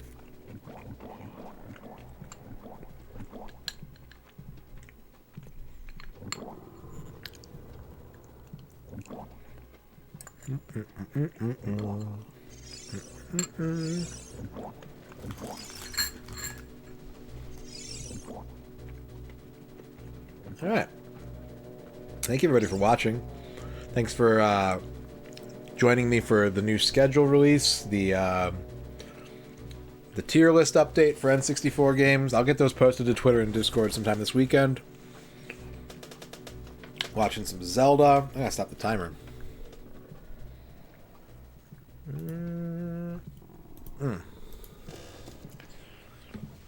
And chatting and all the raids, big raids from Macaw, Chubo,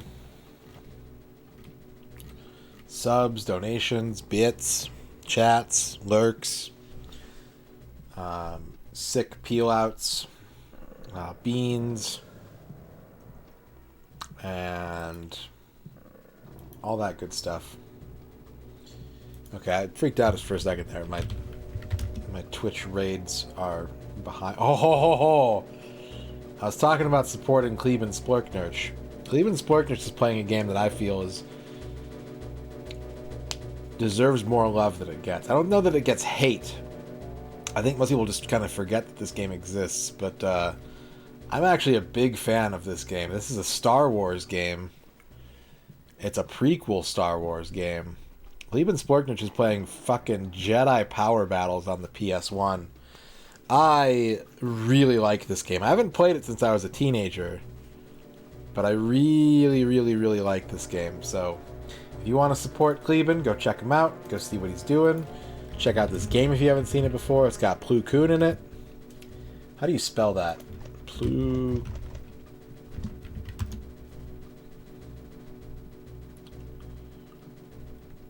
If you wanted to use a raid message, I feel like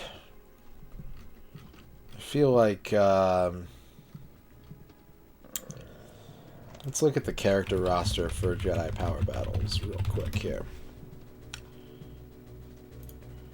I did save. I'll save again though. I think I saved.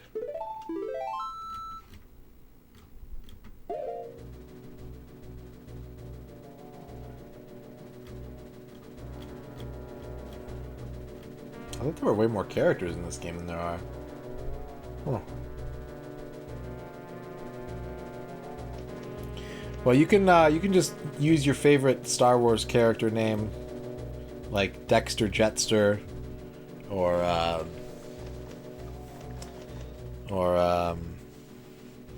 Glup Shitto.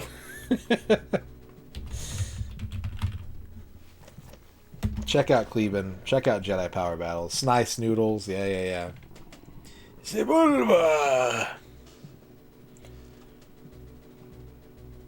And yeah, go check out Cleveland. Go check out this game. Have a great night. I'll see you back here in 10 hours. Boop, boop, boop, boop. For some pachinko, some comfy Saturday pachinko. Elon Sleaze Baganose. Kit Fisto, all that. And here are your lizards. Have a great night. I'll see you next time. Bye.